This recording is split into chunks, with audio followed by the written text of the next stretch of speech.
Welcome back to the Bitcoin.com live news desk here at Bitcoin MENA in Abu Dhabi. Day 2. Day 2, 12,000 Bitcoiners, some of the biggest names in the space, and our second full day of conversations about where Bitcoin goes next. I'm Graham Stone, joined by David Sensel, and today we've got another full day of conversations with investors, miners, policymakers, entrepreneurs, and others on what's actually happening in Bitcoin, in MENA, and beyond. David, what are you looking forward to today? Well, the first thing I'm looking forward to is having a walkthrough for the place. Yesterday was quite busy, didn't get to do that, and looking forward to taking the audience through with me, making comments, checking out the different booths. That's going to be really fun. How about yourself? Yeah, I'm really looking forward to interviewing Charlie Hu of BitLayer Labs. Who? So yeah, excited to learn about the state of that particular Bitcoin L2 and Bitcoin L2s in general. I'm sure he's going to have a lot of insights on that. That's interesting because L2s were at the beginning of the year. Every conference you went to, and last year as well, there was lots of the Bitcoin L2 stuff everywhere. It's kind of tapered down a bit, so it'll be nice to kind of get an update on where the state. Absolutely. And in our in our start of the year predictions on token narratives, good Lord, we went into what we thought would happen with Bitcoin L2s.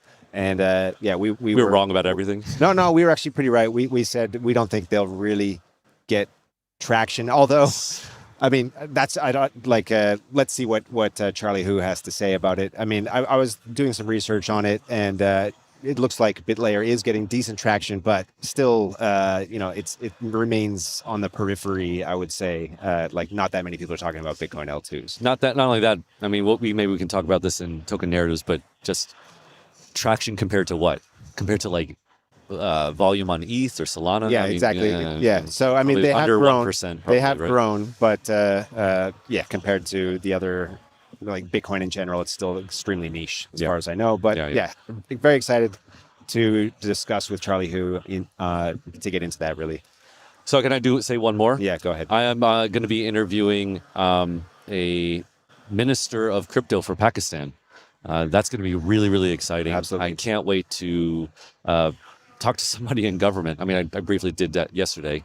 But it'll be fun today to see how crypto adoption, institutional adoption is happening outside of the U.S., which has been kind of everyone's focus this year. Yeah, I saw your questions for that. I'm really curious to see what he says about stable coins. I know that's something we've discussed as well. Yes.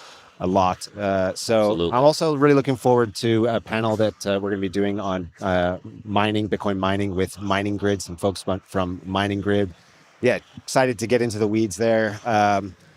Find out what they think the prospects are for Bitcoin mining in the Middle East. Yeah, they're UAE based, right? Absolutely. So again, good to see what's happening in this region. Because I think, at least for myself, I've again been focused more on North America this year. Yeah. Just because of all the catch up that the U.S. has been doing. So. Yep.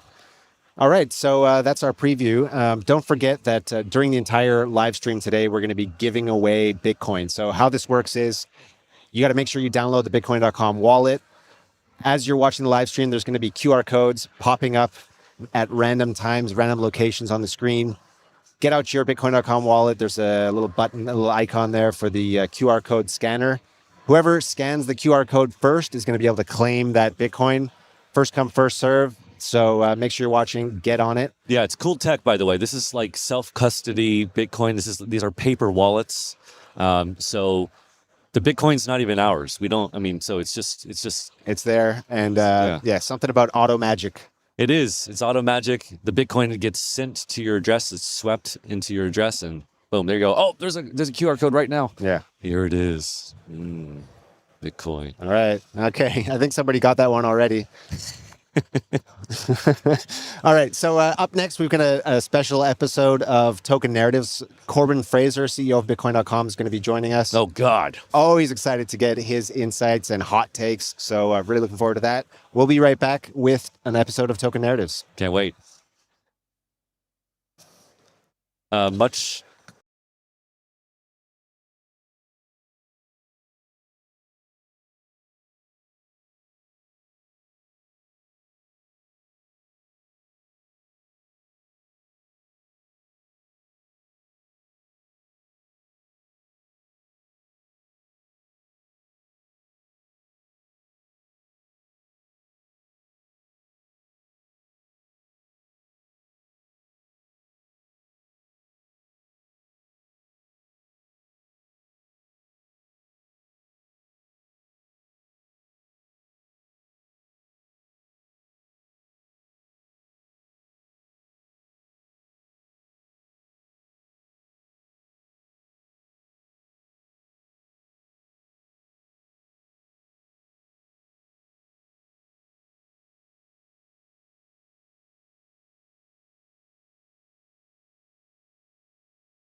We're giving away free Bitcoin throughout this live stream coverage. First, download the self-custody Bitcoin.com wallet app.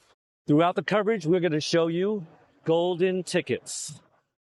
From within the Bitcoin.com wallet app, use the QR code scanner to scan the QR code that will appear somewhere on the screen. Swipe right to automatically send the Bitcoin to your self-custody wallet. But be ready, be fast, because anyone watching can get that Bitcoin.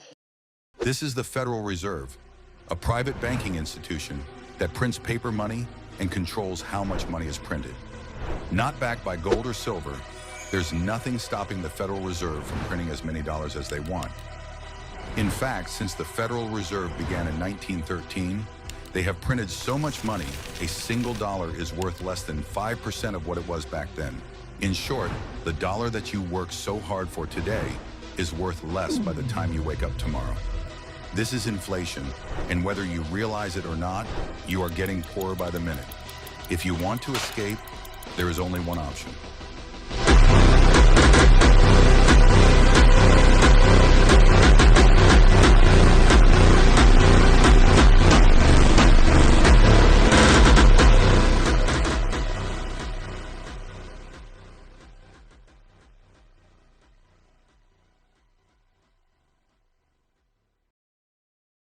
In the last 7 years, the price of Bitcoin has grown by 50.6% per year on average, far outpacing stocks, commodities, gold, real estate, emerging markets, and bonds. At a $2.2 trillion market cap and growing, Bitcoin is now comparable to currencies like the Australian dollar, commodities like silver, and companies like Google. Bitcoin is here to stay, but as governments around the world print money and Bitcoin vacuums up global liquidity, it is poised to grow much larger. Here's how much one Bitcoin would be worth if it grew as big as a company like Nvidia, then gold, or the US dollar, global M2 money supply, global equities, global bonds, and global real estate. Nothing can stop this train.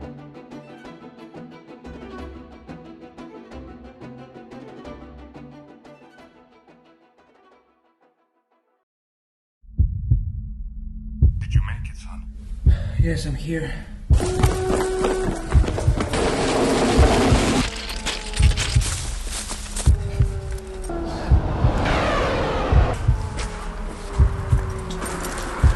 They took everything from me.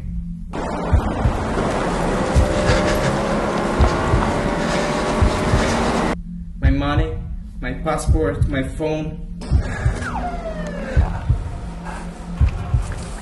Don't worry, it's going to be fine. Did you remember the 12 words? Yes, I know the words. Opera, fabric, stereo, trash, if, void, country, engine, complex, new, fate, purpose. When crypto leaders want reach and results, they choose Bitcoin.com. A global audience, massive reach across social, web, and mobile, engaged users who trust our brand, and campaigns that move at the speed of crypto. From press to podcasts, X to SEO, display ads to rewards integrations in the app, Bitcoin.com delivers exposure across every channel that matters. Our clients include the... Welcome back to another episode of Token Narratives. We're live here at Bitcoin MENA in Abu Dhabi. I'm Graham Stone, joined by David Sensel, and we're very excited to have special guest, Bitcoin.com CEO Corbin Fraser. Back again. Welcome, sir. Exactly 1 year ago, we were here today at Bitcoin MENA in Abu Dhabi. We did our first live episode, like IRL episode of Token Narratives at that time. That's right. And we had at that time some of this stuff, Camelicious. It's camel milk. Yep. It's anything but delicious. So we're gonna do that. We're just gonna have a little. Do you shake it? Is this a shaker? I feel like it. I feel like shaking it is just cope for like the. Yeah, I'm just trying to distribute the salinity because it's quite a saline milk. Oh my god! All right, cheers, cheers, gentlemen. All right, here To the token narratives, guys. Yeah. To Oh, Bitcoin back to 100K, please. That would be nice. Ooh, it's frothy.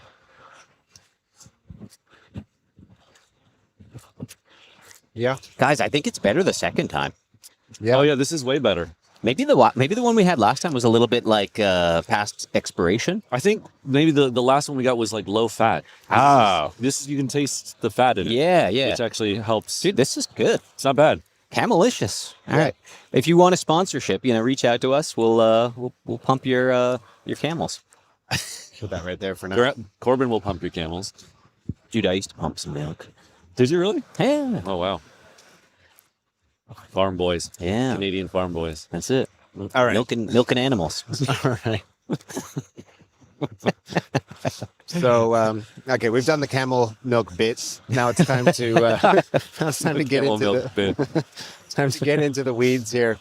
So, I think we got quite a few interesting themes to talk about today. So, one of the themes that people have been discussing all year is, or actually for several years, is the TradFi-ification of Bitcoin. So what I mean by that is, there's like a considerable amount of the Bitcoin supply now is held in custody by a range of institutions. You got like BlackRock holding, I think, what is it, They're not holding it. It's all held by Coinbase custody. So Coinbase custody holds now like it's like a honeypot. multiple percentages of the Bitcoin It's supply. like all the ETFs. They're all held by Coinbase custody. Yeah. And then, of course, you've got the DATS. MicroStrategy holds, 3%, I believe, of the But Bitcoin. they're also not holding it. They have a custodian again.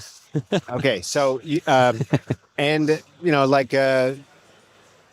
far as I know. Bitcoin is being offered in investment products, as we discussed yesterday. Like there's a new one just opened up here is opening up here in the UAE. Like it's, a TradFi investment product that has a 5% allocation to Bitcoin. All of these, of course, are held on behalf. You don't hold the keys yourself. So I guess the question is, like, how do you guys feel about this? Is Wall Street helping Bitcoin, or is it like shaping it into, I don't know, something that looks like a lot like the system it was built to replace? Yeah, I mean, on the one hand, I love the idea of people with bigger bags than us coming in and spending their fiat dollars to acquire more Bitcoin and pump all of our bags. So that, like, as a retail normie, I love it. It's great. But Yeah, as crypto purist, I do think it is kind of it's weird how the conference cycle has turned from being cypherpunk to being buy my bags, daddy. And it does kind of feel like, yeah, there's this, I don't know, it feels like there's different game theory going on between the DATs and then between the sovereign funds. And on the one hand, I want the sovereign funds to get into this competitive outbid, who's got the bigger bag, who can flex harder, get these different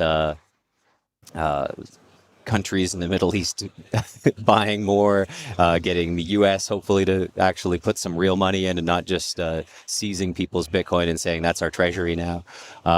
So there is this like potential for all of this to happen. But I think the macro is so weird where everything's kind of strange. This is a weird cycle, and nobody can predict what's going to happen. Like this is the weirdest cycle to trade for normies. It's not like, on the one hand, it feels like the cycle system has been sort of, the 4-year cycle might be ending, but we heard that last cycle with the super cycle, and the hope was that the super cycle was gonna just pump everyone's bags. Yeah, We're all going to the moon. It was endless up. Everyone I've asked about I've asked all of our guests so far, is the 4-year cycle over? Everyone says it's over. I don't think they're right. You think it's still going on? I think we're, yeah, I mean, just the economics of Bitcoin with the scarcity model tied to reduction in supply. I think there's still going to be impact tied to supply reduction. I think Bitcoin is getting harder to purchase, which may result in temporary extreme desire for more. And then, I don't know, like you take a wider look at everything. The hopium around the conference feels different than previous conferences. Last year, I think there was a little bit more hope. Well, Trump had just won. Yeah. And everyone was like, okay, the U.S. is going to change and everything's going to pump to Valhalla. Yeah. Things were very jubilant last year. And like, oh, we are the winners. We're on the cusp. And we've reached this like maybe new plateau. And whether that plateau can hold that's up to the market now. Yeah. I mean, I do sort of feel like a lot of these DATs are bullshit, frankly. Yeah. I don't think a DAT makes a lot of sense. I mean, it's financial engineering. We were laughing about some people proudly proclaiming this as like a good thing. Yeah. When in reality, it is just it's smarter people with more money playing games with money to try to make themselves more wealthy. And they're just playing a different game than spot holding. Yeah, definitely. I will say, I think I would distinguish between, is this good for Bitcoin and maybe is this good for the world, in terms of the original question of like having institutions come in. You could say like narrowly, this is probably good for like Bitcoin's price. It's good for Bitcoin's adoption, maybe. I mean, more people are talking about it. More people are talking about good, it. right? I mean, more people are holding it. It's seen as a valuable thing. But having it be bought by the people who are already the wealthiest in the world, and buying more and more of it, that kind of feels like more of the same. Right? Well, do these people that are buying it need Bitcoin in the sense, like they want the price to go up? So in that sense, they need to show up numbers when they're reporting everything. I think they want to retain their wealth. Yeah. So they're very smart about it, and so they see like, oh, maybe all these trillions of dollars of fiat I have is becoming less valuable. I'm going to buy a shit ton of Bitcoin. So my concern is that they need it now, but they don't need it tomorrow, or they may not need it next year. And at what point do they say, maybe we're a little bit too heavily invested in this orange coin. Maybe we should divest. Maybe it's time to unwind. What if some of these DATs start failing? There is this like, the fear risk of, if enough of these DATs start trading below MNAV and people start liquidating, it's not good for the price. And they hold such an immense amount of the supply that, the super cycle could actually be an inverse super cycle. It's just super dumping. Yeah. So you could have this potential doomsday scenario where we go back to new bottoms, and it's an opportunity for retail to get back in and maybe do okay. Here's what I think the problem with that though is, I think the institutions would love for that to happen, right? Because they they're smarter than us. Their whole life has been about the cliche of buying low and selling high, right? Like so, if they induce panic or panic is induced somehow, and the price does go low, they're gonna be like laughing and like that meme of like, and then the price went to 30,000. Yeah, exactly. All right, so they just buy like hundreds of billions and Yeah. and so I think I worry about like, again, not to do too many memes, but like, the thing, the astronauts like this is like, they own the whole world, Yeah, right? yeah. And it's they own all the bitcoins. Like, Who's they? Always has. Who's they? The people with lots of money. But so that's what I worry about is just that like these cypherpunk roots and like this is the way that we're gonna get out of the system, and then the system is like, no, mine. Yeah. It's I mine mean, now. the cool thing is there are still people building on this tech, and it's not just financial engineering. Of course, there are, I'd say a huge percentage of the supply is in the funny games that traditional finance are playing with.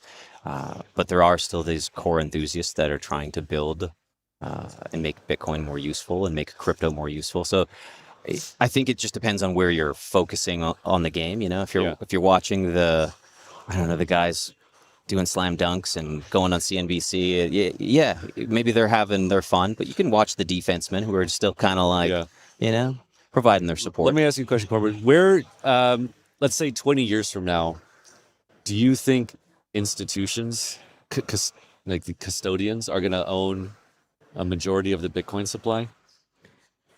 Yes. Yeah. See, that I agree. And that's to me, follow up kind of there, sad. what does that mean when the institutions control it? Does that mean hold the majority of the supply? Does that mean they can, for example, decide what happens like with the Satoshi's coins in the event of a quantum fork? They're like, this is the chain. This is the new chain that everyone like. Is that? I mean, yeah, I would say there is substantial risk of high net worth individuals and the highest bag holders being able to influence core. Absolutely, so right? If the core development team knows who's buttering their bread and they're being paid by these institutions, we've seen this happen before. We've seen user activated soft forks. We've seen these types of changes. I do think there are enough good people in there to prevent that type of scenario where corporate megalithic institutions are determining the future of Bitcoin. But that could just mean more drama, more forks, more soft forks, more hard forks. I think you see this even just with like the feeling and sentiment towards op return data and tokens on Bitcoin and what is considered spam. It's so depressing that it's 2025, almost 2026. We're still talking about spam on the blockchain and how this is like a problem. And there's a new proposal that just came out, I think, a couple days ago related to just trimming all of the spam on Bitcoin, and people now getting bringing up that same debate of what is an allowable transaction to exist on the Bitcoin chain. And I think the more wealth you have in this, the more strong your voice is. And perhaps you don't have access to the GitHub repo to determine what is being merged into Bitcoin, but you certainly have enough influence on the ecosystem to galvanize a community, galvanize other holders, galvanize even miners to then decide what the future of Bitcoin holds. yeah, I mean, if you look into the terms and conditions of the ETFs, right? It says we reserve the right to choose in the event of a hard fork. We reserve the right to choose which chain we support, right? And the other chain, tough luck. So to me, when they have a material amount of the supply, that it means they have a lot of power over the direction of Bitcoin. So I just feel like it's kind of I don't know, this sounds bad, but it's your duty almost as a Bitcoiner to hold your Bitcoin in self-custody.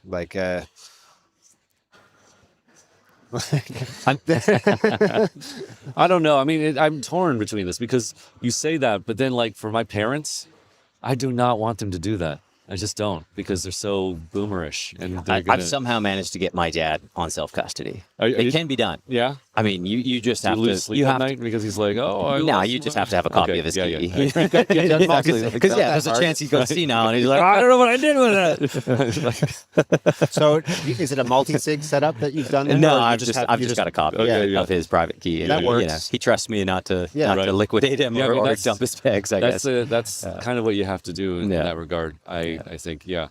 But I don't know. I mean, I am the wet blanket here, and so I do think it's kind of inevitable that it's going to go this route. I mean, it's if you look back at it, it has to be inevitable. If Bitcoin is valuable and it's going to gain more value, then people who have a lot of money are going to absolutely take more interest in it, and so then that's just going to increase over time, right? Like I don't know. Yeah, I just wonder if there is ever another user-activated soft fork or some sort of community defense mechanism that's put into place to prevent this type of like I wouldn't even want to call it a hostile takeover, but just trying to like change the direction of Bitcoin to suit the traditional financial institutions. I would hope that there would be some sort of weighting towards normies and retail, and not just okay. Well, we know these addresses are tagged as like the institutions, so. I mean, to your point though, like, so I think that I think these institutions are actually going to be fairly hands off. I've listened to some podcasts on this.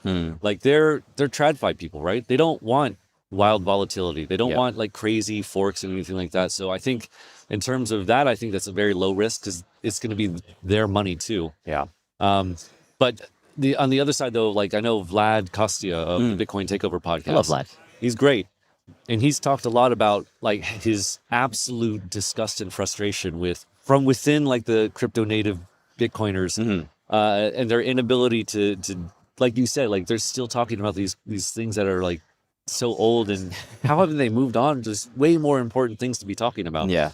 And I know he said in 2026 his goal is to like really try to push these people who are like retail or devs to kind of get their shit together. Like, Well, this is the problem, though. I think with being the top dog, when you're the incumbent and you're the winner, you're in a position of defense, not offense. And every other blockchain below Bitcoin is in the opposite position, where they can take those risks because they're not this alternative hedge towards fiat debasement. And this is why you see more innovation and more faster forks occurring on other chains and new technology being integrated into their L1 or into their version of Bitcoin or their version of EVM. They're punching up.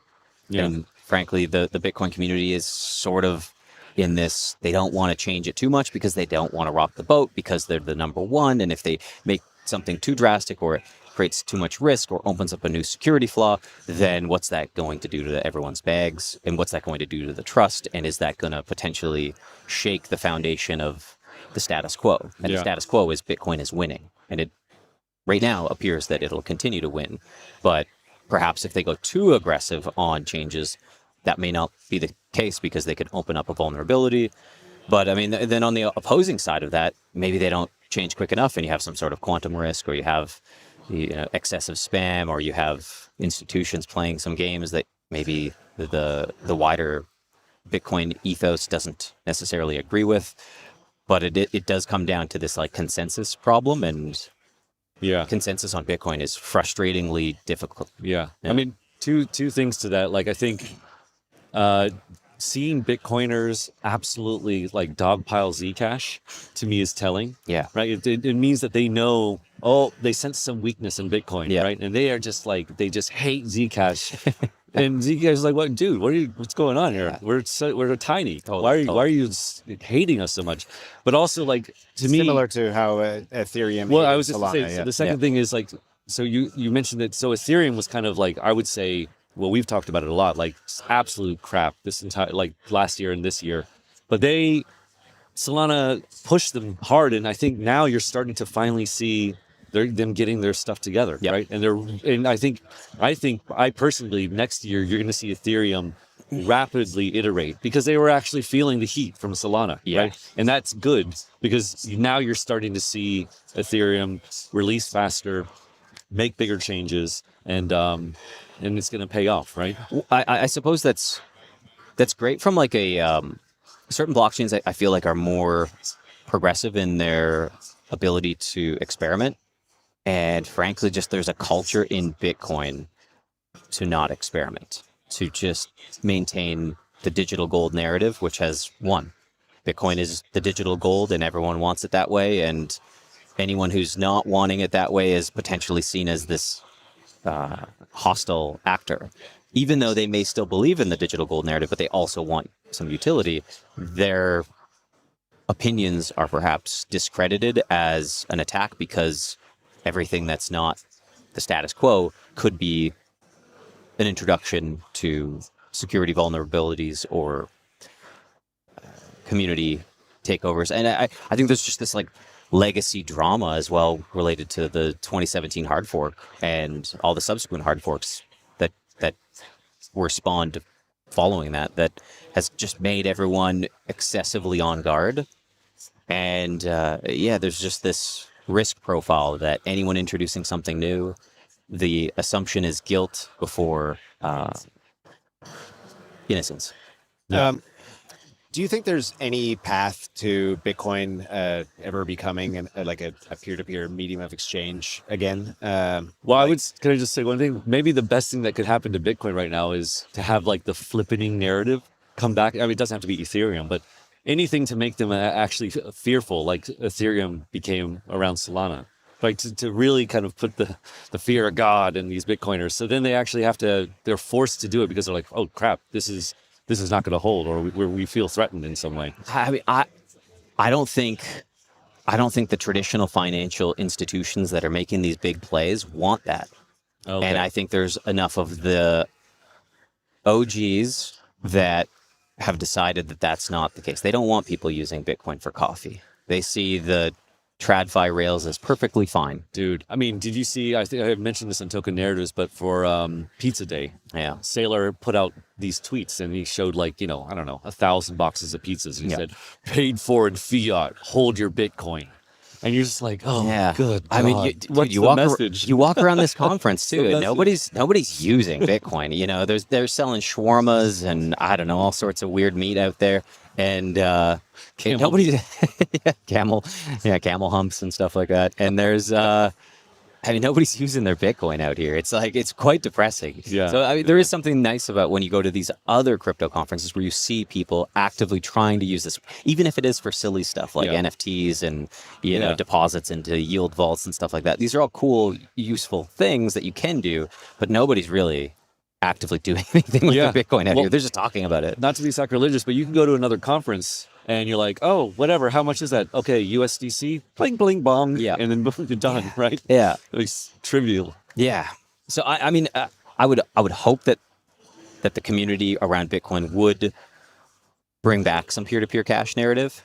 I do think that there was always this like message that people were saying was like, Bitcoin's just too volatile to use as currency now. But when it's so big that it's stable, then we can start exploring that. But I think now there's such a culture around not using it that even if Bitcoin were to stabilize, like pretend we lived in a world where Bitcoin just stayed around 100K for like 5 years.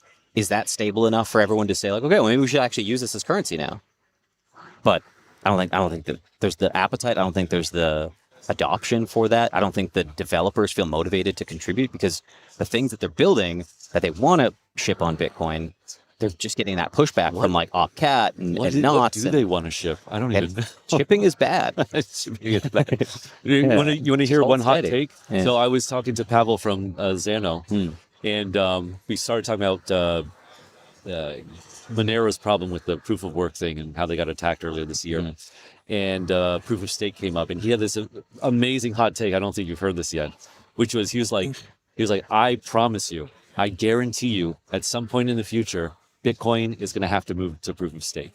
He's like, mark my words. Wow. It has to happen. He's like, I'm not being political. He's just like, mathematically, I don't see it any other way. And I was like, whoa. But that would solve like the security budget problem and this kind of thing. But that's a hot take. It is sacrilege, though. Yeah, it's sacrilege. Yeah. But I mean, I could imagine it coming down to that somehow. There's a lot of miners here that would be doing the collar tug. Well, no, but the Ethereum miners, they thought that was going to happen too. But the miners were holding so much of it. Yeah. When they switched over, they became big stakers apparently. So I don't know. Okay. Anyway, I thought that was cool. Can't wait for that clip to go out. Yeah. From that interview. And I love Fabo. Oh, He's great. man, he's awesome. He's so nice. Yeah. Like, Such a good dude. Yeah. All right. I think we've explored some of the bigger issues here facing Bitcoin. Maybe let's move into the a little bit away from just Bitcoin into like, everybody in the Bitcoin world is not everybody. A lot of people are traders, right? We're like Bad traders. Bad traders, right? People love to trade. That's why I'm here. We've seen in the last couple of years the rise of decentralized trading. More and more percentage of the trading is happening on decentralized exchanges. Obviously, we've seen Hyperliquid explode, take the crypto trading world by storm. What's going on there? Why are these perp dexes and decentralized trading? Why is that finally taking over from centralized exchanges? And what's going to happen in the future? I mean, I think it's a few things, right? There's Hyperliquid is the first decentralized exchange that has all of the expected features that I think the typical trader wants. They want spot, they want limit, they want perpetuals, they want to be able to take out leverage. They don't want KYC. They want to be able to deposit in and out freely. They want deep liquidity. And Hyperliquid, frankly, is the first one that has nailed it. They've found product market fit.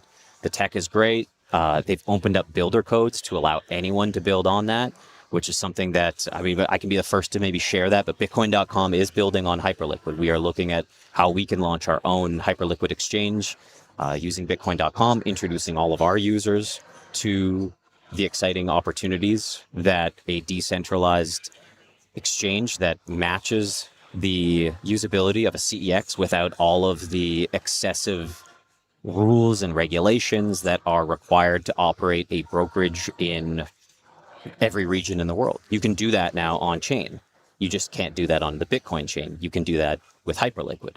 And I think, frankly, the CEXs are terrified. Every CEX, whether they'll admit it or not, they're watching Hyperliquid because they've seen over the last year Hyperliquid and all of its volume just gobble up more and more of it. More and more of that volume is moving to Hyperliquid, and it's moving off the CEXs. And this is why you see certain exchanges now investing and promoting other perp dexes, because they need that narrative as part of their company. But I think Hyperliquid has this first mover advantage. It's got the builder codes.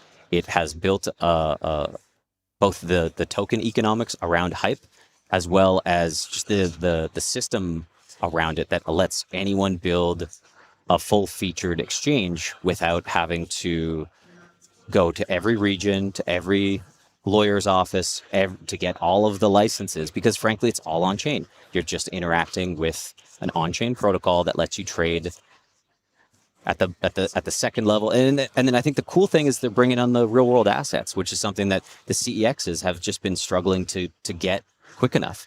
I think Hyperliquid already has many of these assets available on perps. I assume they're going to get them on spot eventually as well, or people will be able to build their own little straddle to maintain a spot position while just riding in the perps. But there's cool stuff happening there. And I mean, this is something that Bitcoin.com, we've been watching very closely.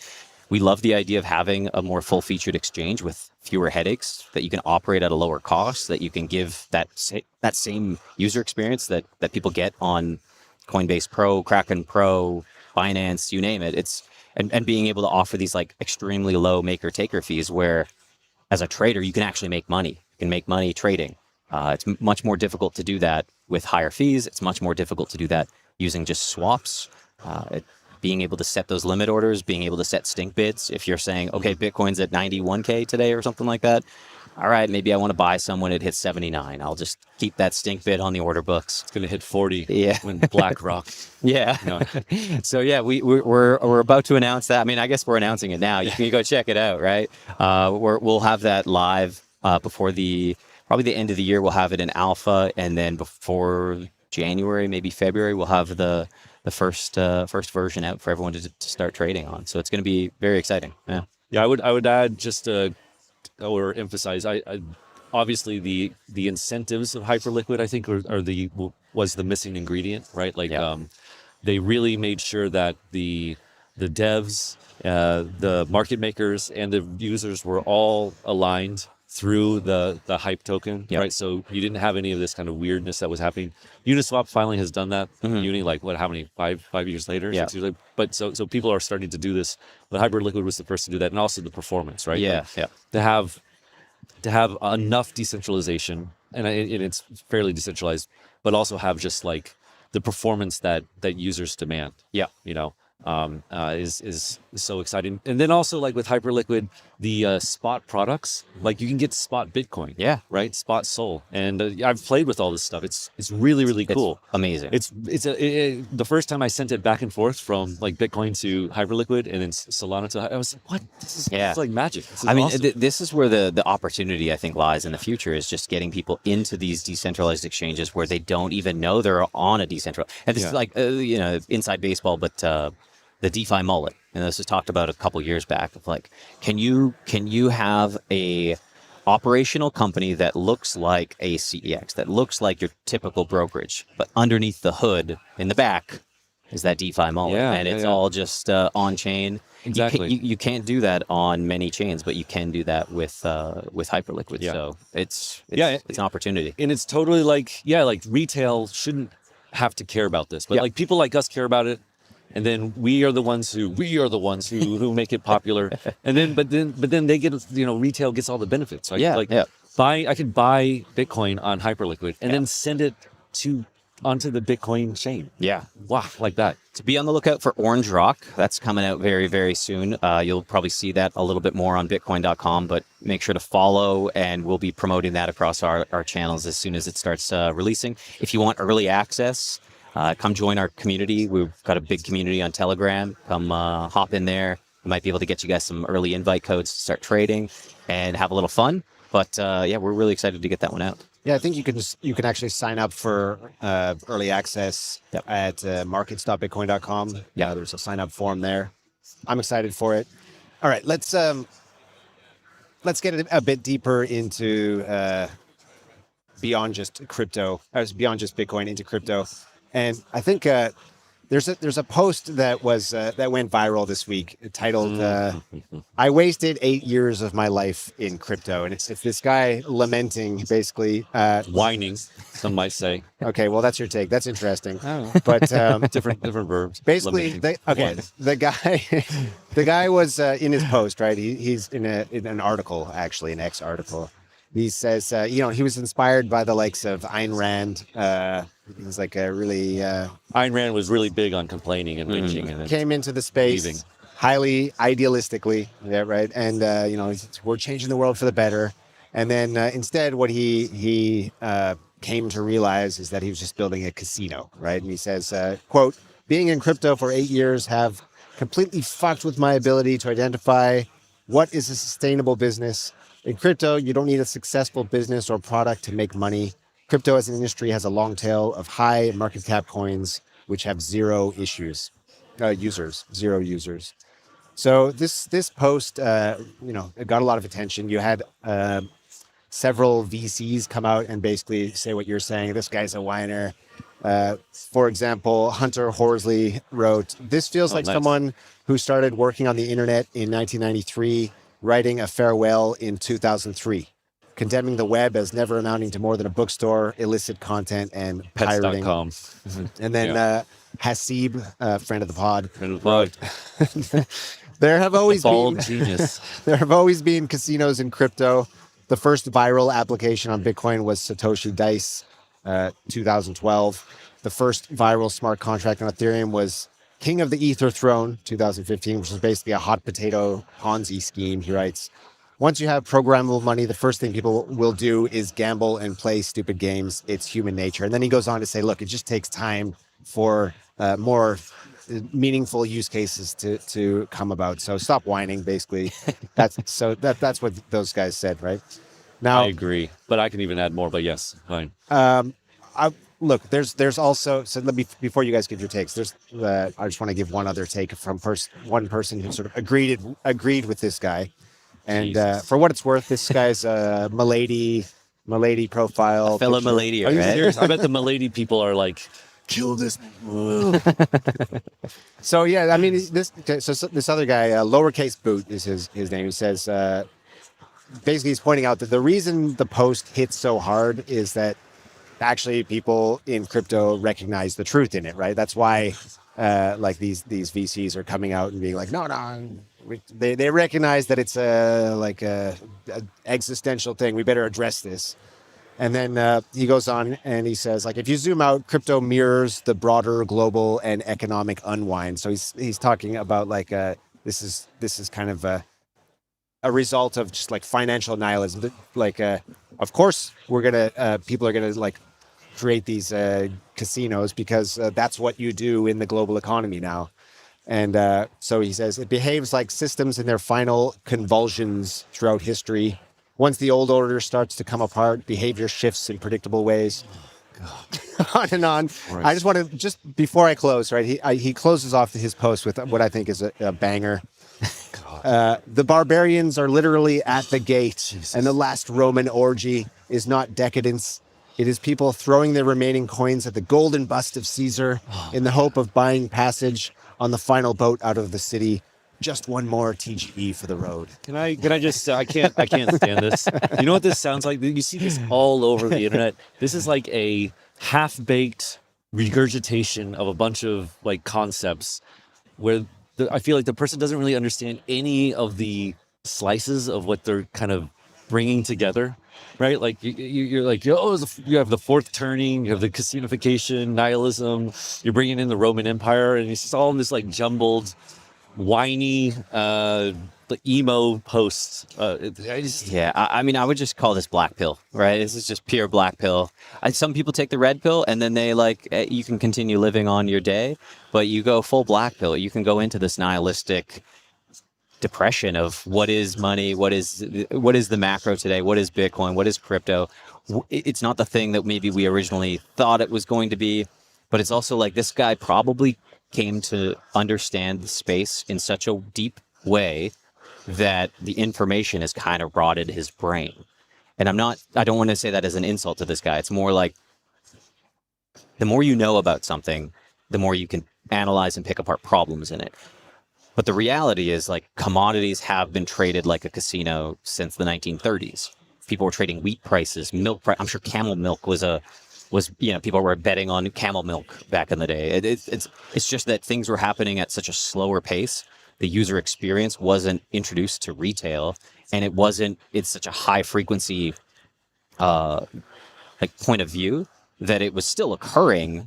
The casino existed. It's always existed. It's existed from the dawn of time of people speculating on all sorts of commodities. But it's just that we've now got it in an app. We've now got it in front facing. You've got the notifications, the dopamine hits. You've got P&L statuses. You've got candlestick charts that tell you what type of patterns you might want to read. And yeah, it is the casinofication of everything, but it was always a casino. Everything was a casino. And I think anyone who kind of doesn't see that is maybe focusing too much on this, like the negatives of it.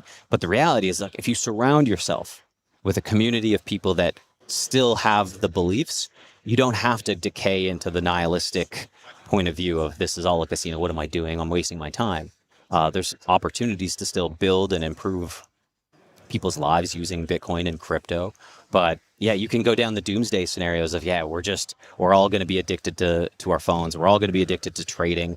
Everything is a scam, or everything is a leverage position. But you could simplify it and just say, hey, this is all we've done is just turned the game into an app. and Well- the apps are a lot more user friendly, so they're more addictive.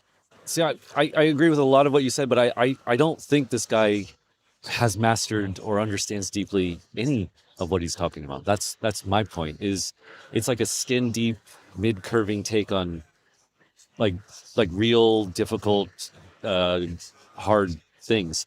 So let me give you an example, like kind of related, but like I talked about this last night.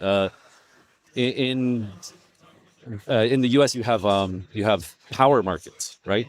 You have markets energy markets, right? Yep. So people speculate, right? And you take out futures positions on like 1 hour, 2 hour, 1 day, all this kind of stuff. Yep. And energy gets traded and all this kind of thing.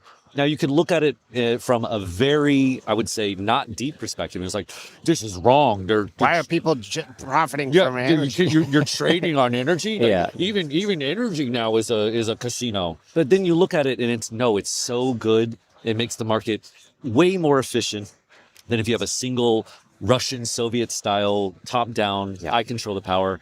It's It's almost, actually essential for the grid. yeah, and it makes it so much more It's market more efficiencies, efficient. right? Yeah, Yeah, and it's absolutely. great. Right. So, but that's why I think like this kind of thing is just like a skin deep reading of the thing. Maybe this guy's going to too many conferences and he sees all this like service level, Well- like crap. But What about the prediction markets? Because they've been exploding. There's been some funny posts about how I want to get in the future. If I want to order some food, I'll just open up a prediction market. So I'll just make a prediction market for $15 that tacos are going to be delivered to me, and the delivery driver is just going to see that prediction market, buy the no, and then come deliver it and collect his $15. Or buy the yes, or right, like I mean that could happen, but you need you need enough it's an liquidity. extreme example of like sort of what people are complaining about, perhaps like the over financial. Does that really need to be like financialized? Or I mean, also on prediction markets, more and more people are again complaining about how they could create perverse incentives for like should prediction markets actually be allowed for elections? Doesn't that like sway the election? So but- these types of issues. Yeah, I mean, so again, those are just like I just don't think those are deep readings of the problems or the actual thing. I mean, look, you know me, I complain about all this too, right? Like I look at pump.fun and prediction markets and some of this stuff, and and there are real problems, but I just feel like this kind of black pill is just so lame. Well, I mean, it's the same people that were saying, yeah, the internet is bad because it's serving nefarious materials. Yeah. And yeah, do you write off all of the internet? I mean, there's always going to be perverse people using tech in different weird ways that, the majority don't agree with. Yeah. But it's there. It doesn't mean the tech itself is bad. There was a post I saw on X yesterday about some teacher that, from my understanding, raped a child at Oh, a school and was grooming this person using Gmail, using Google Docs. It was a shared Google Docs. Now, is Google bad? Should we shut off Google? Should we turn off Google? I mean, I think it's probably adding a lot more value to humanity by making it easier for people to contribute to documentation and things like that. Sure. Obviously, rape is terrible. Obviously, teachers using tools like that is bad, but you can't blame the tech for people being just disgusting people. Disgusting people just have to. Yeah. That you can kind of filter them out, but that's up to kind of like people having to kind of self-censor the people they hang with, people they interact with, the projects that they participate in. Just because pump.fun exists doesn't mean you have to go use pump.fun. Yeah. Just because people are taking prediction markets on, delivery drivers and silly nonsense doesn't mean you have to participate. You don't have to buy it. It's there for idiots to use. It's there for criminals to use, but it's not necessarily the bespoke utility for it. And I think, people that get blackpilled on this stuff, you're just going down this nihilistic path where you got to be pulled out. You got to have a friend group that isn't just degenerate gamblers. And it's possible though that a lot of the people that came in with good hearts have decayed into greed, because man, it's in the Bible, right? There is reasons this meta of excess greed not being good for your soul is perhaps bad. And I think if people are trading these nefarious types of things, yeah, maybe it's corrupting people around you, and that's sad to see. And if you see a friend that used to care about, I don't know, challenging fiat debasement with Bitcoin, and they're suddenly trading perp long on the most retarded markets, you might be like, this Jelly, guy, jelly. yeah, what is going on? What is going on around me? But I think if you got good people that are still caring about, like, whether it's peer-to-peer cash or whether it's on-chain better markets, deeper liquidity, whether it's just getting access to markets that say, like, we know Africa can't touch U.S. markets. With Hyperliquid, they can. Yeah. Africa can hop on Hyperliquid and start trading QQQ. They can get US can't do dollars that. too. Yeah. Like, they don't have to be in the Zimbabwe, whatever. Yeah, so I think it's just like how you frame your point of view. Like if you go down that black pill point of view, yeah, there's a deep cesspool of garbage that you can surround yourself with and say, this is all trash. Yeah. And I think this is like it's almost like the horseshoe of this is what the media wants. I mean, the OG media, let's say 2017 media, they wanted to frame Bitcoin and crypto as a cesspool of criminals, of degenerate gamblers. And it's not that. But I think some people can kind of hypnotize themselves into believing that by just surrounding themselves with bad actors and people that have been corrupted by greed, immorality, and just this desire for more wealth over what is maybe their original mission for getting involved in this space. Yeah. I mean, I do think sometimes you can maybe not blame the tech, but you can recognize the tech. Like we can't, humans are not predisposed to, to handle the tech. Like for example, social media. And I wouldn't be surprised if countries, I hope, start having like you look at China, I don't like China for a lot of things, but some of their rules around social media, I think those are good. It's like we recognize like, yeah, a 16-year-old really doesn't have the psychological capability to withstand the social media onslaught. So, you put up guardrails and stuff like that and you kind of move on. And I think those kinds of things will happen. So yeah, I don't want to like, I was probably being too harsh on this guy, but it's also, I think the other thing that really made people react this way is I read that and it was like you're complaining about this right now. Like I feel like crypto has been like the cleanest it's ever been at this point, right? Like not to keep talking about Hyperliquid, but like that's like there's a project that has all the things right about it, right? Yeah. Like you hold it, you get 95% of the proceeds of the protocol. It's decentralized. It's got this team. It's all transparent. Like that they make real revenue. Yeah. I guess you could say it's for a perpetual product or whatever. So maybe that's the gambling There's aspect. spot products too. You don't have to use it, right? Exactly. It's there, but Yeah, you don't yeah. have to touch it. Yeah. If you feel like that's gambling, don't touch it. Yeah. If you feel like casinos are immoral, don't go into the casino. Yeah. But And then we go to these conferences and we talk to all these people. All the most exciting people I talk to are like building infrastructure. Yeah. They're building like RPC nodes or MPC wallets, and their whole life is on just trying to make at least one little segment of crypto faster. Yeah. And they have got real customers, real revenue coming in. I guess if you're not talking to these people, you just think, oh, it's all a scam. Yeah. But the fact that the chains that people use are so performant, and so much of the what's it called, the friction is being smoothed out by all these kind of behind the scenes things. Those are real businesses, right?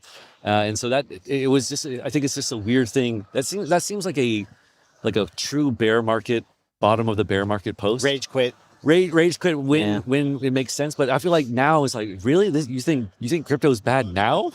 Try 2022 or like 2017. Like I don't know. It's very strange. All right, so don't get too tempted by the black pill. Yeah. Focus on the positives of the industry. got to white pill yourself. Yeah. Yeah. I think that's always good advice. That's up to the individual, though. Like you can't. I think it's up to the individual to swallow the right pill. You can do the left right pill. What do you want? You want the blue? You want the red? You want the black? You want the white? But like, if you take the black pill, it's hard to pull yourself out. I've seen guys that have gone a little bit too nihilistic, and it's sad. Yeah. But they can pull themselves out. But it's like, go to the gym, eat a healthy diet. Yeah. Get off. Surround off yourself Twitter. with good people. Yeah, maybe get off Twitter. Touch grass. Yeah. Yeah. Exactly. Drink some camel milk. Yeah. Good vitamins in there. Some camel milk in the sun. All right. I think that might be a good way to end the episode, guys. Anyone want another I'll take sip? another sip. Yeah, why not? All right. What was that guy's name? The poster? I feel Dog bad too now. much. Yeah, Corbin, we got a white expecting pill. you. I was Ah. expecting you to like be Dump with on me him? and just be like, No. he's too nice now. It made me look bad. Because I went hard. Now I Ken feel, Chang. huh? Ken Chang. Ken Chang, I'm sorry, sir.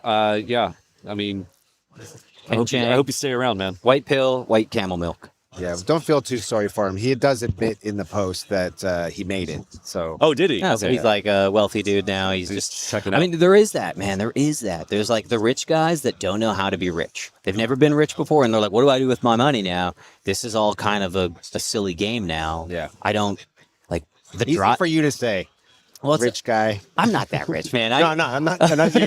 Talking about I was trading Bitcoin Cash, guys. I've mentioned this before. I sold a lot of Bitcoin for BCH. exactly. Corbin avoided the black pill. All right, let's wrap it up there, guys. That was a great discussion. So, yeah, thanks, Corbin, for joining us. Yeah, anytime. Yeah. Up next, we've got an interview with Bilal bin Saqib, who is the CEO of the Pakistan Crypto Council and the Minister of State for blockchain and crypto in Pakistan. David, you'll be doing that interview. I will. I know you're really excited about it. I am. I'm excited to hear it as well. So we'll be right back with that. Camel mail. We're giving away free Bitcoin throughout this live stream coverage. First, download the self-custody Bitcoin.com wallet app. Throughout the coverage, we're going to show you golden tickets. From within the Bitcoin.com wallet app, use the QR code scanner to scan the QR code that will appear somewhere on the screen. Swipe right to automatically send the Bitcoin to your self-custody wallet. But be ready, be fast, because anyone watching can get that Bitcoin. This is the Federal Reserve, a private banking institution that prints paper money and controls how much money is printed. Not backed by gold or silver, there's nothing stopping the Federal Reserve from printing as many dollars as they want.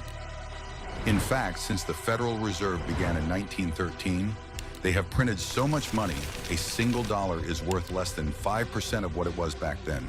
In short, the dollar that you work so hard for today is worth less by the time you wake up tomorrow. This is inflation, and whether you realize it or not, you are getting poorer by the minute. If you want to escape, there is only one option.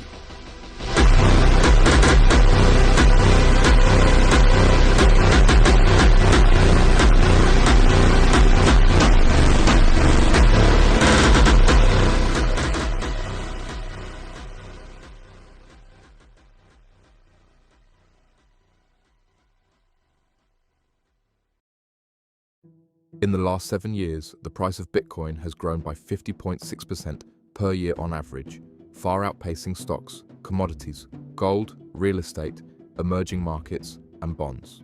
At a $2.2 trillion market cap and growing, Bitcoin is now comparable to currencies like the Australian dollar, commodities like silver, and companies like Google.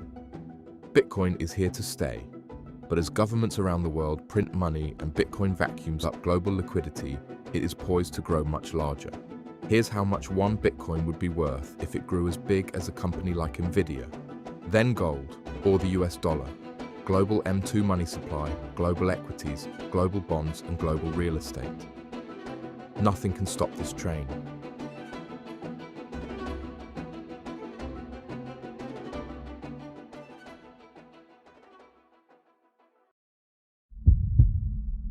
Did you make it, son? Yes, I'm here.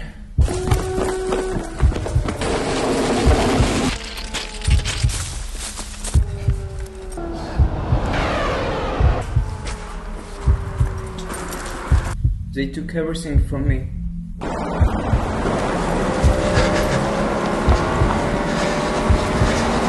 My money, my my passport, my phone.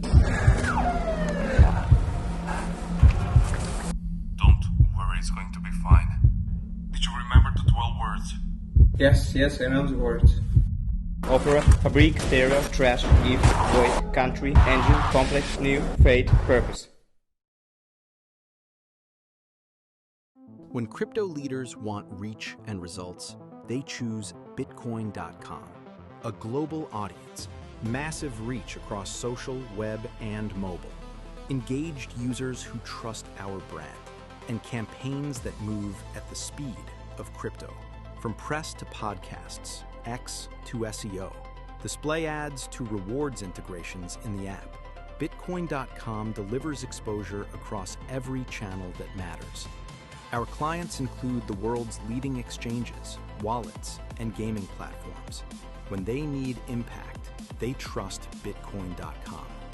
Get your brand where it belongs, in front of millions. Partner with Bitcoin.com Media today.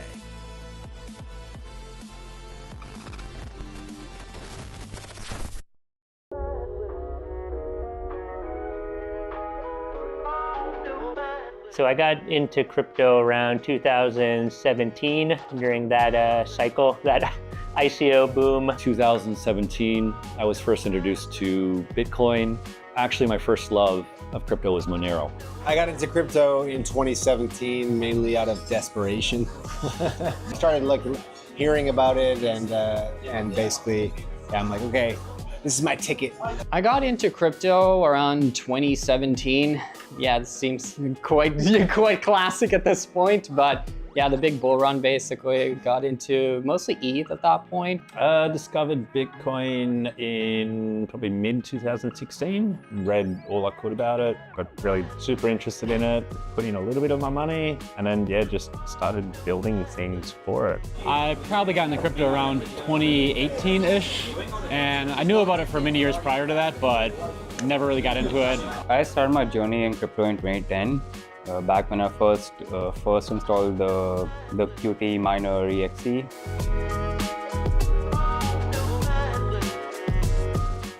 I'm a full stack engineer, mainly deal with front-end web, but I've had my hands in a few different parts of the code bases. I am a media product manager. I basically handle a lot of the Bitcoin.com news media. I'm the marketing operations lead at Bitcoin.com. I manage the marketing team, so we've got video team, designers, copywriters, and we're just trying to spread the word about economic freedom and our products, make sure that everything looks cool. And right now in particular, I'm kind of building a new exchange product with some of the new cool stuff that's coming out in Hyperliquid, DYDX, and trying to figure out how to make a new decentralized product that still looks like a custodial exchange. I am the tech lead for revenue, which means I'm responsible for finding revenue streams. I work with the film and video, do editing, film the conferences, making different content of that sort.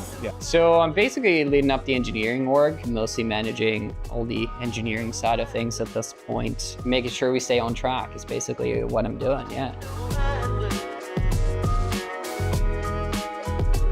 Japan is one of the most peaceful countries in the world. The crime rate is quite low. Everything works and it's safe. You can walk anywhere, you can just go anywhere. You never have to worry. You can leave your backpack on the train and you'll get it back. Like all of that stuff I really like. The infrastructure is fantastic. You can go wherever you want to. Any time of day, day and night, everything's going on. It's full of energy. People always say like New York's a city that never sleeps, but I've been there and it does sleep, whereas Tokyo doesn't sleep. The middle class experience in Japan is second to none. What in many countries would be like a 3-star restaurant, you can get that like without really going out of your way. Super clean, super safe. You know, you can walk anywhere, you can take the train anywhere, lots of good food. It's got like all of the pros. It's fun, exciting, there's always something going on.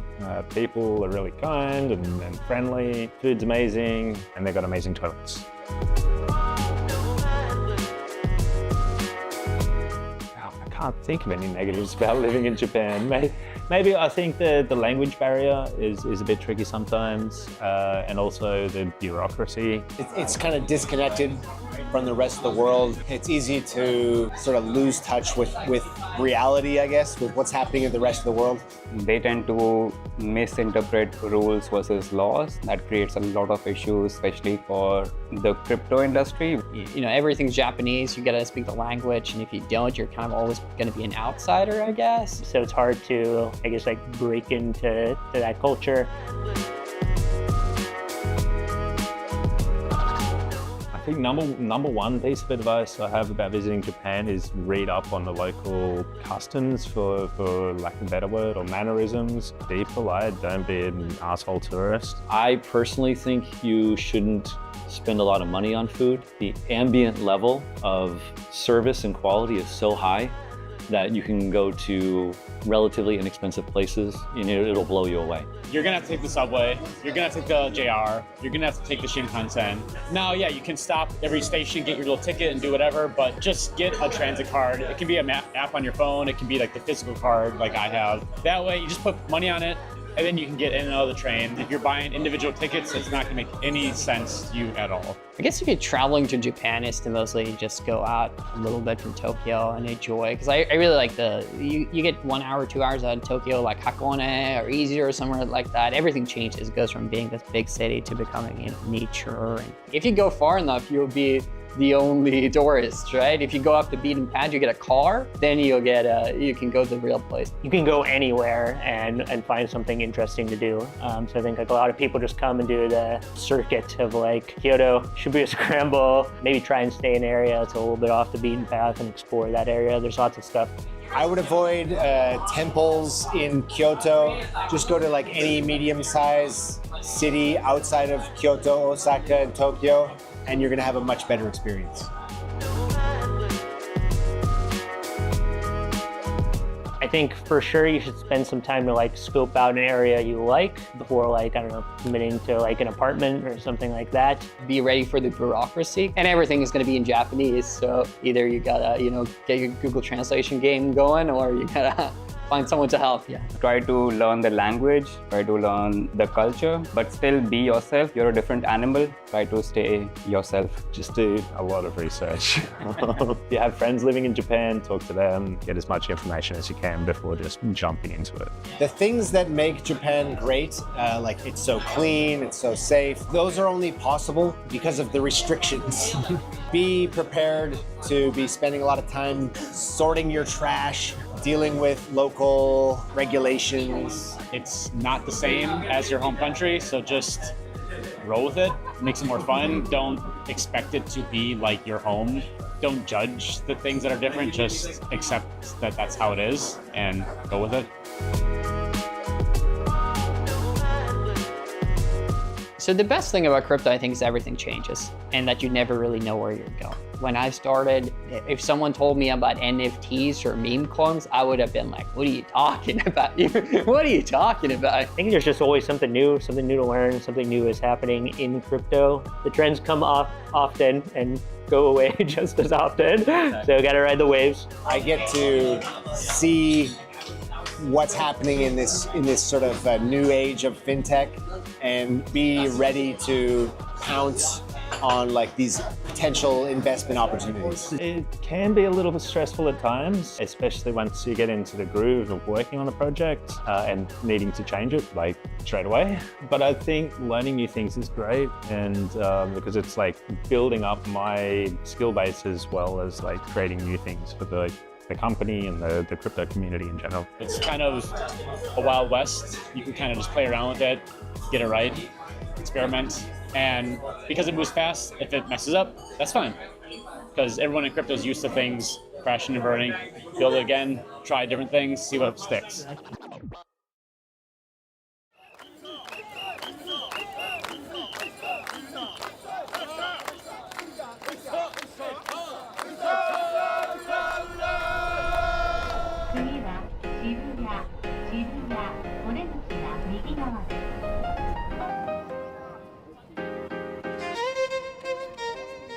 I'm Vitaly from Bitcoin.com. My name is Shrey. I work as a software engineer at Bitcoin.com.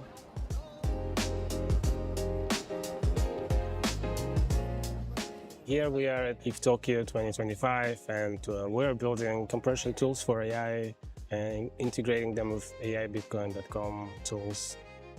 If I were to compare the hackathons from 5 years ago and right now, I think right now people are working a lot more on the use cases which help them and not just the tech stack, so as to say, right? Because 5 years ago, people were still trying to build APIs to do something, but right now people are using APIs to do something through that. And the ways can help a lot of other projects and consumer in general. That's where trying to create a prompt compressor, which we call it as Prompt Piper. That would be a reference to Silicon Valley, the TV series.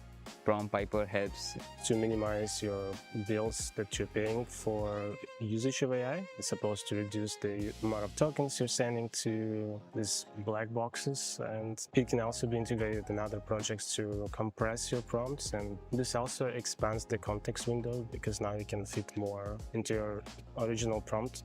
We are at a phase in AI where we need people to start improving their prompts so they actually use the context window nicely and wisely. So while that might be easier for you and me who have been working with AI for past 7 to 10 years so far, but you can't really expect a common man to just understand how to create good prompts to get the best answers from the models, right?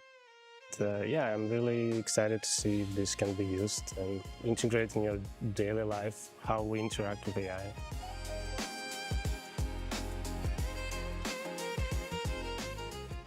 You can have a seat. Yeah. Okay. And he's also Vitalik. Yes, I is. Yeah.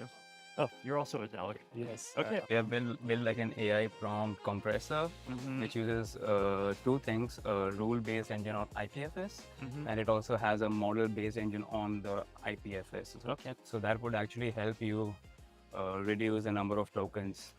So we build it as well as like a CLI tool, and so you can just build run it in a demo to see the compression, or it passes to like a simple prompt. And it uses kind of small language model to reduce the words, then compares the tokens, and then can also port it to Claude, let's say, start the Claude instance. You can compare the original prompt with what's saved. Or we can also pass something like a solidity contract that would reduce the tokens, and then like say, hey, find me the vulnerabilities in this contract, and pass it to Claude or some API service, like for open router or something like that. So yeah, it's like analyzed, but it used like a compressed prompts, and then back to Prompt Piper and see like how much we save. So, okay, it's cool. Thank you so much for your time, Vitalik. Thanks a lot. All right, yeah. Thanks, guys. Sorry. What to Vitalik to demo our stuff. For people who want to come to hackathons, I would say the key thing is learning, because it's not about so much as winning a hackathon as much as trying to learn, and also you get to network with people. So I would highly recommend people who are in colleges to go out to the hackathons and try to learn more from there. For Bitcoin.com presence here, I think it's important because we also have a presence in Japan, Tokyo, and we also have acceleration programs for startups, and we're also always looking into interesting new collaborations. And I think it's just also a cool space and cool place to work, and abilities like this to try to build something over the weekends is always exciting. That's it. Gomenasai, so you want to say hi?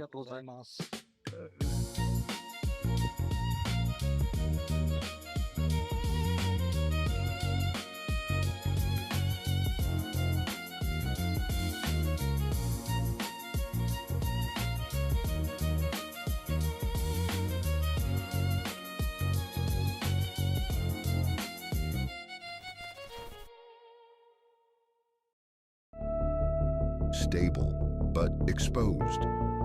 If your dollar token can be tracked, frozen, or flagged, it's not freedom. Freedom Dollar is the first uncensorable stablecoin, private by design, built on Zano. Unlike Tether or USDC, Freedom Dollar hides your balance, your activity, and your identity. No tracking, no freezing, no middlemen. Hold, send, and swap Freedom Dollar privately, right inside the Bitcoin.com wallet. And now you can even spend it worldwide. Privacy isn't a luxury, it's a right. Freedom Dollar is your escape from surveillance finance.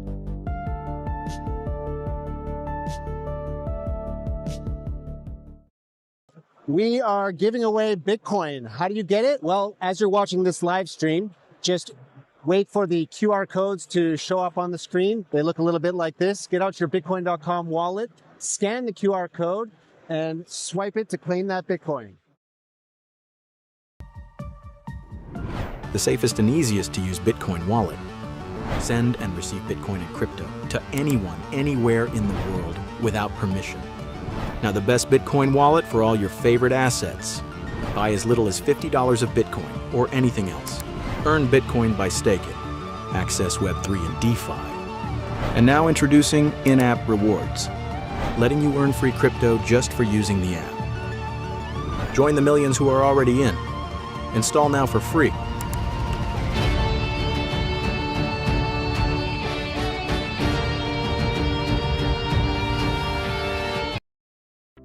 In this video, we'll show you how to earn Bitcoin, currently at over 30% APY, by staking Verse tokens in the Bitcoin.com wallet app using the low-fee Polygon network. You can also stake Verse on Ethereum, but for this walkthrough, we'll focus on Polygon. To get started, you'll need some Verse tokens. This is what you'll be staking to earn Bitcoin. You can earn Verse for free in the Rewards Center or buy or swap into it directly in the app. You'll also need a small amount of Matic, also sometimes called POL, which is the gas token on the Polygon network. You'll be using Matic to cover transaction fees, which are less than 1 cent in most cases. Now that we have everything we need, it's time to stake Verse to start earning Bitcoin. From the home screen, go to Web3 Explorer, then select Earn Bitcoin on Polygon. Next, you'll need to connect your wallet. Make sure to connect your Polygon wallet that has Verse and Matic in it. Then hit the Stake Verse button, enter the amount to stake, and confirm the transactions. The first transaction approves use of Verse. The second deposits your Verse into the staking smart contract. And that's it! You're now earning Bitcoin in the form of TBTC, a decentralized, one-to-one Bitcoin-backed token. You can claim your Bitcoin rewards at any time by tapping Claim Rewards. Just like when you staked your Verse, you'll again need a little Matic to cover the fee.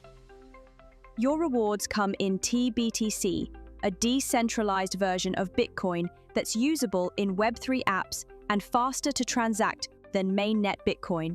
It's always backed one-to-one with real Bitcoin on the Bitcoin blockchain, and you can swap it to mainnet Bitcoin anytime. You can unstake your Verse anytime, instantly, and without penalties. When you do, you'll get your Verse back, plus any unclaimed rewards. And that's it.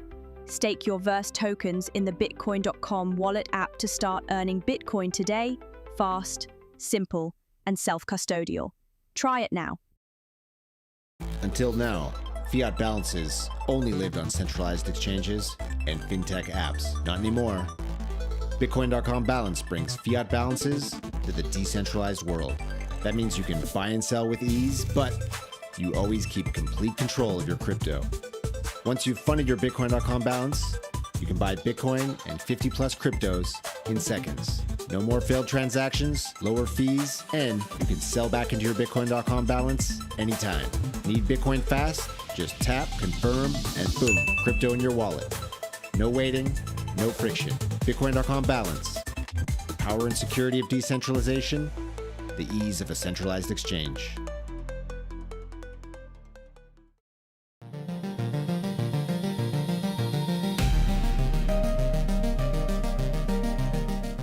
We saw all of the exciting stuff happening with Dubai and crypto regulation. Their whole system is really trying to cater towards bringing more crypto innovators, builders, businesses, and just saying, we've got a framework, we've got a safe way to do this, and it's all by the book, it's all friendly, and they rolled out the red carpet for Bitcoin.com. So we saw it as a great opportunity to join the Dubai area and expand Bitcoin.com's reach into the MENA region. We're now operating out of the DMCC economic free zone. And I implore like every crypto builder, if you're looking for that legal support, the frameworks, the stability, and some support from banking, Dubai is still ahead of the US. You can't just fly into the US and be like, I'm setting up shop here, getting a bank tomorrow, ready to rock. So you can do that in Dubai. Moving is a pain in the butt, and moving companies is a pain in the butt. And if you don't have those like local contacts that can kind of guide you through the red tape, there's red tape everywhere, including in the UAE. It just felt like the Dubai entities and the DMCC really made that process a lot easier. They've got shared co-working spaces, office space, all the legal frameworks, all the VARA support, any of the legal compliance stuff that you got to do to just stay above board. They'll make sure that you've got that clear checklist and support you along the way, just guiding you through that process. The Dubai and DMCC guys, they went above and beyond. There was active boots on the ground really like welcoming us. I can't thank them enough. It's been really helpful for us.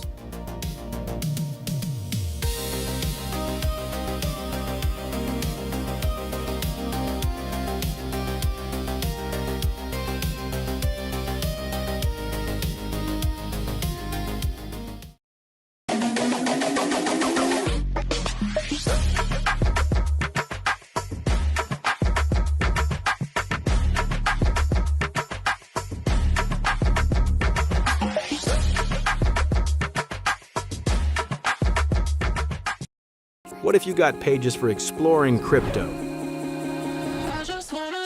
Read news, check prices, discover new projects, and stack rewards along the way.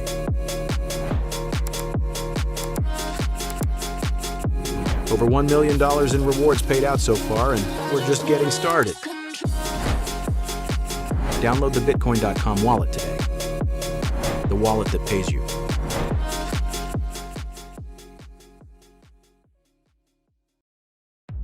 Do you think your crypto is private? Think again. On Bitcoin, Ethereum, and most major blockchains, every transaction you make is public, traceable by anyone, anywhere. What you send, who you send it to, when you send it, how much you hold, all visible forever. That's not just transparency, it's surveillance. Confidential assets on the Zano blockchain changed the game. Built for privacy from the ground up, Zano's system extends its powerful protections like untraceability, unlinkability, and amount concealment to any token. This opens the door to fully private financial tools. Imagine a USD stablecoin, but shielded. Imagine Bitcoin wrapped and transacted anonymously. Imagine enterprise tokens that move without exposing sensitive details. Confidential assets make all of this possible. And now, with the Bitcoin.com wallet, you can hold, send, receive, and swap Zano's confidential assets, all inside a single, easy-to-use, self-custodial app. Privacy isn't just an add-on, it's the future. Update your Bitcoin.com wallet today and step into the next era of private crypto.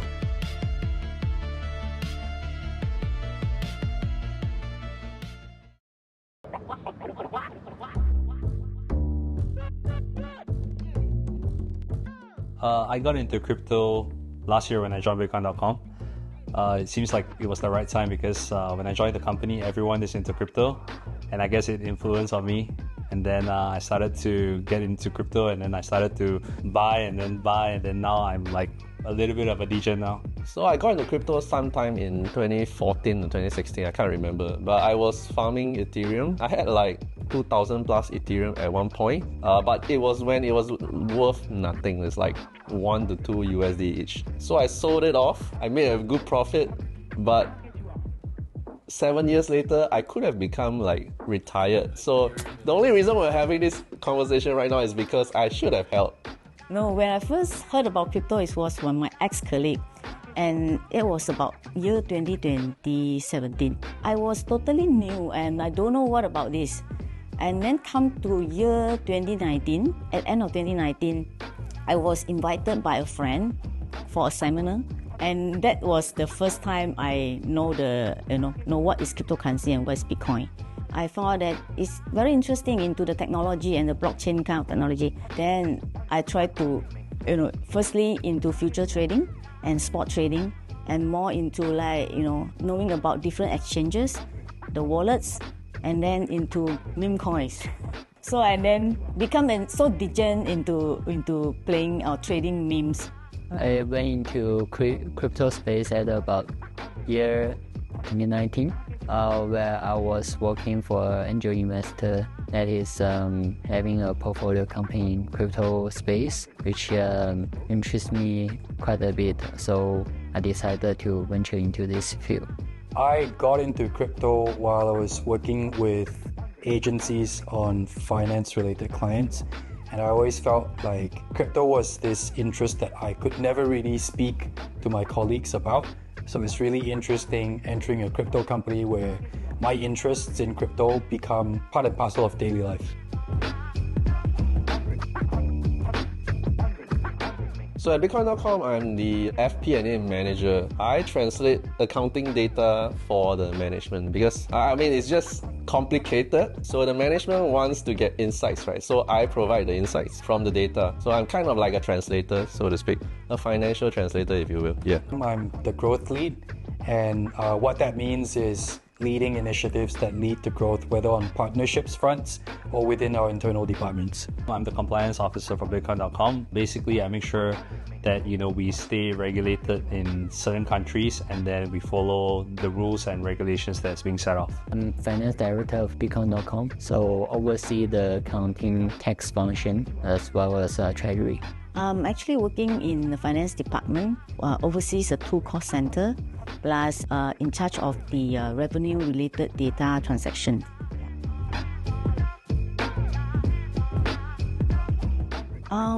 Basically for me, I have been in Singapore for more than 30 years, so I like the cleanness and the safety in Singapore. The environment are good. You have to mix around with positive people, and it's a hub for most of the Southeast Asia countries, most of the people internationally, yeah.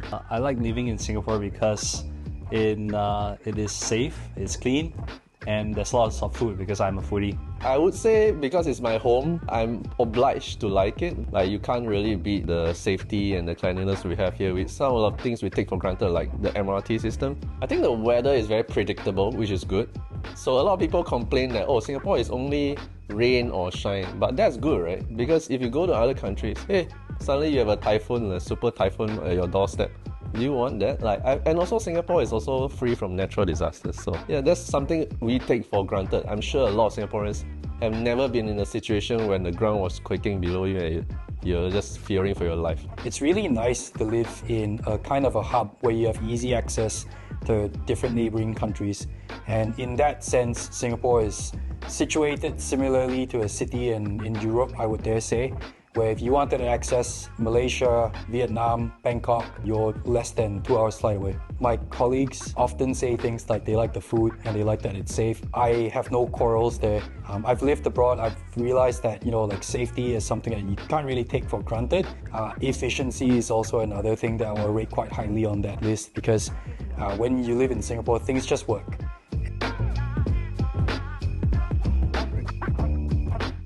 If you're considering to live in Singapore, the advice is to go explore the whole city. Avoid all the fancy restaurants that you see in the malls.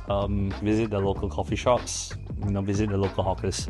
I think if you want to live in Singapore, you have to be earning quite a bit of money. Unless you taper your expectations and live like a local, you can get a flat in a HDB. I feel like a lot of foreigners, they tend to pigeonhole their choices into I have to live in this area because it's the cool place for foreigners to live in. I have to spend this amount at this upmarket supermarket when they can be actually spending their money more wisely. So actually talked to some ex-colleagues. I've reduced their expenses easily by 60-70% by just making them think about whether this is a smart choice or not. So I think instead of phrasing it as earning more money, I'd be like, spend my money more wisely and don't be like compelled to think that you have to spend this amount of money just because, yeah. The train will be crowded, so try to avoid those like the timing that at least like working hours time period, so that you won't be stuck in the crowd. Yeah.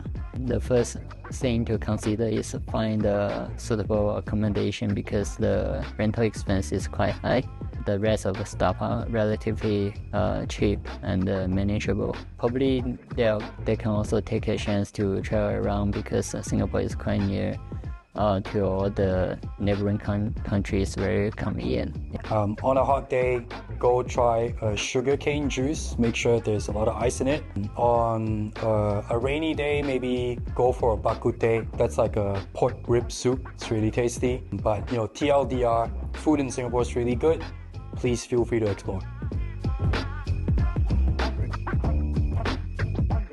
There's no limits to the next frontier. Like there's new tech being shipped out, there's new projects being built every day, and everyone just wants to do something better. I work with great people, and I dare say so because it's a very collaborative environment. It's very different from the types of traditional finance marketing roles that I've had in the past. Of course, things can get quite rough and it's always very fast-paced. It's an industry that doesn't sleep.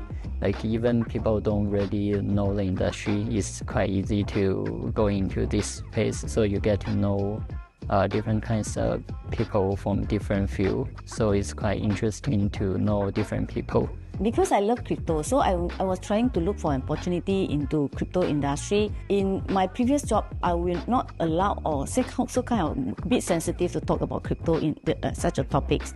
So, but in the crypto related company, when I start to join the company, I feel like everybody is talking about crypto. Once I step into crypto, I would like to have like environment that people is talking about the same topic. Yeah.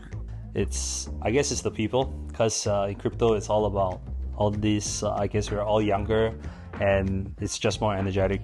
I feel like because I'm a crypto native, it feels very second nature to me.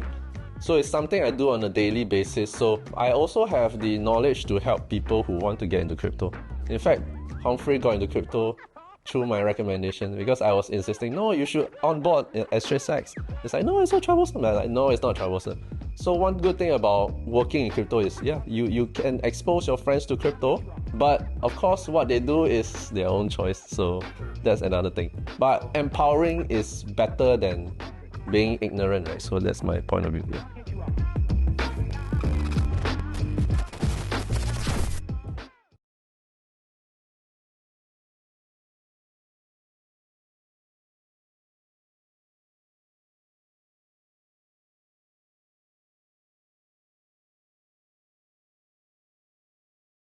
Thank you for doing this, sir. Thank you. Pleasure. Yes, we had an interview, I believe it was last year, but that was through the computer. Yeah, I can tell time flies. Time I think does it's over a year now. Yeah. I remember we did the one with Andre here. That's not right. here in Dubai. Not too long ago. Exactly. Yeah. So this is our first in-person interview. I think so. Yeah. Definitely. For our audience, can you please tell everybody who you are and what you do? My name is Pavel. I'm a co-founder of Sana, and I do privacy cryptocurrency. Very good. We're going to get to Zano in a little bit, but to start with, I'd like to talk about privacy in general. It's a major narrative now in crypto. First half of the year, didn't really hear about it. Last year when we talked, didn't really hear about it, but since about midway through this year to now, it's become maybe the hottest narrative. I was wondering just your thoughts on this rise of privacy in crypto. Well, I'm a little bit in disbelief because I do not understand what's going on and why people suddenly started to care about the thing. Because for us, nothing changed since like forever. It was always important. We were always trying to push the narrative, and somehow it just got picked up recently. and I'm excited to see that, but I cannot explain it. Yeah. Do you have any conspiracy theories or any kind of anything like that to explain why it's? I try not to, because the privacy crypto has the highest concentration of conspiracy theorists. Oh, really? So I Interesting. try not to play along, because I don't want to go down that rabbit hole, because people are like fighting governments or aliens or whatever. For us, privacy was always about fungibility. That's like essential quality of any cryptocurrency, and this is why it should be there, not because of being like opposite to government or some like political force, because it's like highly contextual. I think, depending on where you are coming from and like what's your life situation is. Yeah.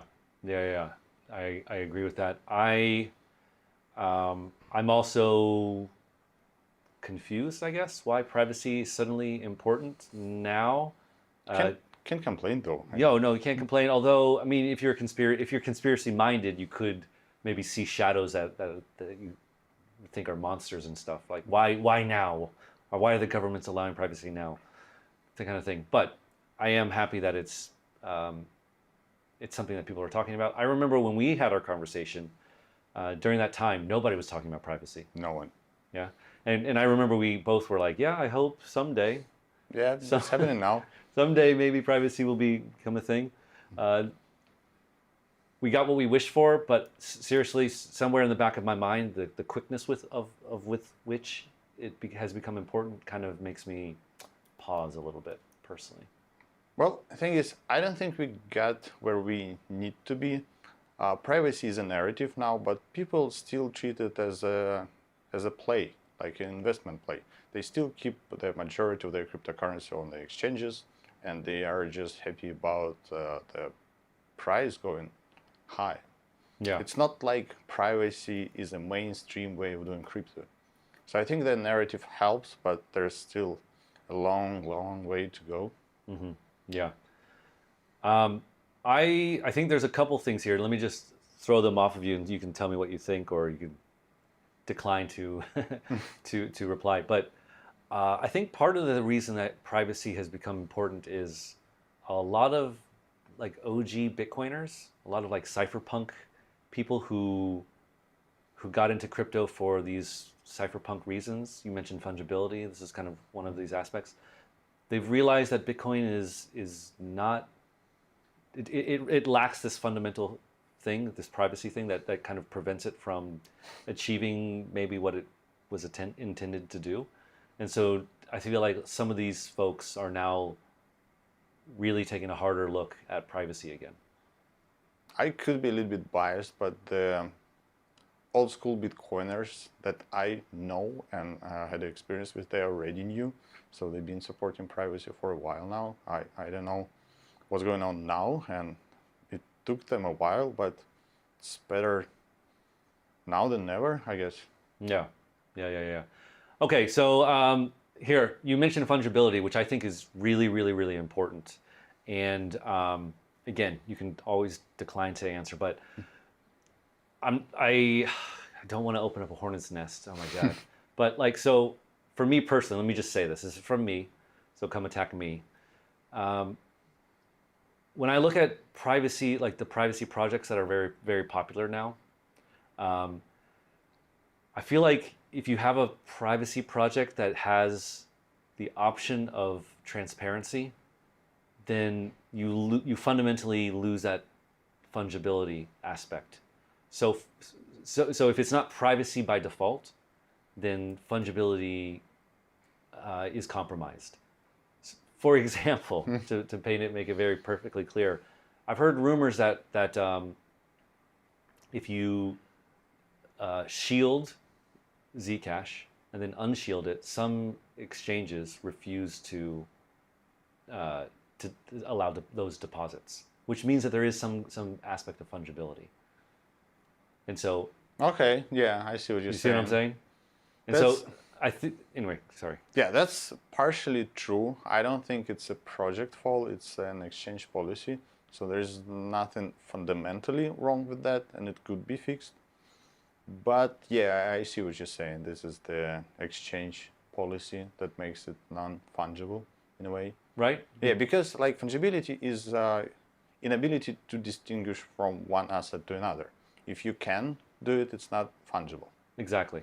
So this is just by definition. Yeah, I mean, it's the same. It was the same problem with like Tornado Cash and Railgun and things of that nature, where government organizations would label blacklisted. Yeah, right. Like my Ethereum address banned from all the pre-sales like ever. I recently tried to see what's that Mega ETH is about, and I admitted my address, which has like a long history, like over 7 years. So I'm like OG Ethereum guy, and I'm banned because I was engaging in some privacy protocols before, just trying it out, never really using it. Yeah, and this is what I mean by I think from my perspective that then you lose not all fungibility, but there is that I feel like it is lost versus like a privacy first thing. Yeah, you can say that. I mean, it's mostly semantics, but like if you're talking about transparent Zcash address, it's not fungible, and shielded Zcash, as long as it doesn't leave the shielded pool, it's fungible. Yeah. So I mean, you cannot say the entire project is non-fungible. That would be a little bit unfair. Yeah. But yeah, you need to separate those ideas into different sets. Yeah. Okay. The other thing that I wanted to speak with you about is, again, if you haven't seen our first interview, I highly encourage it. It's pretty good because we were talking about this more than a year ago. So it was kind of depressing. Depressive back then. Like privacy is important, but no one cares. No one cares. No one cares. No one cares. But yeah, my first love, we talked about in that conversation, was Monero. That was the first thing that really got me hooked. Not Bitcoin. It was Monero.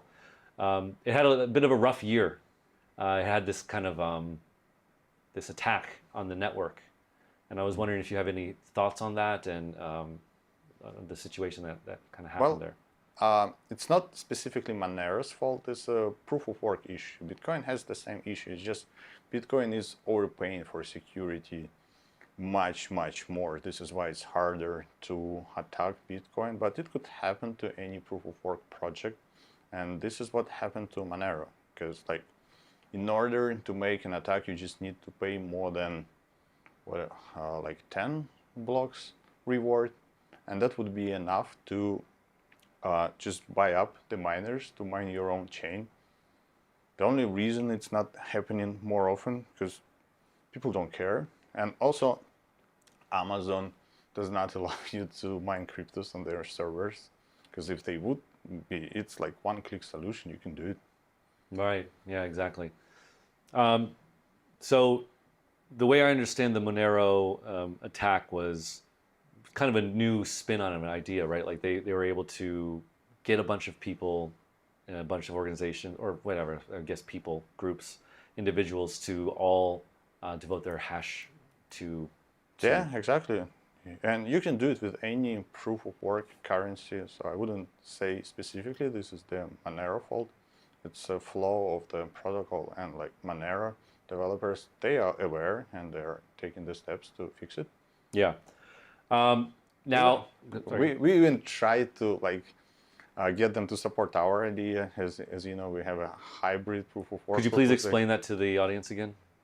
In Zana, we utilize the hybrid proof of work, proof of stake protocol that alternates between proof of work and proof of stake blocks and adjusts the difficulty. This is why you cannot rent the majority of hash power and break it.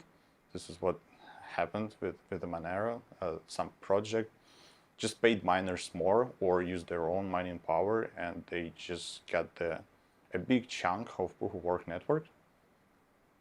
This is why we are leaning toward proof of stake in general. Our plan is to get rid of proof of work altogether, but there are some issues that needs to be fixed before we could go proof of stake, but that's the ultimate goal. Yeah, I don't want to open up the can of worms, so I know like Bitcoiners are incredibly dedicated to proof of work, and you have projects like Ethereum are incredibly Yes, dedicated to proof of they stake. did the right thing. Ethereum was proof of work. Yes. And for one of our next conversation, maybe in a few years, I can tell now Bitcoin will switch to proof of stake at some point. I guarantee it. They either do it or they die. That is awesome. Why? Because it's not secure. At some point, block reward won't be enough to pay for enormous amount of hash power to maintain the security of the chain. And the idea that transaction fees will take over, you can see already that this is not happening because no one uses Bitcoin as a payment method. So there won't be enough transactions because it's a digital gold now. People don't send around digital gold that much. They keep it in like safe places. So this is not going to work unless they switch to proof of stake. Interesting. And that would solve the security budget concern that you kind of outlaid there. Yes. And to add something on top of that, I think they should just adopt the Zcash model and add some privacy to it, but that's a little bit more far-fetched, but the proof of stake is a must. Yeah. Interesting. All right, cool. That is a hot take. I can't wait to get that out there. That's yeah, gonna but be it's going to be like 5 to 10 years, maybe, yeah. not like the year after. But eventually they have to arrive to that idea because it's just math. Yeah. It's not like my agenda and I want to push privacy or proof of stake because I'm a huge fan. This is just what makes sense. Yeah. Awesome. Okay. Right. Let's talk about Xano. How was 2025? Maybe start with an overview of Xano in 2025. How do you feel about it? How do you feel about your team's effort? Give me something. Busy. It was busy. You know, we roll out our updates in big increments. Before it was all about bringing the Zarkanum, a privacy-focused proof of stake with confidential asset support, and it took us like a year to write and review the paper and another year to put it in code. So right now we are working on the next big thing, but things take years. So I can't say that 2025 was like a year where we rolled out something, but we are cooking something. We are preparing for the next big thing. Which is going to be a full proof of stake consensus. The important thing I mentioned, because our hybrid now still has a proof of work part, and we believe it's a flawed model. It just helps us to keep things together for now, but we are closing in on a full proof of stake consensus that will be much more secure, the hybrid one, and also allow us to do cool things like have a faster blocks, a faster finality. Because right now we have like 1 minute block and you need to wait a few minutes to get it confirmed, like our default is 10 confirmation, same as in Monero. So in reality, if you want to use it for e-commerce or just casually sending funds around, you need to wait for 10 minutes or even 20. That's not the user experience people get used to in 2025. So full proof of stake would allow us to have much faster finality, like few blocks, and blocks could be like every 10 seconds. This is way better user experience. So that's like one of the big things. Another one, we are doing research, how can we apply the full chain membership proofs. This is a big thing from Monero. I don't know if you follow the privacy field, but there are like two schools of privacy, one led by Monero and another one by Zcash. And Zcash, in terms of privacy, we're winning because of the anonymity set. And Monero had like 16 decoys, same as we do, and the full chain membership proofs would allow them to have the entire pool of decoys as the set. So basically put them on par in terms of privacy with Zcash. This is something that we are going to implement in Xano as well. It's going to be a little bit more complicated because we need to apply it not only to the native coins, but the confidential assets. Another, our idea, and we believe in it so much, people could launch their own token, and it would be as private as Monero, as Xano, and as Zcash eventually. There is one thing we just started working on recently, which is even more far-fetched, but we are going to bring the execution layer, because right now we operate as a finality layer, the settlement, the L1 blockchain, and we already had like a couple of prototypes. How can we make an instant sync addresses, and it could be a gateway to execution layer, basically our own virtual machine. Oh, wow. So-called smart contracts. I just don't want to throw out any buzzwords in there because I'm gonna get attacked on Twitter. Like, this is not the smart contract because you do not have this and that. But like, it's a process, and we already got the first part nailed down. We have gateway addresses that would allow a connection to something that's capable of executing smart contracts. And we're already using it in our integration with the confidential layer bridge. So yeah, things are bright. It's gonna take like a year or a couple of years to get done most of it. But yeah, we get a vision and ready to execute. Yeah. Correct me if I'm wrong, but I thought in our last conversation you said that having an execution layer in a privacy project means that it's not private. Define private.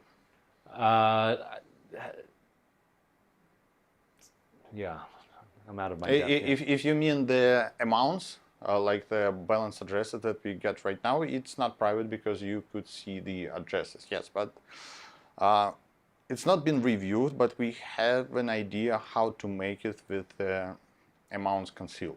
Okay. There's going to be a paper, there's going to be reviews. This is why I'm not going to tell like we got it done. And it's like, but this is the direction and we are working towards it. That's awesome. Yeah, awesome. Okay, I just want to take a step back. So you're also working on, you said, full proof of stake consensus. Yes. I'm assuming that this is much harder because you have to be private? Yes, of course, of course. The idea of Zarcanum is to make a privacy proof of stake. There were privacy proof of stakes before, but they revealed the amount being staked. Okay. We made one that goes around it, so we are not revealing our amounts.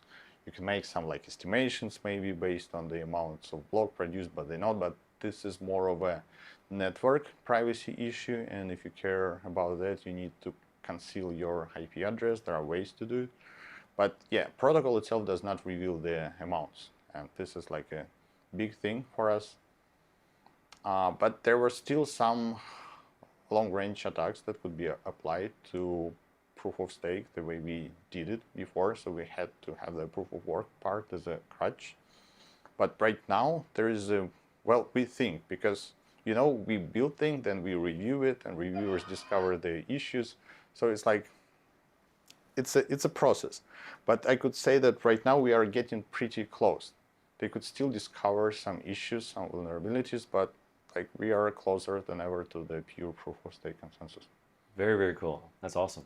I personally think privacy is going to be maybe one of the biggest things, maybe biggest narratives for 2026, even bigger than it is now.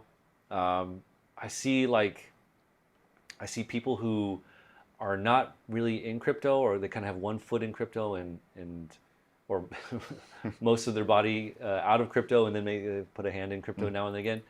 Like, I don't know if you know, like Tim Ferriss or a couple other people who bought Bitcoin a long time ago, and then they just held it, and then I think they thought, oh, Bitcoin and crypto got a little boring, and so then they just kind of moved on with their lives, still holding it, but they're starting to talk about privacy now, right? And I'm seeing people like, I think Chamath, you know, he was talking about privacy. Maybe that's a bad sign, but anyway, he was talking about privacy. Tim Ferriss is talking about privacy in crypto. So it really does feel like there's a lot of effort or an attention building into this. I don't know if you have felt that within like the developer community or from your side of things. Well, I wouldn't know, because we are way down in our bunker churning the code, so I don't really know what's going on X or Twitter, how we should call the thing now. Yeah.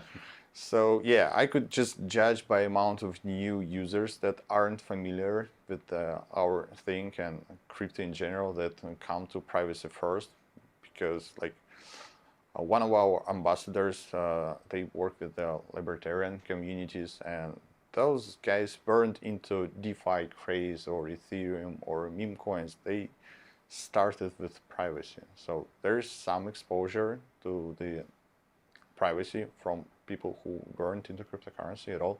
And I think this is how we could start the mainstream adoption. I don't expect to convince the hardcore maxis or meme coin people or whatever current audiences are to switch to privacy, but there are people out there who can benefit from using privacy cryptocurrencies. Yeah. So, yes, you mentioned something that I forgot to ask, sorry. Right, DeFi, and DeFi makes me think of like Ethereum, Solana. Ethereum and Solana, I don't know if it's in response to all this kind of attention to privacy, but you saw like Vitalik talk a lot about privacy and how privacy is coming to Ethereum in the second half of 2025. You saw a lot of like the Solana royalty, right? Like Anatoly and Mert really kind of pushing or being connected to privacy in some respect. I was wondering how you think about maybe like these kind of general purpose L1s, Ethereum and Solana, adopting privacy. Is it legit? Is it just kind of privacy light? I mean, how do you think about that? Well, I think it's great, and I don't really know what the Solana stance on privacy. I'm mostly an Ethereum guy myself, and Vitalik was pushing privacy for as long as I knew that. There was never any demand, but he published papers on privacy before he, I think, was one of the investors in Aztec network, and I think he helped the Railgun. So yes, definitely, yeah, Railgun a lot, yeah. Yeah, so it's not new. It's not like how public chains are trying to ride the privacy narrative. They just saw the demand. Finally, no one cared before. Very generous of you. Yeah, so they want to allow their users to have some of it. Of course, it's not going to be as good as a layer 1 privacy, but there are always trade-offs. It's easier to get in on Solana and Ethereum, and you have access to incredible infrastructure. You can like get loans, and you can have well, whatever, you know what DeFi infrastructure is, and you don't have any of that on a privacy first chain. So if it's something that you need, you might consider the Ethereum privacy. And if you just want to send your coins around, or tokens, stable coins, whatever, you use it like as a real human being to pay for stuff, you might want to consider L1 chains, because you do not need the complexity of the smart contracts, because it brings a lot of value, but also increases the risk. There is a smart contract risks. Yeah, definitely. What do you think about like things like Railgun or mixers and things like that? I guess it's like kind of private, not really. Well, kind of, yes. Generally, in Ethereum and Solana ecosystem, it's not the true old school hardcore crypto, because like last week I was banned by the RPC node I'm renting from Alchemy, because I was submitting a lot of transactions and they thought I'm attacking someone. So you don't really use them you don't host a full node. You are not in charge, you're using services. And while some of it could be somewhat private, you're still using service. And that could be convenient, but it's not and never going to be as private as running of your own L1 node and a privacy-first blockchain. Mm-hmm. Yeah. Okay. And so you think like, so for example, Ethereum and Solana and maybe some of these ultra high performance L1s and L2s, like I talk to a lot of people at conferences, and it's all like becoming infrastructure, right? So it's very, very, very rare to run your own anything. Yeah, it's nowadays. impossible. Yeah. I tried to. It's impossible. You need to have a data center at your disposal to be even competitive. Yeah, interesting. So do you think like then the best solution for this kind of thing is to like have assets on a privacy first chain and then bridge over and then bridge back or something like that? Yeah, personally, I don't believe in best solution. I don't think there's ever going to be one blockchain that could fit every role, and it's impossible. I mean, it's a simple engineering. There is never going to be enough TPS to run the Visa and MasterCard amount of transactions on a private network. It's just not a thing, unless something unique will be invented, which we are aware of yet. So I believe we're in coexistence of object-specific blockchains and some sort of interoperability layer between them. Okay. Yeah, that would be the solution for me. Do you think that like privacy chains will have DeFi on it, or is that because I think last time we talked about this is it almost seems like that's like shoehorning something into the privacy that doesn't necessarily need it, right? Like if you want to, I don't know, get a loan or have yield or something like that. It is possible, but there's also a liquidity issue. Let's say if we have enough engineers and a few years of time, we could build a virtual machine.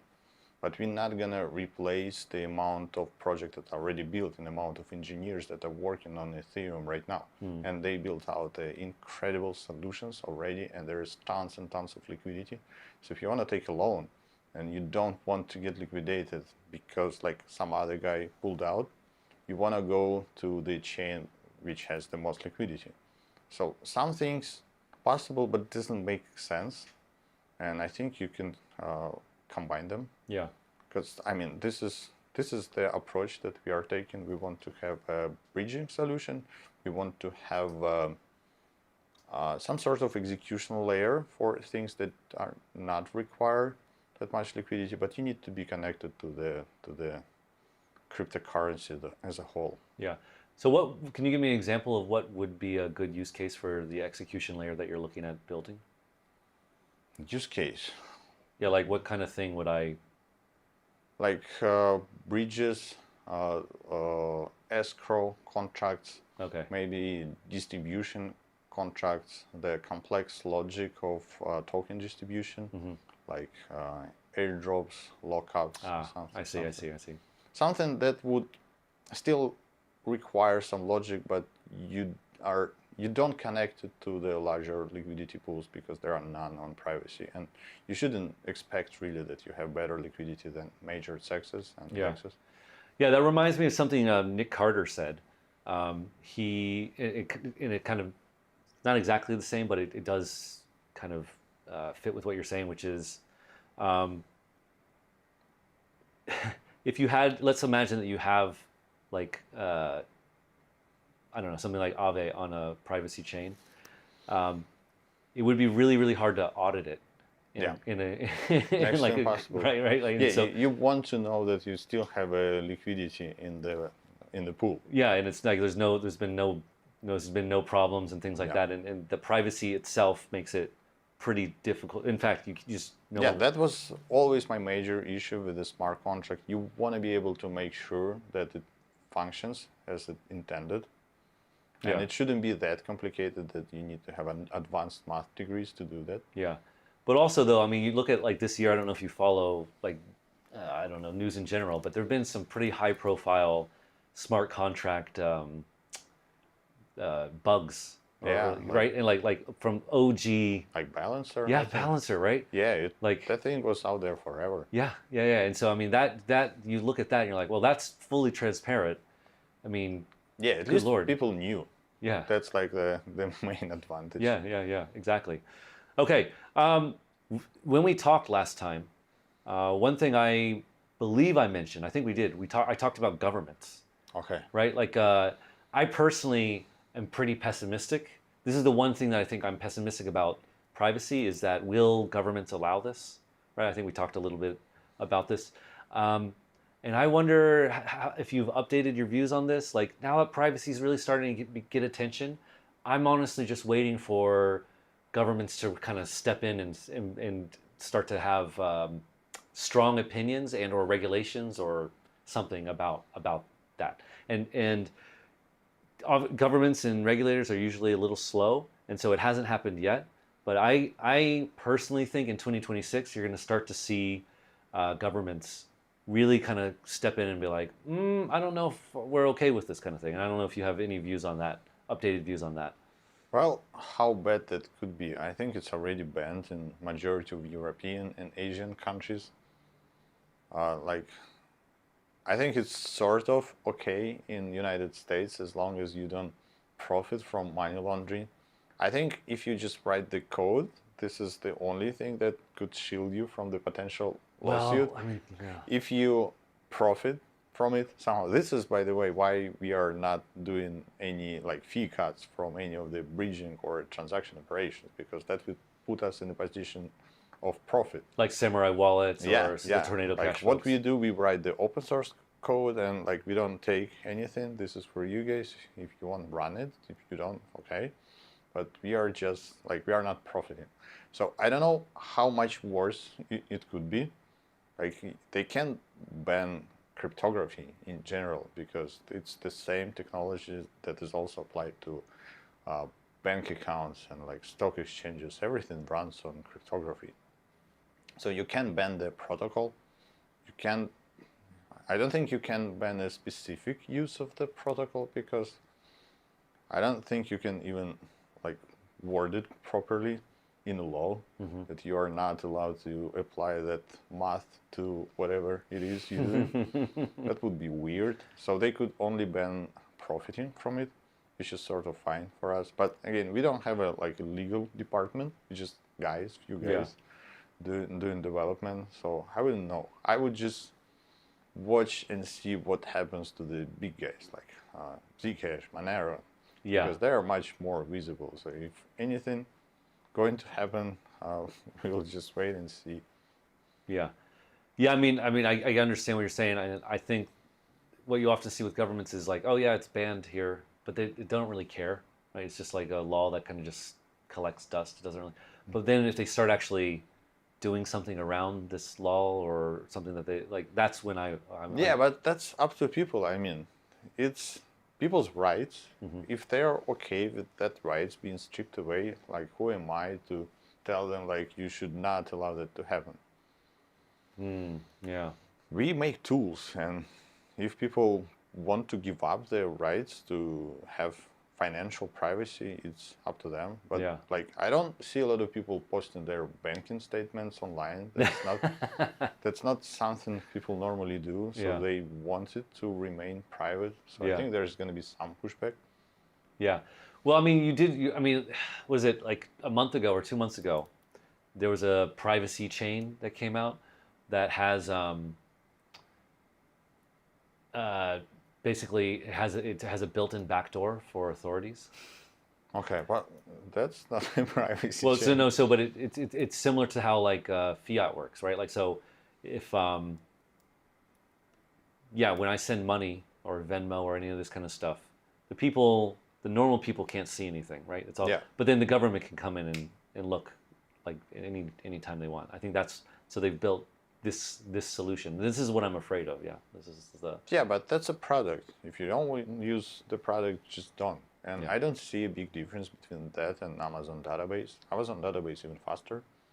If there's someone with the exclusive access to it, first of all, it's not private, and second, it's also dangerous because it could get leaked. Like, they might not intend it to get leaked, but it could be hacked by someone. Yeah. So, like, if you have a backdoor, it could be exposed. This is the reason why we don't have any, like, central servers or backdoors, because, like, if someone wants to put, like, me in jail and torture and try to get a key to see all the users, I just don't have it. Right. Yeah, that's awesome.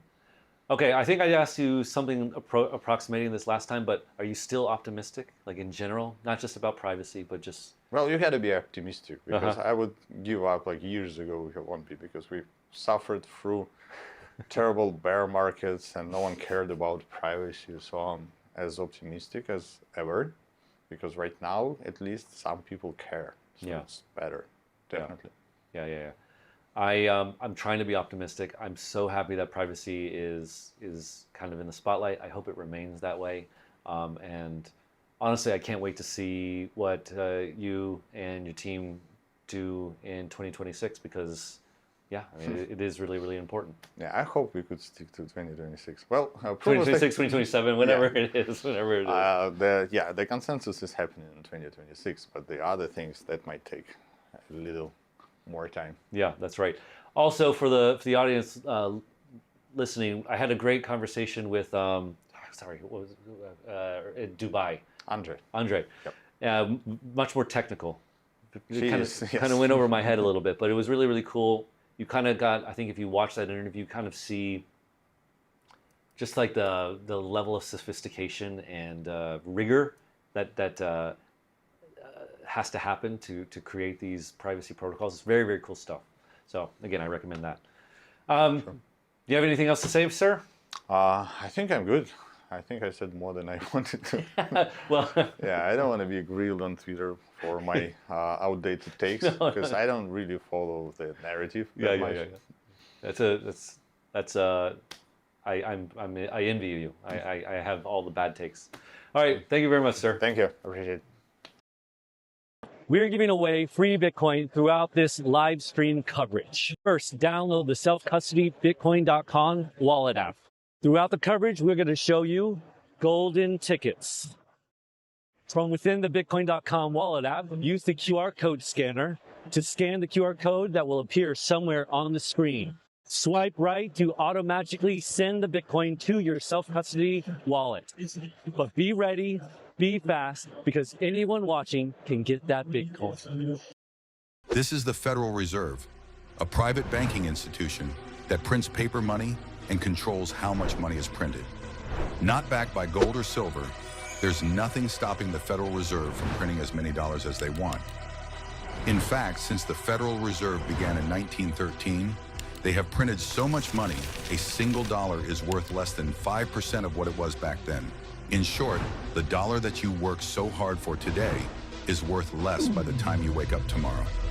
This is inflation, and whether you realize it or not, you are getting poorer by the minute. If you want to escape, there is only one option.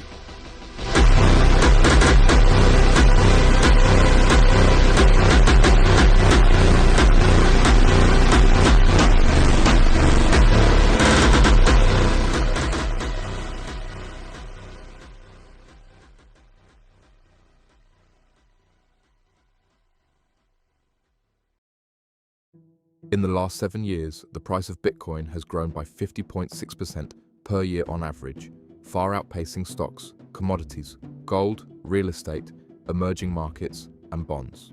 At a $2.2 trillion market cap and growing, Bitcoin is now comparable to currencies like the Australian dollar, commodities like silver, and companies like Google. Bitcoin is here to stay, but as governments around the world print money and Bitcoin vacuums up global liquidity, it is poised to grow much larger. Here's how much one Bitcoin would be worth if it grew as big as a company like Nvidia, then gold, or the US dollar, global M2 money supply, global equities, global bonds, and global real estate. Nothing can stop this train.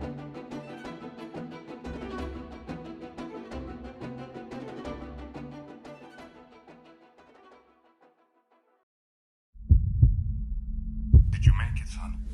Yes, I'm here.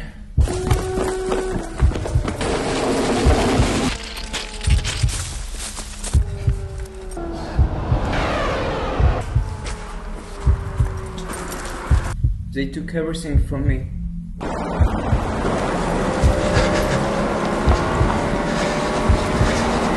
My money, my passport, my phone.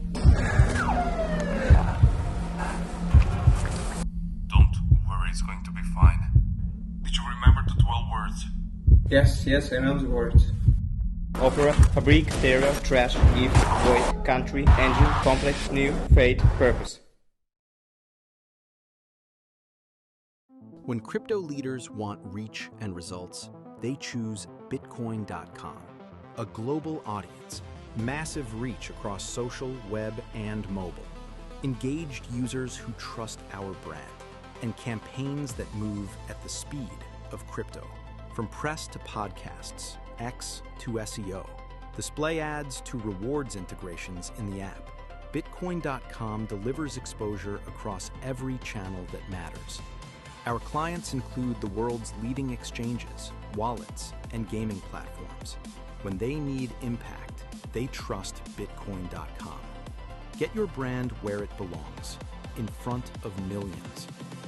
Partner with Bitcoin.com Media today.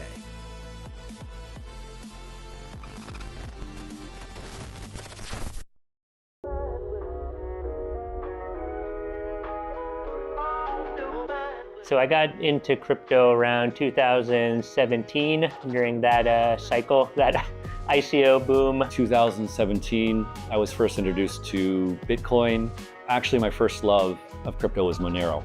I got into crypto in 2017, mainly out of desperation. I started hearing about it, and basically, I'm like, okay, this is my ticket. I got into crypto around 2017. Yeah, it seems quite classic at this point, but yeah, the big bull run basically. Got into mostly ETH at that point.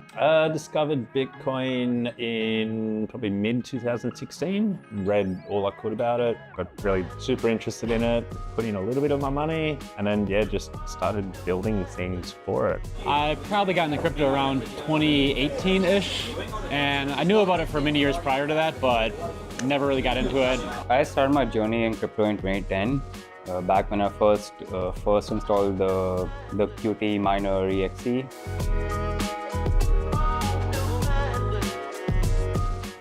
I'm a full stack engineer, mainly deal with front-end web, but I've had my hands in a few different parts of the code bases. I am a media product manager. I basically handle a lot of the Bitcoin.com news media. I'm the marketing operations lead at Bitcoin.com. I manage the marketing team, so we've got video team, designers, copywriters, and yeah, we're just trying to spread the word about economic freedom and our products, make sure that everything looks cool. And right now in particular, I'm kind of building a new exchange product with some of the new cool stuff that's coming out in Hyperliquid, DYDX.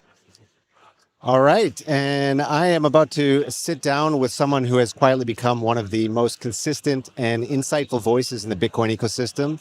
Maurizio Pedrazzoli is the founder and host of the Mr. M podcast, a long-running show dedicated to Bitcoin, investing, macro trends, and the technology shaping the future of open finance. With over 200 episodes, 27,000 subscribers on YouTube, and more than 1.5 million views, Maurizio has built a reputation for thoughtful, wide-ranging conversations with industry builders, investors, and educators. His background in design and front-end development gives him a unique angle on user experience and how real people interact with digital money, a perspective you don't often get in crypto media. So today we're going to be exploring what he's learned from interviewing so many voices in the space, why questions like how much Bitcoin is enough resonate so deeply with people, and a bunch of other topics. Let's get into it.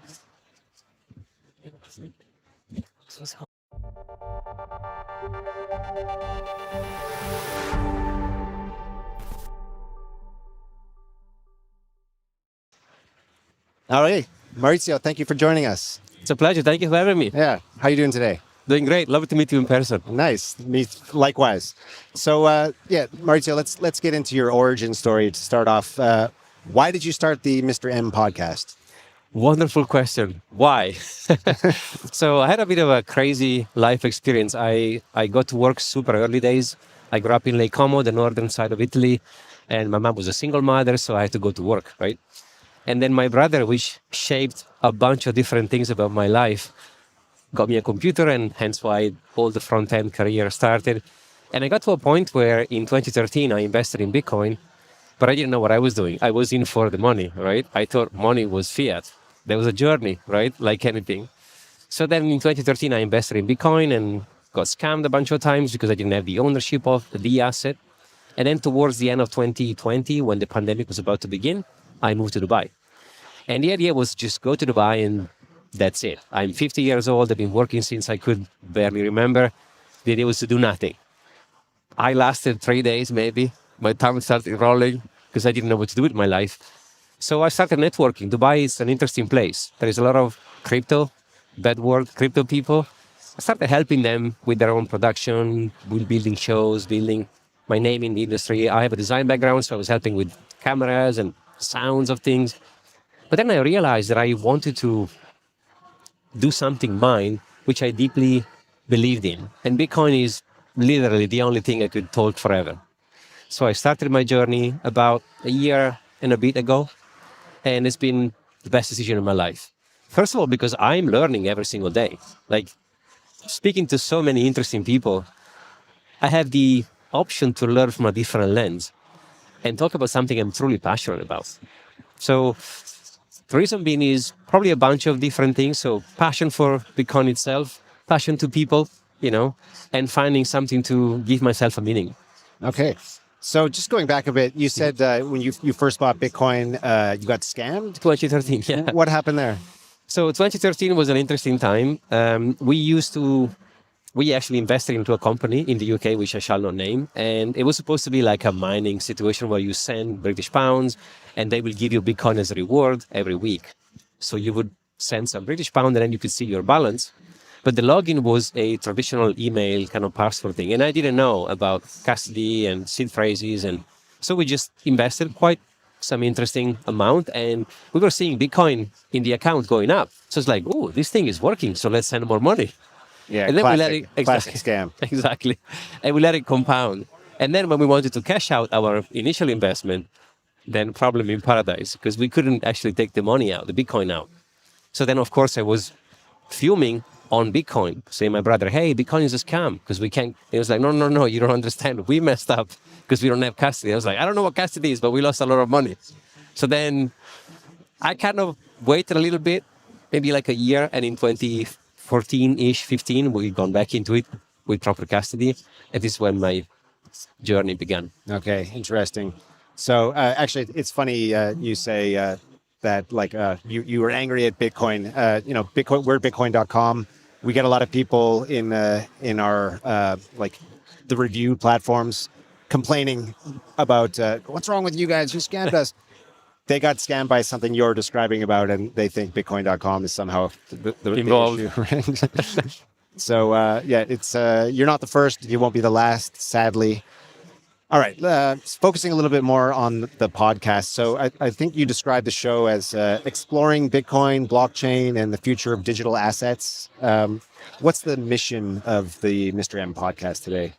I mean, I had to throw in blockchain because maybe I had like one or two where they were kind of leaning towards maybe a layer 2 or a different project, which doesn't happen very often. I'm a maxi myself, and 99.99% of the people I interview are Bitcoin maximalist, if not. But every now and then there is a crypto project or a blockchain kind of. The mission is to help as many people as possible not to do what I've done, which is a bunch of different things I messed up. Well, first, I didn't know what I was doing. I didn't know I educated myself. I wanted to become rich. Oh, I'm going to buy this thing, which is the next thing. I'm going to make a lot of money. I'm going to sell it. So this is the approach. And funny thing is, proper 360, now I'm like, no, this is money. So it's the opposite. So if I can help anyone through my stories or my guest stories not to make my mistakes, I'm winning. Okay. So I believe you've done more than 200 episodes now. Could you go into like some of the things you've learned from your guests, maybe surprising things? Or another question that I have kind of related is, how has the way guests speak with you or the things they focus on, how's that changed over the years? Oh, massively. So the learning is always there for me. Like, I think you will learn if you allow yourself to be open to the idea of learning. It's going to be a path that's never going to finish. The most impactful chat I had ever was with Jeff Booth, and he flipped me completely. I mean, I was already orange pill, but there's another layer, and it's probably more layers. And Jeff is such a legend, and having him on the show was incredible. So what I like about this is every guest has a different view on the same topic, funny enough, because Bitcoin is Bitcoin for everybody, but everyone has a different view on how it can be used or utilized in their lifestyle. So having the option to see so many stories is allow me to spread, like we said, knowledge and help people to understand, but also to me, is changing me. Because before I record the podcast, I have a good 20 minutes where me and the guest are in a private, I'm not recording it, it's just private mode. This is where break the ice, we talk to each other, I tell them my story so that they know who they're talking to, because at the end of the day, I could just be a random guy on the internet. So that's actually the most important bit. And maybe one day I will record them if they are okay with it, or maybe not, I don't know. But there is an element of me doing it for me as well as for the sharing part. So I'm just trying to balance this act between I'm having a private conversation with the guest and I'm learning certain things. And then when we go on recording, there is another level of the podcast. And when it comes to mindset, I mean, from which hardware wallet I use, how much should I DCA, how much fiat position do I have in my portfolio, the whole thing has been literally smashed. I mean, I had some sort of a plan, but then a guest comes in and Lena Alden comes on, and okay, whatever I thought I was doing right, maybe I should think about it. And again, it all comes to the option to yourself to say, hey, I want to stay open to learn. And if you have that mindset, I think you're going to keep learning forever. So I don't know if I answered, but... No, it's good.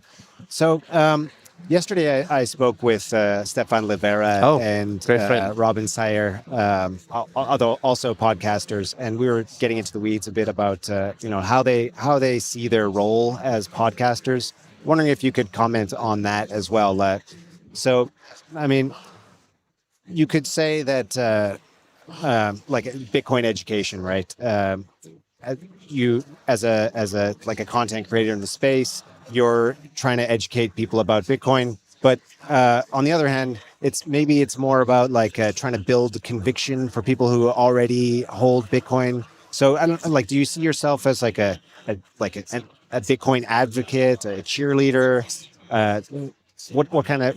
How would you describe your target audience as well? That's a wonderful question. I think there is something I call it podcaster curse. I don't know if it makes sense, but basically whenever you have a show and you invite other people on, your show is as good as the guest you bring. So that's something we as a content creator have to be mindful and say, okay, how they can understand who I am. Because most of the time, the guest is always the star of my show, and I maybe have little interaction with them because I don't invite someone to talk to me and interrupt them. Like, I just let them go.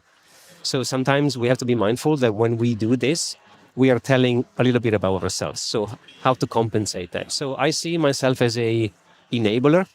So I have a platform, grateful that I have so many people watching my content.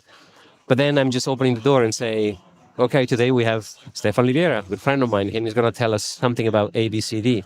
So I'm just facilitating. And I think it's a good thing to do because media can be egocentric. So reminding ourselves that, we are not at the center, but we are part of it. It's a good thing to have in mind. But I would say educational content probably be my tick. If I had a checkbox, I would say educational content. But mainly, selfishly, I do it for myself, if it makes sense, because I want to learn more and more. Yeah. All right. Let's get into specifically some of the episodes you've done. I know you've got, there's one episode, I believe is titled Retire with Just 0.2 Bitcoin. Here's why. And there was another one, why owning 0.1 Bitcoin will change your life.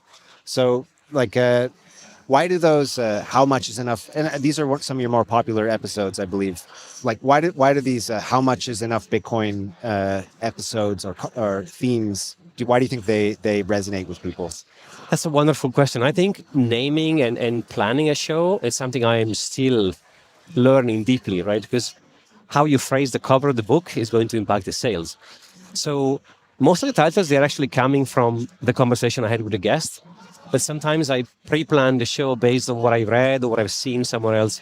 I think the 0.1, 0.2 become rich with this much resonates because it gives investors the idea that they can still be part of Bitcoin. Because one of the most interesting comments I'm getting from viewers or followers, subscribers, or even guests is like, I missed it, and they miss it at $1, they miss it at $10, they miss it at $100, and they will miss it forever until they do something about it. And my answer is like always, okay, you might have missed it, but what are you going to do about it today?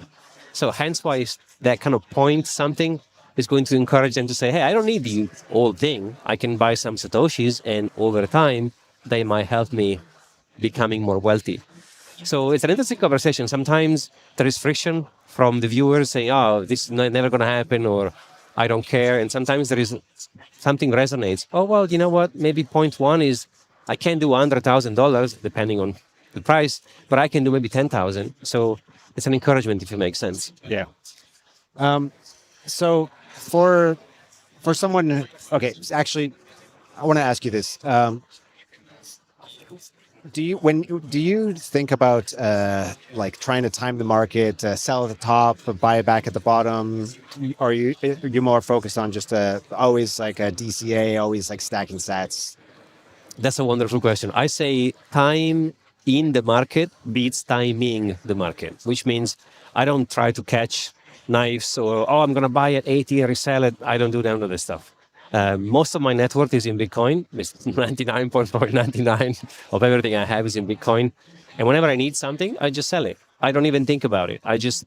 And whatever I have as a passive income, it just goes in Bitcoin. So there is a monthly DCA on, and it's going to be on forever. And I just buy. And the plan and the mission is always the same. I want to wake up today with more Bitcoin than I had yesterday. Doesn't matter if we are 150, 180. I don't try. I did try the game. I tried doing stuff. It doesn't work for me. I know a lot of good friends, traders. I'm not in that camp. I'm like, I like this thing. I want to have as much as I can. And whenever I need to do something, I'll sell some of it basically to buy time, you know? That's what I'm exchanging. I'm exchanging Bitcoin to gain time. Maybe to see my wife and get a sunset or go for dinner or fly to Vegas for a conference.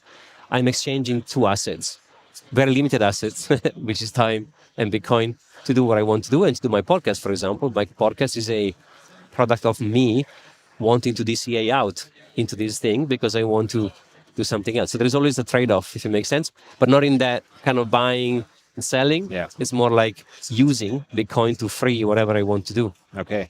So recently, I mean, in this cycle, we've seen some of the biggest selling by OG whales. This is one of the themes people have been talking about. There's been somehow that $100,000 mark made a lot of the long-term holders sort of cash out. And people say that, okay, well, this makes sense because, there was the Jordy Visser thing with IPO, Bitcoin's IPO moment. And then people talk about, well, it makes sense to diversify. You said you're like 99% in on Bitcoin. Don't you think about diversification?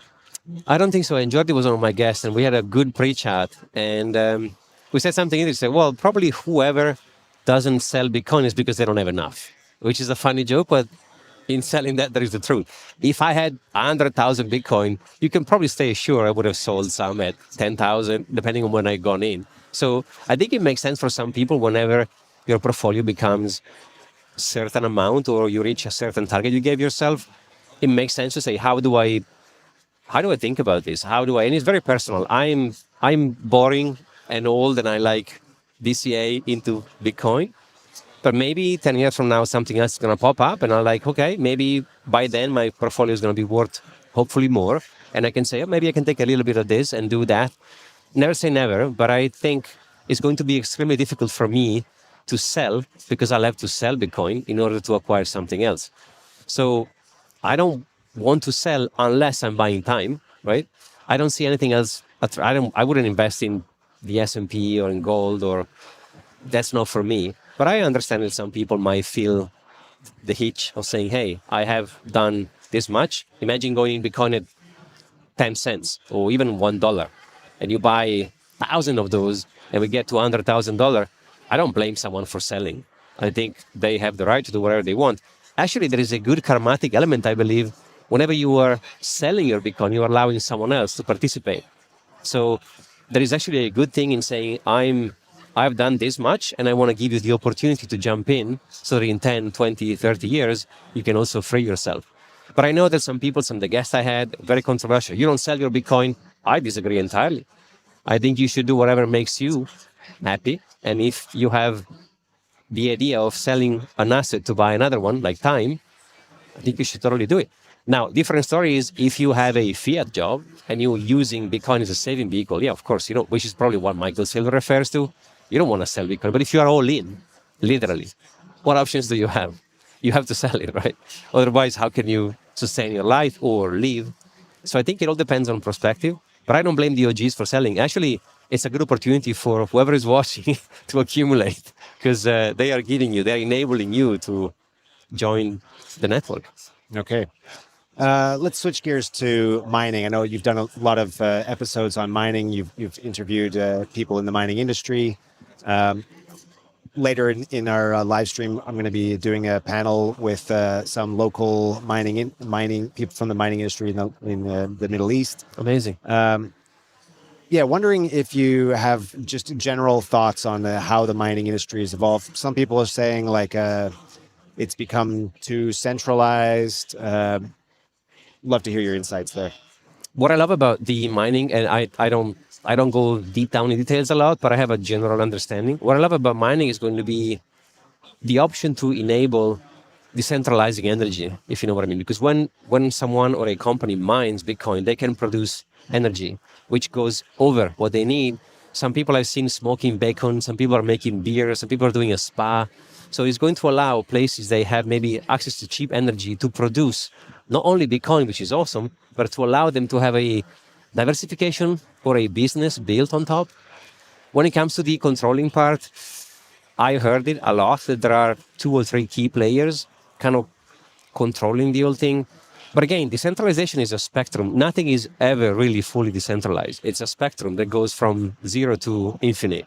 And we have to remind ourselves that Bitcoin is not 100% fully. There are elements that can be improved. And I think it's part of the adoption, evolution, and where are we going next. I mean, arguably some people could point fingers on certain aspects of Bitcoin because they see decentralization as an absolute, whether I think it's a scale. And there are things they can improve, and I think they will, because the more people are going to take control of their finances, the more people are going to contribute in helping this asset to grow, not just price-wise, but in many other areas. One of them could be mining. So it's inevitable. It's unstoppable. So one way or another, we're going to have to experience changes in every direction. And I think energy is going to become more and more decentralized, and we will see more and more businesses building on top of the mining, which was initial idea of, oh, I'm going to mine Bitcoin, use power, but then use the extra plus of energy or heating to do something else. So I am actually super excited.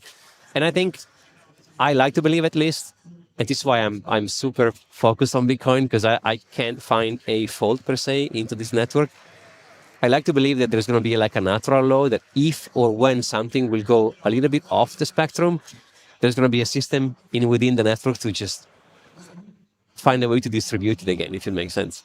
What do you mean goes off the spectrum? For example, a couple of companies owning too many servers and mining. I think we will find as a royal we, a way to reshuffle it in some ways. So it doesn't worry me. I'm not, even like the core versus not debates, I don't think about that stuff, because what you focus on, it grows. So I'd rather focus on other things that make me more interested, as opposed to trying to think about, oh, Mara owns majority of the hashing power or whatever. I don't think it's definitely something we should, not saying not to look into it, but I like to think that the market is going to enable or find a way to fix itself. Got it. All right. So, in your origin story, you mentioned about getting scammed basically because you didn't, you relied it on a not self custody. So, just wondering, like these days, how do you think about self custody?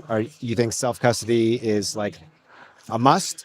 How do you feel about people who are investing in Bitcoin via ETFs? Is there treasuries? Treasuries? Are there risks? Are there centralization risks there that you're worried about? That's a fantastic question. Okay, let me put it this way. I'm excited about ETFs and treasuries because they're going to enable so many people to have the option to enter somewhat in the network.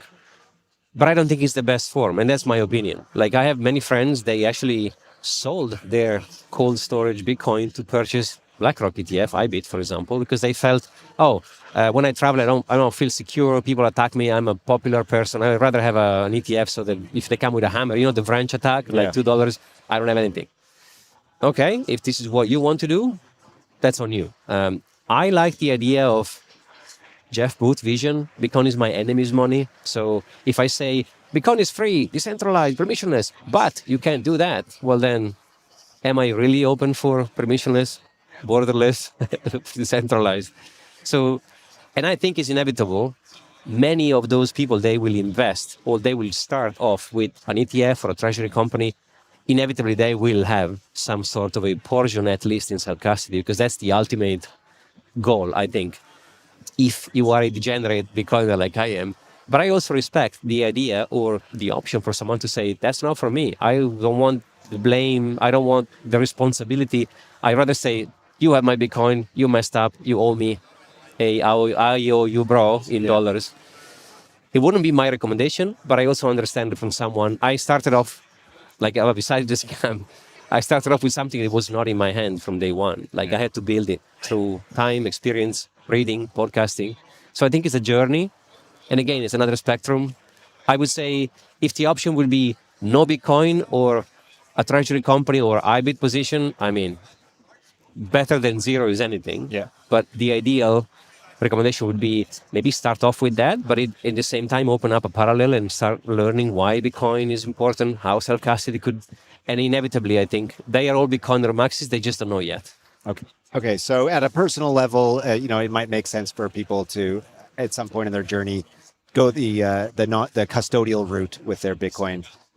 Now, I'm wondering though, like at a network level, do you see there being any risks? For example, I think in the like terms and conditions of like the BlackRock ETF, they reserve the right to, in the event of a hard fork, choose which chain they're going to support. So do you see risks there with there being like too much Bitcoin held custodially by a few big players? 100%. They even have an asterisk, and I think it was a legal thing that said it's not guaranteed that the cap is 21 million. I don't know if you've seen it at some point. I was like, okay, they're now saying that, and I think that's a legal thing. So 100%. You know, the trade-off of those three pillars, I think it's decentralized, money and permissionless. And if you tamper with one of those, the others are going to be impacted by it. So there's going to be a lot of trade-offs, 100%. Every time you add something into the equation, it shifts the whole thing. Does it worry me? I think about it. But again, if you focus on what you can do, so I focus on what I can provide, so focus on what you can, and you want to change on the world, like Gandhi said, right? So I say, okay, what I can do, I can buy my Bitcoin in cold storage and I can have ownership. That's what I can do. Then whatever it becomes is not up to me to control, but I want to do my part, which is focusing on that stuff. Because I do believe there could be a lot of risks when it comes to allowing certain players to control certain percentages of the supply. Yeah, for sure. So do you think it's like Bitcoiners kind of have a responsibility to self-custody their Bitcoin? That's a good way to put it. I think you have the responsibility to choose how you want to participate, and people have different opinions, right? Some people say, "Hey, I would love to participate via this and that, and my contribution is a Bitcoin IBIT ETF." Okay, good. If that's what makes you happy, again, we go back to the ethos of ETH to begin with: permissionless, decentralized, borderless. If I put authority on the network and say this has to be the way, otherwise you cannot participate, well then it's centralized. So with decentralization, again, go to Jeff Booth, Bitcoin is my enemy's money. So I have to be able to accept that a company like BlackRock is going to enter and scoop up, maybe doing shady stuff, but I have faith that the network itself is going to take care of it. Okay, nice. All right, let's switch gears to UX, right? So you have a background in design, 20 years, I believe, you've spent in that industry. So, I'd love to hear your thoughts on like what you think the problems are with, if there are, with the Bitcoin UX experience. Like what kind of frictions are there? Do you see any solutions? Also, maybe like what kind of apps you think are good, that have good UX for beginners or pros? Or that's a super wonderful question. I think it's an interesting thing, because when you look into the price, I mean, not the market cap, because that's a baby, 2 trillion, depending on the day, but the price of Bitcoin is like, oh, it's too expensive, I missed it. Okay. But then if you look in how the old experience feels from day one to understand what it is and the seed phrase and custody. Oh no, it's software hardware wallet. It's an exchange. It's not mine. We are so early. Like I remember, to give you an analogy, the Apple Store launched the first app in 2007, and it was a beer glass. So the app was, you had a beer and you were mimicking drinking a beer. That was the app. And people are like, this is never going to work. Like, what am I doing with this? There is no utility. There is no nothing. Because it was so early that no developers had access to, the kit to build apps, and there was no way to promote, to produce anything. So the market came up with something that had no value, no meaning. Now, I think we are there with Bitcoin in the sense that it's so complicated to understand, to own, that it's super early.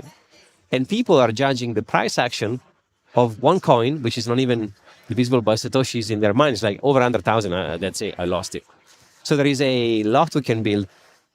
In terms of software and apps, I love Aqua Wallets, one of my favorite. It's easy to use, but again, it goes with what is this 24 things where do I store them? Because when it comes to self-custody, there is a huge amount of things you have to consider after you've been given the words. Where do you store them?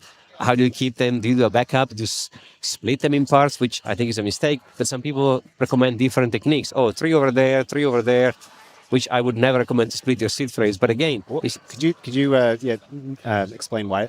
Because you are incrementing the risk of failure. So if you split it in 3 parts and one part is lost, then you can't reconnect it together. I'd rather have 3 full in 3 different places. I see. So why would people split it up separately like that? Because they think if someone founds a piece, they don't have the whole thing, right? Which in security, I mean, again, that's my opinion. Some people, everyone does whatever they want. It's the beauty of self-custody, right? But some people have a plate in the garden. There's so many different, and people have come up with, which one of my mistakes. I had a plan, and the plan was so complicated that I forgot the plan. Like I didn't know how to. So again, the old experience when it comes to becoming a bank, it's so early. And I think we will see, like back in the days, the internet, the IP addresses, they used to be the way to go around. And they said, well, people cannot remember numbers, so we need URL. Okay, boom, www, protocol, done. I think Bitcoin is going to have the same renaissance moment where we're going to come up with something that people are going to absolutely hate. Because if you remember Ledger saying, don't worry, $5 a month or whatever it was, we shard your seed phrase.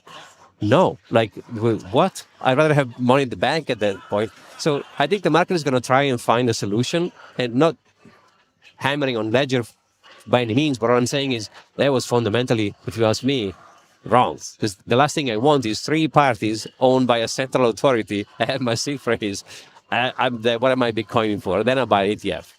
So we'll find, I think, the market coming up with this crazy idea, and someone eventually is going to find a decent middle where maybe an AI agent, whatever it is, which I'm not planning to use whatsoever. But all I'm saying is with the advance of the experience is going to come with a trade-off, because there is always a trade-off. So if you want your life to be easier, security is going to diminish.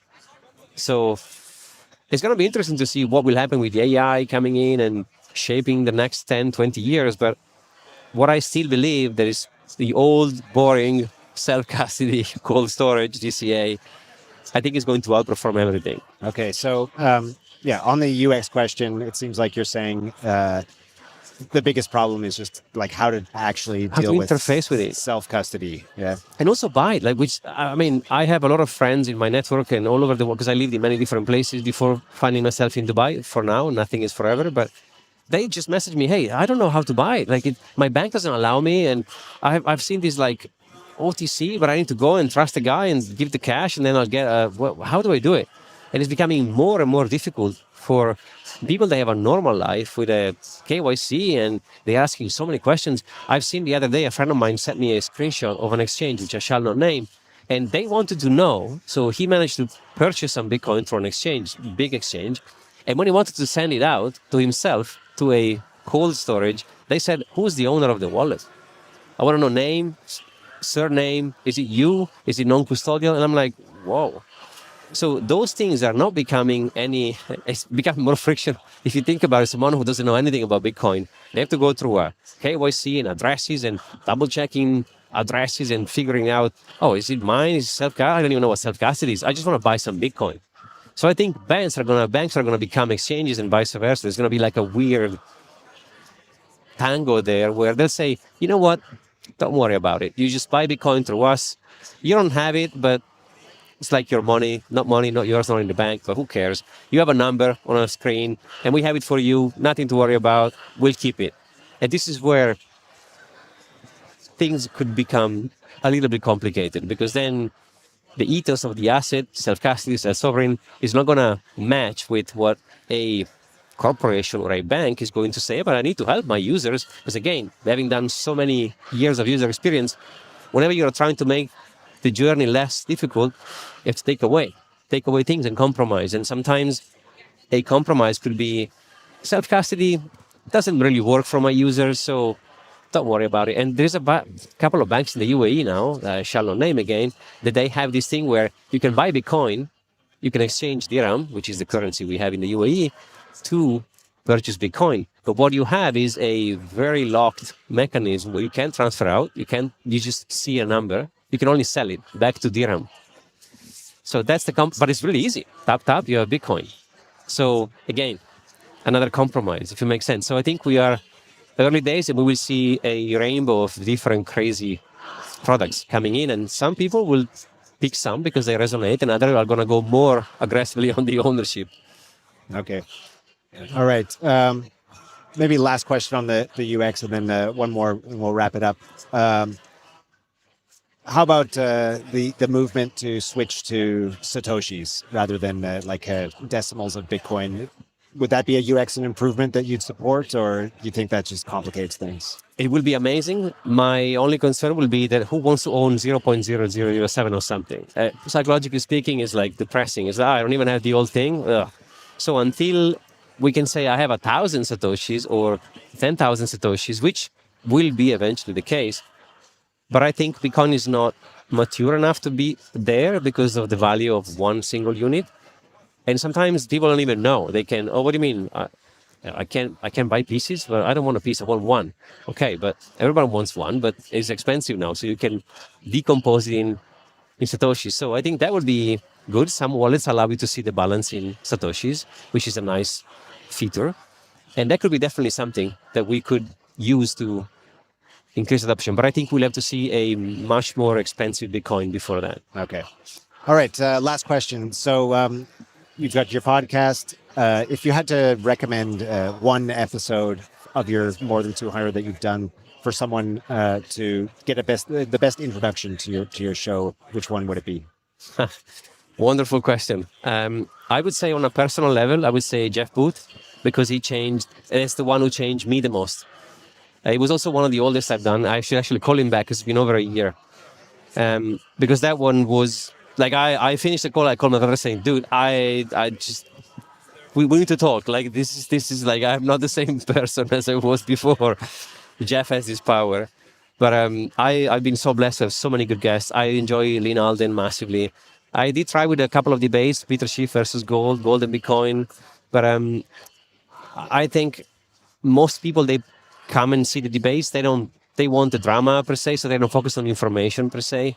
But I would say, for me personally, Jeff Booth is my absolute favorite.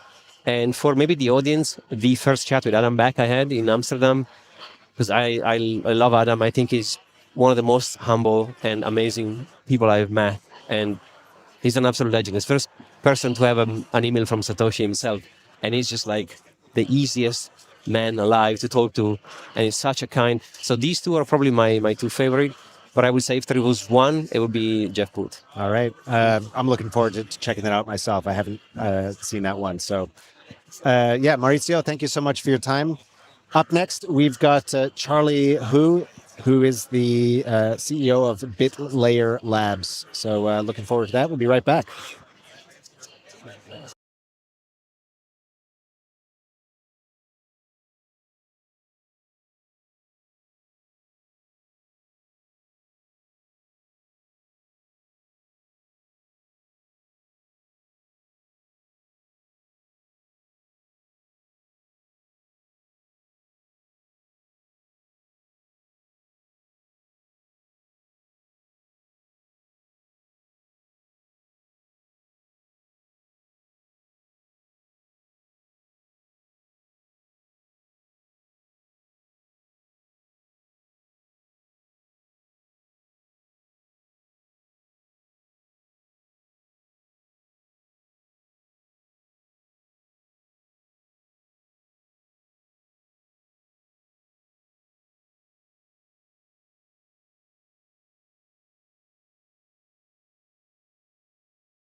Joining us now is Charlie Hu, co-founder of BitLayer Labs, one of the fastest growing Bitcoin Layer 2 networks.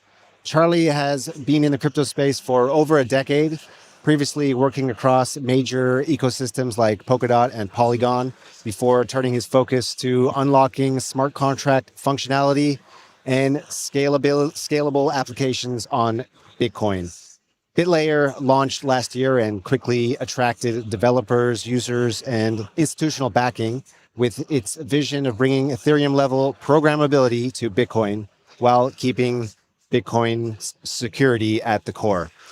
So we're going to be having a discussion right now. Let's do it.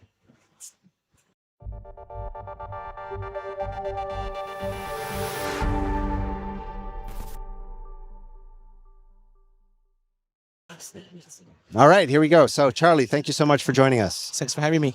So yeah, as mentioned, you've been in the crypto space since 2013. What first convinced you that Bitcoin needs a layer 2?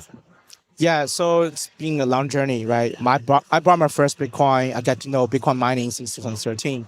At the time, nobody was even thinking about use case on Bitcoin, right? It was all about mining. And then we have all kinds of attempts, right? We have all the Bitcoin sidechains. We have Lightning Network for Bitcoin payments, right? 3 years ago, we have the Bitcoin derivative protocol called Ordinals. So Ordinals was kind of I think for me, it was a catalyst for builders have energy back looking at, okay, we have this amazing network, which is very decentralized, censorship resistant, very secure, right? And we're sitting on such a big assets, which are being adopted by the ETF firm, institution now. What we can do with it, right? And then the more people creating like derivative assets like runes, ordinals on Bitcoin network, the more congested network it became, right? People were paying, including myself, was paying tens of US dollars of worth of BTC and gas fee per transaction. For people who actually want to use Bitcoin, it become not usable, right? That's why kind of for me to trigger, okay, we need to scale Bitcoin as a network. We need to bring more programmability and use case around Bitcoin as assets, right? And then the BitVM white paper came out kind of like Q4 2023. For me, it was like, okay, without actually needs to go through like a hard fork or soft fork, which is like detrimental for the network, right? We actually can use existing Bitcoin script to build this programmability layer as an implementation for Bitcoin network, for Bitcoin users. So we started the journey like early 2024. We launched our mainnet April 2024, and we launched our BVM bridge early this year in the summer. And it's been quite an amazing journey working for the Bitcoin ecosystem. Yeah. Nice. So, could you just go into a little more detail? Like, what problems exactly does BitLayer solve? Yeah, thanks for asking. So, essentially, we see more and more demand for Bitcoiners wants to explore yield opportunities. And Bitcoin has no native yield, right? In Bitcoin layer 1, there's no programmability. It's pretty robust network, but you can't really do all the things like DeFi in Ethereum just on Bitcoin layer 1 directly. So we're creating a new mechanism of Bitcoin bridging solution. We empowered by BitVM. And we're building this new BitVM bridge, which is more trust minimized. So compared to WBTC, which is the original OG Bitcoin wrapper, our bridging solution is much more decentralized, much more trust minimized. So that's kind of the key solution we're offering. It's already launched. We got like tens of thousands of users already explored through different campaigns, bridge the BTC from layer 1 to our L2 ecosystem and to other layer 1, layer 2 chains, including Ethereum, even other like Solana and so on.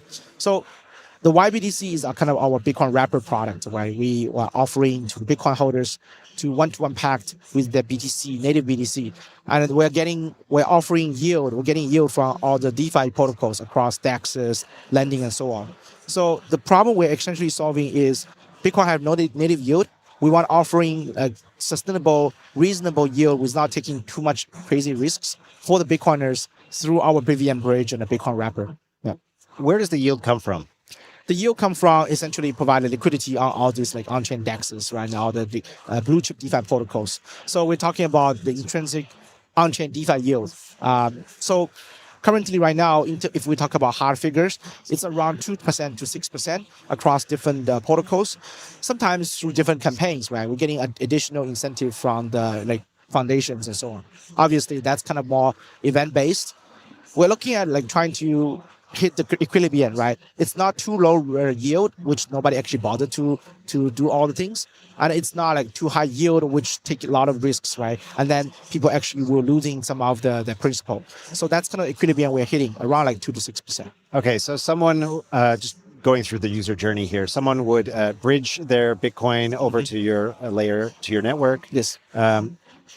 Stake it, deposit it in a protocol. So it's basically deposited to our BVM bridge, right? The BVM bridge is operated by the top leading Bitcoin miners, some of the institution, and the key staking providers. As like it's kind of like a multi-sig, but it's more trust minimized kind of way, and they can each of the security bridge operators can initiate the challenge game. Kind of like a fraud-proof approach.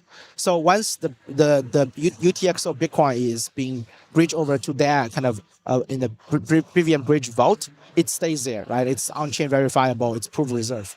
And then on the destination chain, user actually can mint the YBTC across Ethereum L1, Solana, 3 different kind of layer 1 ecosystem in the Web3 wallets. And then the YBTC can tap into all these like DeFi protocols. We're getting yield for them. Okay, so you've got your YBTC on another layer 1. Yeah. And you would then sort of you would want to put it into like a protocol where you're like, let's say you've got half YBTC, half stablecoin or something. Is that how people earn yield on it? Basically providing like LP across like the leading blue chip like DeFi protocols, right? That's kind of how we are helping, enabling for the Bitcoiners. So in our BTC5 protocol on BitLayer, we actually offer that kind of service for the Bitcoiners. Some people actually don't want to handle all this process, so we have like turnkey solution for them. Some people want more self-custody; they just do that by themselves. They don't really want to trust a third party to do that for their Bitcoiners. For their Bitcoins, they basically just use our bridge as kind of a wrapper solution. But again, the key is we want to have a more active approach, more good services compared to more like anonymous, like just like no man land as compared to WBTC, right? WBTC has been there since 2018. Very few people even know who is actually doing the redeem on all the kind of bridging solution. So we want to offer a more trust minimized, more better services for the Bitcoiners.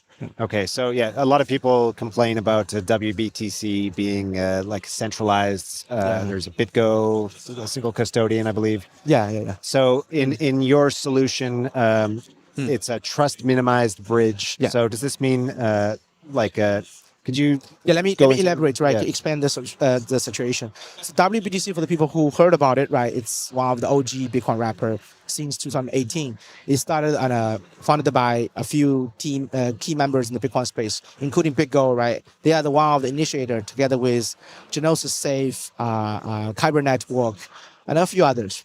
So they have like a WBTC DAO, right? Which consists like around 20 companies. Around the whole entire DeFi summer, it was, in early 2020, it was a very important kind of a Bitcoin wrapper, right? Bridging Bitcoin liquidity into all the DeFi use cases, which was useful. And then across the years, people kind of lose track who's actually managing it, right? And because of the DAO and some of the key players, including BitGo, in 2024, they actually sold some of the stake on the ownership of the private key about this multi-sig DAO, right, to some other company. So right now, the situation is quite a lot of the private keys who's holding the multi-sig of the WBTC bridge is owned by some company managed by Tron Foundation. So basically, Mr. Justin Song owned quite a lot of the private keys, which kind of trigger a lot of controversy, right? So if actually you trust WBTC, the ownership is basically you trust the Tron Foundation to manage them properly. And that gives people kind of question mark, right? Should we actually bring billions of Bitcoin liquidity through this WBTC? So in our case, we build this more socially less trust kind of a dependent kind of a model of bridging solution called a BVM. So using Bitcoin script, we build basically kind of like the on-chain fraud-proof approach. So any bridge operator working with us can actually initiate challenge games when they see there's some potential hacking or malicious transaction happening through the bridging solution. They can able to initiate a challenge game and stop the bridging when there's some malicious attacks happening, right? So it's kind of like almost like optimism on an arbitron, right? Kind of Ethereum L2 kind of mechanism, optimism approach, but we are doing that with Bitcoin using Bitcoin script. So this is kind of the key innovation we have been building in the last 2 years. We launched this summer. And, I think the market still needs some education. There's people still prefer like Coinbase, right? With the centralized custody. There's people who have been using WBTC for years. They actually don't realize there's some very important fundamental changes on the ownership, on the multi-sig, right? And then there's people who actually want to explore the new solutions, right? We trust minimized way because they don't actually want to lose the key principle of Bitcoin. So I think we are targeting quite a lot of interesting users across Bitcoin miners, some of the Bitcoin whales, and some of the retail Bitcoin community members we're working with. Okay, so 2 questions. First of all, could you go into a little more detail on like the traction you've seen, like how much Bitcoin has been bridged? That's one question. And then the other is, how easy is it for people to bridge back? Yeah.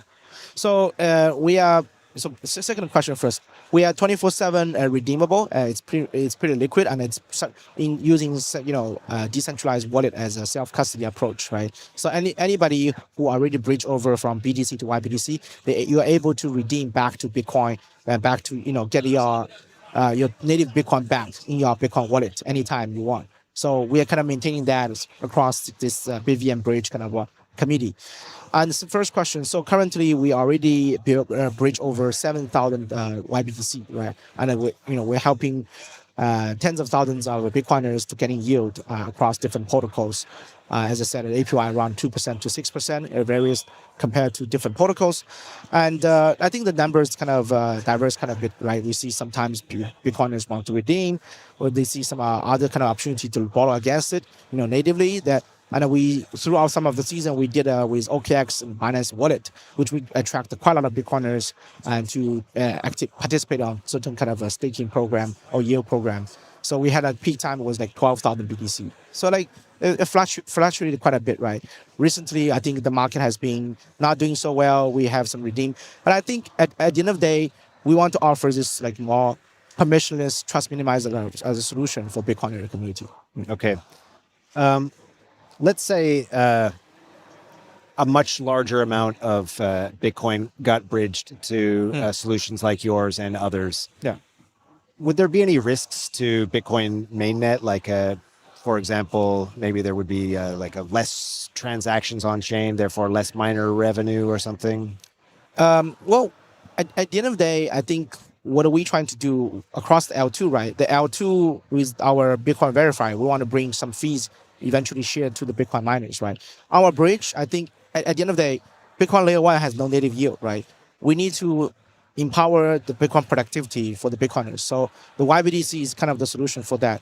And I do see the more Bitcoiners wants to make their Bitcoin to work, they actually contributing in the network as well, because we do have to charge kind of the bridging fees on that, right? The bridging fees shared by the BVM bridge operators. Quite a lot of the operators actually the Bitcoin miners. So F2 Pool, N Pool, and Spider Pool, they are our investor and also the BVM bridge operator. We announced that early this year in the Bitcoin Las Vegas. Yeah. Okay, so your business model is mainly the bridging fee? The bridging fee and the on-chain DeFi yield. I see. And do you have a token? We have our governance token. Yeah. And how does that fit into So things? governance token is more like just the voting rights, the governance rights, and also the fee switch. Some of the yield and also the bridging fees will be used as a buyback and burn kind of mechanism. Okay. Does the token at all integrate or affect the bridging, like the way it's the decentralized the bridging? We haven't really hard packed into that yet, right? We are currently basically charge BTC as gas fee as a bridging solution. Yeah. I see. Okay.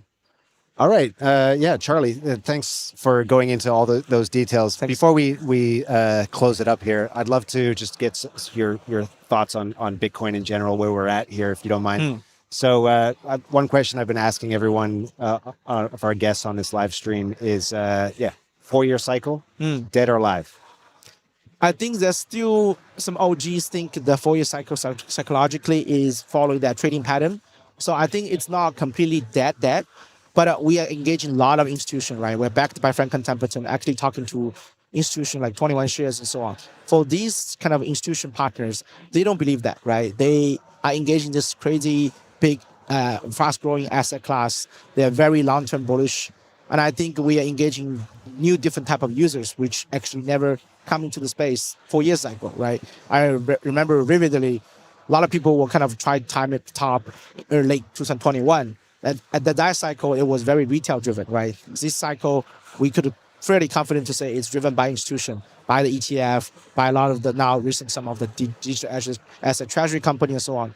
So eventually you need to look at who's the main player right now, right? This cycle is definitely the institution. And I would say will continue to be so in the next 4 years. So I personally think there's certain local top where we're having some consolidation on Bitcoin in terms of price, in terms of trading volume. A lot of altcoins actually will have some pretty big pullback, right? So we are kind of preparing for the worst. But I think at the end of the day, protocols who provided really good value proposition for the users, actually have a real product market fit, can survive across the cycle, right? So we want to be one of that. And even we have actually the bear market coming, we are preparing for that. Hopefully not, right? Yeah. Okay, great. All right, so to wrap things up, what should people know if they want to learn? Where should they go if they want to learn more about BitLayer? Yeah. First of all, thank you again for having me as my second time, talking with Bitcoin News. So for us, quickest way to check, just follow our Twitter. It's a Bit Labs. We share all the updates, our news, our campaign opportunities, our new product innovation in our Twitter. That's the best way to follow us. Okay, great. Charlie Hu, thanks so much for joining us. Next up, we've got Ian Weisenberger. So we'll be right back with that.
Giving away free Bitcoin throughout this live stream coverage. First, download the self-custody Bitcoin.com wallet app.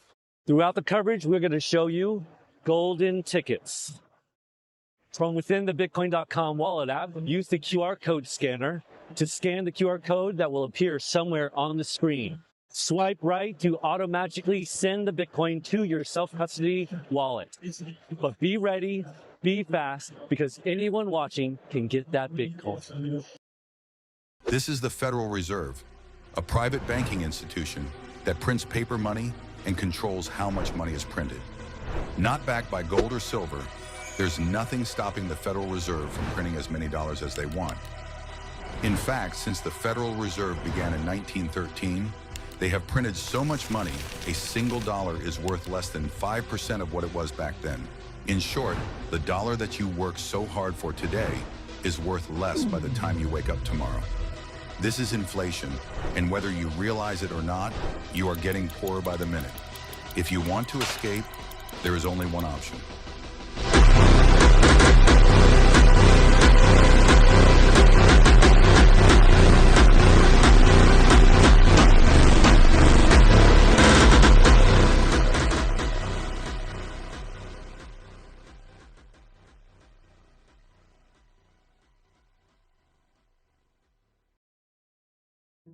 In the last 7 years, the price of Bitcoin has grown by 50.6% per year on average, far outpacing stocks, commodities, gold, real estate, emerging markets, and bonds.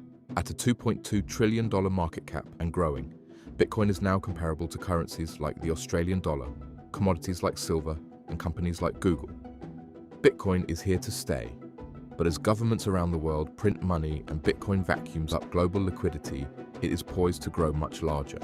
Here's how much one Bitcoin would be worth if it grew as big as a company like Nvidia, then gold, or the US dollar, global M2 money supply, global equities, global bonds, and global real estate. Nothing can stop this train.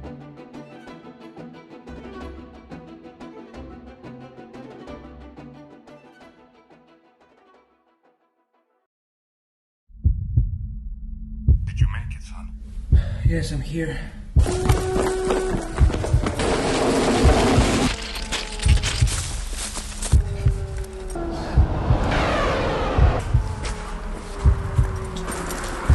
They took everything from me.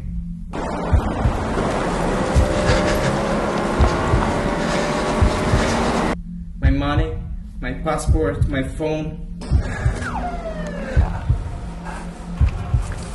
Don't worry, it's going to be fine. Did you remember the 12 words? Yes, I know the words. Opera, fabric, stereo, trash, if, void, country, engine, complex, new, fate, purpose. When crypto leaders want reach and results, they choose Bitcoin.com. A global audience, massive reach across social, web, and mobile, engaged users who trust our brand, and campaigns that move at the speed of crypto.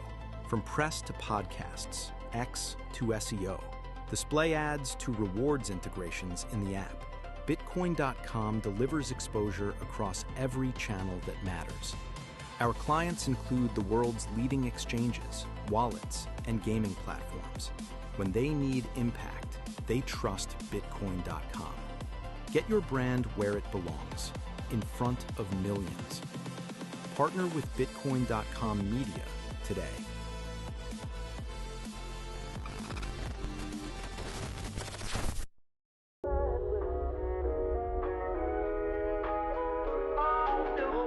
So I got into crypto around 2017 during that cycle, that ICO boom. 2017, I was first introduced to Bitcoin. Actually, my first love of crypto was Monero. I got into crypto in 2017, mainly out of desperation. Started hearing about it, and basically, I'm like, okay, this is my ticket. I got into crypto around 2017. Yeah, it seems quite classic at this point, but yeah, the big bull run basically got into mostly ETH at that point.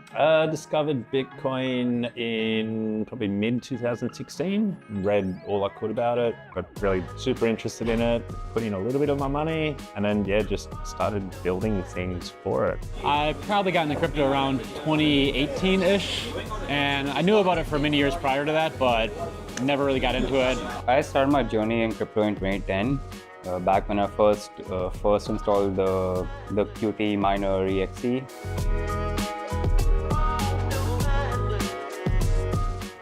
I'm a full stack engineer, mainly deal with front-end web, but I've had my hands in a few different parts of the code bases. I am a media product manager. I basically handle a lot of the Bitcoin.com news media. I'm the marketing operations lead at Bitcoin.com. I manage the marketing team, so we've got video team, designers, copywriters, and yeah, we're just trying to spread the word about economic freedom and our products, make sure that everything looks cool. And right now in particular, I'm kind of building a new exchange product with some of the new cool stuff that's coming out in Hyperliquid, DYDX, and trying to figure out how to make a new decentralized product that still looks like a custodial exchange. I am the tech lead for revenue, which means I'm responsible for finding revenue streams. I work with the film and video, do editing, film the conferences, making different content of that sort.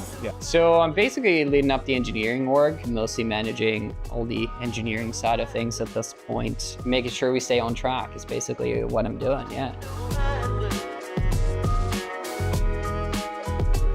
Japan is one of the most peaceful countries in the world. The crime rate is quite low. Everything works and it's safe. You can walk anywhere, you can just go anywhere. You never have to worry. You can leave your backpack on the train and you'll get it back. Like all of that stuff I really like. The infrastructure is fantastic.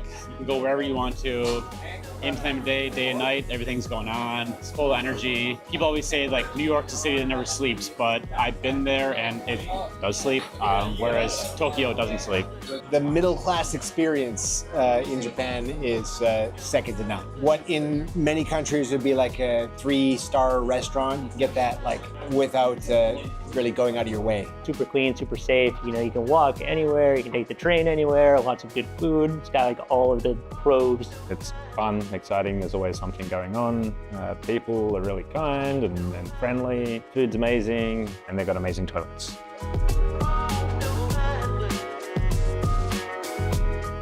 I can't think of any negatives about living in Japan. Maybe I think the language barrier is a bit tricky sometimes, and also the bureaucracy. It's kind of disconnected from the rest of the world. It's easy to sort of lose touch with reality, I guess, with what's happening in the rest of the world. They tend to misinterpret rules versus laws. That creates a lot of issues, especially for the crypto industry. You know, everything's Japanese, you gotta speak the language, and if you don't, you're kind of always gonna be an outsider, I guess. So it's hard to, I guess, like break into that culture. I think number one piece of advice I have about visiting Japan is read up on the local customs, for lack of a better word, or mannerisms. Be polite, don't be an asshole tourist. I personally think you shouldn't spend a lot of money on food. The ambient level of service and quality is so high that you can go to relatively inexpensive places and it'll blow you away. You're gonna have to take the subway, you're gonna have to take the JR, you're gonna have to take the Shinkansen. Now, yeah, you can stop every station, get your little ticket and do whatever, but just get a transit card. It can be an app on your phone, it can be like the physical card like I have. That way you just put money on it, and then you can get in and out of the train. If you're buying individual tickets, it's not gonna make any sense to you at all. I guess if you're traveling to Japan, is to mostly just go out a little bit from Tokyo and enjoy. Because I really like you get 1 hour, 2 hours out in Tokyo, like Hakone or Izu or somewhere like that. Everything changes. It goes from being this big city to becoming, you know, nature. And if you go far enough, you'll be the only tourist, right? If you go off the beaten path, you get a car, then you can go to the real place. You can go anywhere and find something interesting to do. So I think like a lot of people just come and do the circuit of like Kyoto, Shibuya Scramble, maybe try and stay in an area that's a little bit off the beaten path and explore that area. There's lots of stuff. I would avoid temples in Kyoto. Just go to like any medium-sized city outside of Kyoto, Osaka, and Tokyo, and you're gonna have a much better experience. I think for sure you should spend some time to like scope out an area you like before like, I don't know, committing to like an apartment or something like that. Be ready for the bureaucracy, and everything is gonna be in Japanese. So either you gotta, you know, get your Google translation game going, or you gotta find someone to help you. Try to learn the language, try to learn the culture, but still be yourself. You're a different animal. Try to stay yourself. Just do a lot of research. If you have friends living in Japan, talk to them, get as much information as you can before just jumping into it. The things that make Japan great, like it's so clean, it's so safe, those are only possible because of the restrictions. Be prepared to be spending a lot of time sorting your trash, dealing with local regulations. It's not the same as your home country, so just roll with it. Makes it more fun. Don't expect it to be like your home. Don't judge the things that are different. Just accept that that's how it is and go with it. So the best thing about crypto, I think, is everything changes and that you never really know where you're going. When I started, if someone told me about NFTs or meme coins, I would have been like, what are you talking about? What are you talking about? I think there's just always something new to learn, something new is happening in crypto. The trends come off often and go away just as often. So gotta ride the waves. I get to see what's happening in this sort of new age of fintech and be ready to pounce on like these potential investment opportunities. It can be a little bit stressful at times, especially once you get into the groove of working on a project and needing to change it like straight away. But I think learning new things is great, and because it's like building up my skill base as well as like creating new things for the company and the crypto community in general. It's kind of a Wild West. You can kind of just play around with it, get it right, experiment. And because it moves fast, if it messes up, that's fine. Because everyone in crypto is used to things crashing and burning. Build it again, try different things, see what sticks.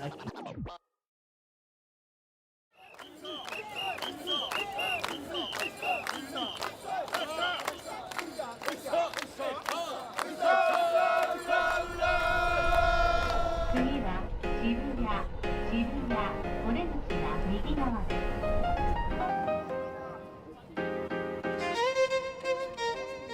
I'm Vitaly from Bitcoin.com. My name is Shrey. I work as a software engineer at Bitcoin.com.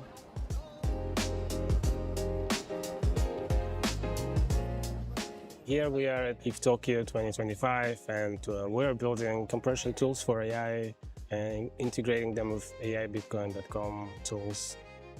If I were to compare the hackathons from 5 years ago and right now, I think right now people are working a lot more on the use cases which help them and not just the tech stack, so as to say, right? Because 5 years ago, people were still trying to build APIs to do something, but right now people are using APIs to do something through that. And the ways can help a lot of other projects and consumer in general. That's where trying to create a prompt compressor, which we call it as Prompt Piper. That would be a reference to Silicon Valley, the TV series. Prompt Piper helps to minimize your bills that you're paying for usage of AI. It's supposed to reduce the amount of tokens you're sending to these black boxes, and it can also be integrated in other projects to compress your prompts. And this also expands the context window because now you can fit more into your original prompt.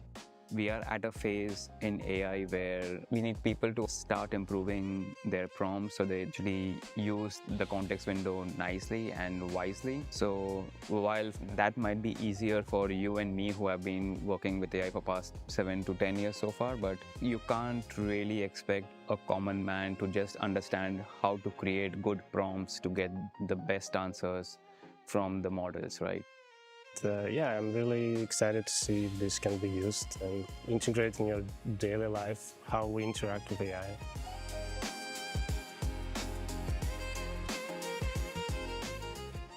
You can have a seat. Yeah.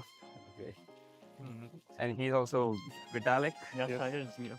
Oh, you're also Vitalik. Yes. Okay. We have built like an AI prompt compressor, which uses two things, a rule-based engine on IPFS, and it also has a model-based engine on the IPFS. Okay. So that would actually help you reduce the number of tokens. So we build it also as like a CLI tool, and so you can just build run it in a demo to see the compression, or it passes to like a simple prompt. And it uses kind of small language model to reduce the words, then compares the tokens, and then can also port it to Claude. Let's say start the Claude instance. You can compare the original prompt with what's saved, or we can also pass something like a solidity contract that will reduce the tokens, and then like say, hey, find me the vulnerabilities in this contract. And pass it to Claude or some API service, like a full open router or something like that. So yeah, it's like analyzed, but it uses like a compressed prompts, and then back to Prompt Piper and see like how much we say. So, okay, it's cool. Thank you so much for your time, Vitalik. Thanks a lot. All right, yeah. Thanks, guys. Sorry. What to Vitalik to demo our stuff. For people who want to come to hackathons, I would say the key thing is learning, because it's not about so much as winning a hackathon as much as trying to learn, and also you get to network with people. So I would highly recommend people who are in colleges to go out to the hackathons and try to learn more from there. For Bitcoin.com presence here, I think it's important because we also have a presence in Japan, Tokyo, and we also have acceleration programs for startups, and we're also always looking into interesting collaborations. And I think it's just also a cool space and cool place to work, and abilities like this to try to build something over the weekends is always exciting. That's it. ごめんなさい、すみません。はい。ありがとうございます。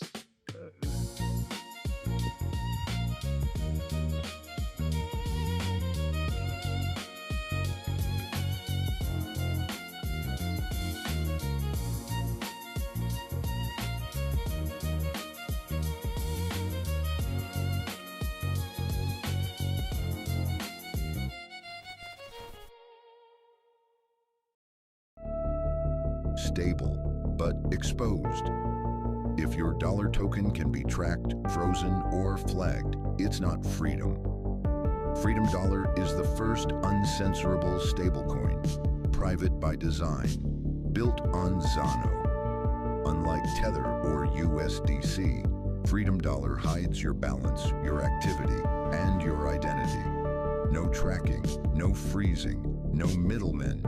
Hold, send, and swap Freedom Dollar privately, right inside the Bitcoin.com wallet. And now you can even spend it worldwide.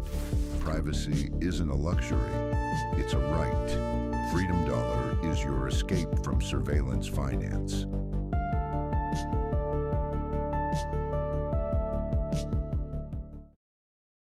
We are giving away Bitcoin. How do you get it? Well, as you're watching this live stream, just wait for the QR codes to show up on the screen. They look a little bit like this. Get out your Bitcoin.com wallet, scan the QR code, and swipe it to claim that Bitcoin.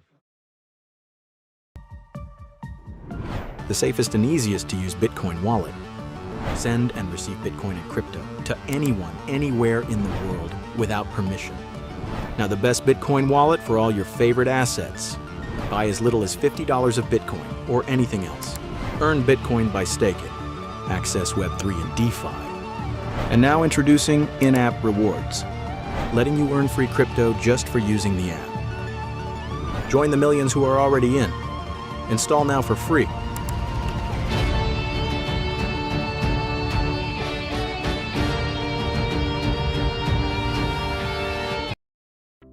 In this video, we'll show you how to earn Bitcoin, currently at over 30% APY, by staking Verse tokens in the Bitcoin.com wallet app using the low-fee Polygon network.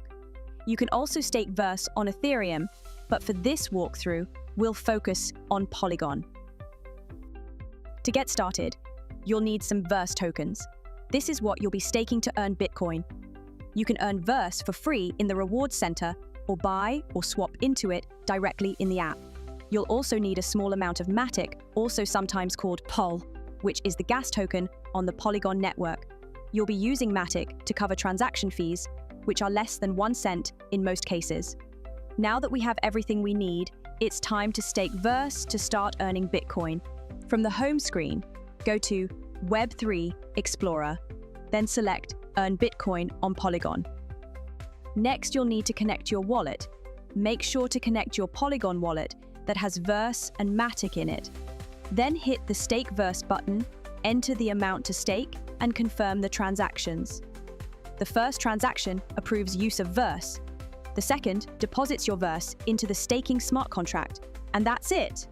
You're now earning Bitcoin in the form of TBTC, a decentralized, one-to-one Bitcoin-backed token. You can claim your Bitcoin rewards at any time by tapping Claim Rewards. Just like when you staked your Verse, you'll again need a little Matic to cover the fee. Your rewards come in TBTC, a decentralized version of Bitcoin that's usable in Web3 apps and faster to transact than mainnet Bitcoin. It's always backed one-to-one with real Bitcoin on the Bitcoin blockchain, and you can swap it to mainnet Bitcoin anytime. You can unstake your Verse anytime, instantly, and without penalties. When you do, you'll get your Verse back, plus any unclaimed rewards. And that's it. Stake your Verse tokens in the Bitcoin.com wallet app to start earning Bitcoin today, fast, simple, and self-custodial. Try it now. Until now, fiat balances only lived on centralized exchanges and fintech apps. Not anymore. Bitcoin.com Balance brings fiat balances to the decentralized world. That means you can buy and sell with ease, but you always keep complete control of your crypto. Once you've funded your Bitcoin.com balance, you can buy Bitcoin and 50 plus cryptos in seconds. No more failed transactions, lower fees, and you can sell back into your Bitcoin.com balance anytime. Need Bitcoin fast? Just tap, confirm, and boom, crypto in your wallet. No waiting, no friction. Bitcoin.com balance. Power and security of decentralization, the ease of a centralized exchange.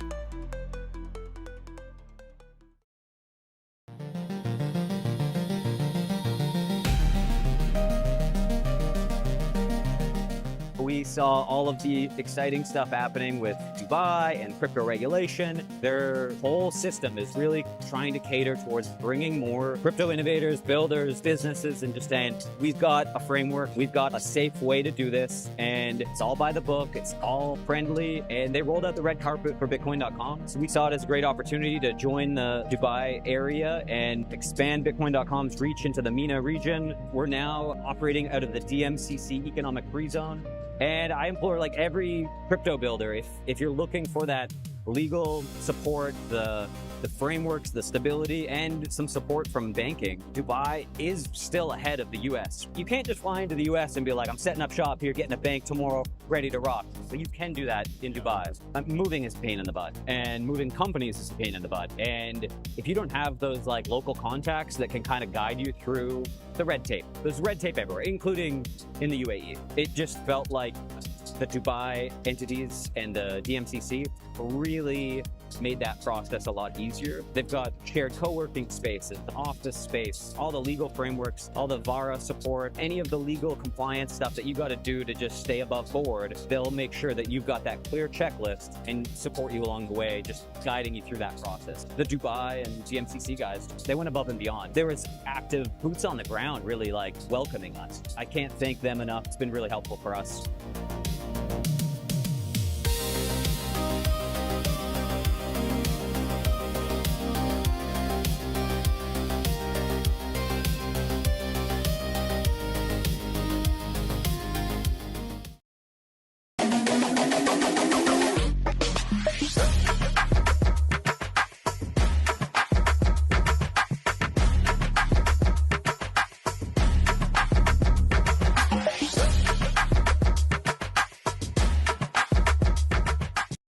What if you got pages for exploring crypto?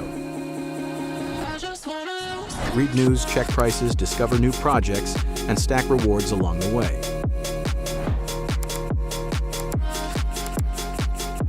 Over $1 million in rewards paid out so far, and we're just getting started. Download the Bitcoin.com wallet today. The wallet that pays you.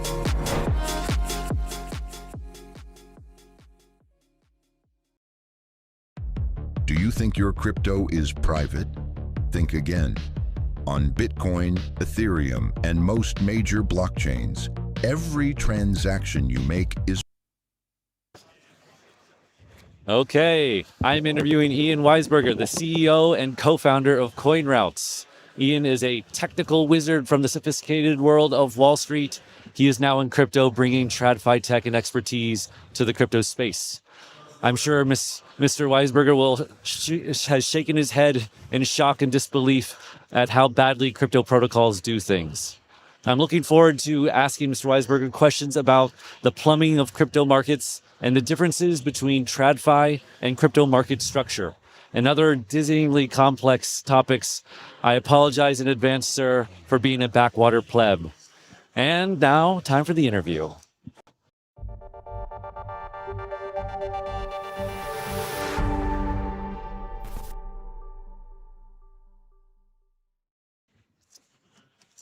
Okay, thank you for being here, sir. I appreciate it. Thanks for having me. To start with, can you please give me a brief history about yourself? Yeah, so CoinRoutes we started in 2017, and since then we've processed over $600 billion in transaction volume, so quite a bit, and it's been really interesting to go now through the third market cycle that we've been in cryptocurrency trading, and to see the evolution of the asset class as a whole. Wow. So you started in 2017. Why? Then that must have been a wild ride, 2017 to the 2018 crash, right? Oh yeah. Yeah, I mean, look, like when we started in 2017, it was all about ICOs. DeFi was like kind of a thing, not really. There wasn't like a lot of utility. I think now you look at the market, you look at players like Hyperliquid doing over $10 billion a day in transaction volume. And I think the ecosystem is both getting more traditional in terms of having, now you have equity, crypto coins being listed, but also more decentralized when you have a trading venue like Hyperliquid and Aster, and even Uniswap has grown, right, to be actually more competitive with the centralized exchanges. Absolutely. All right, so let's go back even further than 2017. I understand it that you started coding at the age of 12, and you've been building for 20 plus years, Yeah, something like that? Yeah, I actually learned how to code on MySpace at the time, actually. Yeah. Really? Nice. Holy. Yeah. I bet the Zoomers don't even know what that is. Just like a That's interesting. yeah. So how did that early experience kind of shape your approach to leadership and making this product today? Yeah, I mean, absolutely. Like, I definitely learned a lot. I remember I was actually in high school after the MySpace days a little bit, and I had a web hosting company, actually. Oh, yeah. And my teachers would actually take my laptop away from me in class, so I had to hire tech support. So that was a funny... That's wild, man. kind of experience, man. Yeah. But I mean, it's definitely more institutionalized today, but I mean, you still have the same issues running a 24/7 business, right? Because crypto doesn't sleep. Right. So it's definitely different.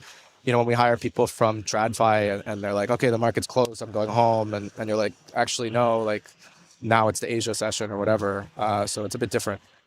Is that like, so that's when you're hiring people from TradFi into crypto. Are there any other big differences? Yeah. From those traditional folks? Yeah, I mean, I just keep coming back to the 24/7, 365 thing as like such a big difference, especially when you're building technology. There's some other competitors of ours that have, an hour plus a week of downtime for maintenance. And compared to TradFi, that's not bad that you have 1 hour out of the whole week. But for crypto, like, you don't know what's going to happen in that hour. We never go down. I mean, we have to do rolling maintenance, and we'll maybe take it down for 10 minutes on a market-by-market basis, but we don't ever go down. We're constantly running this thing. Right. So it's a lot different.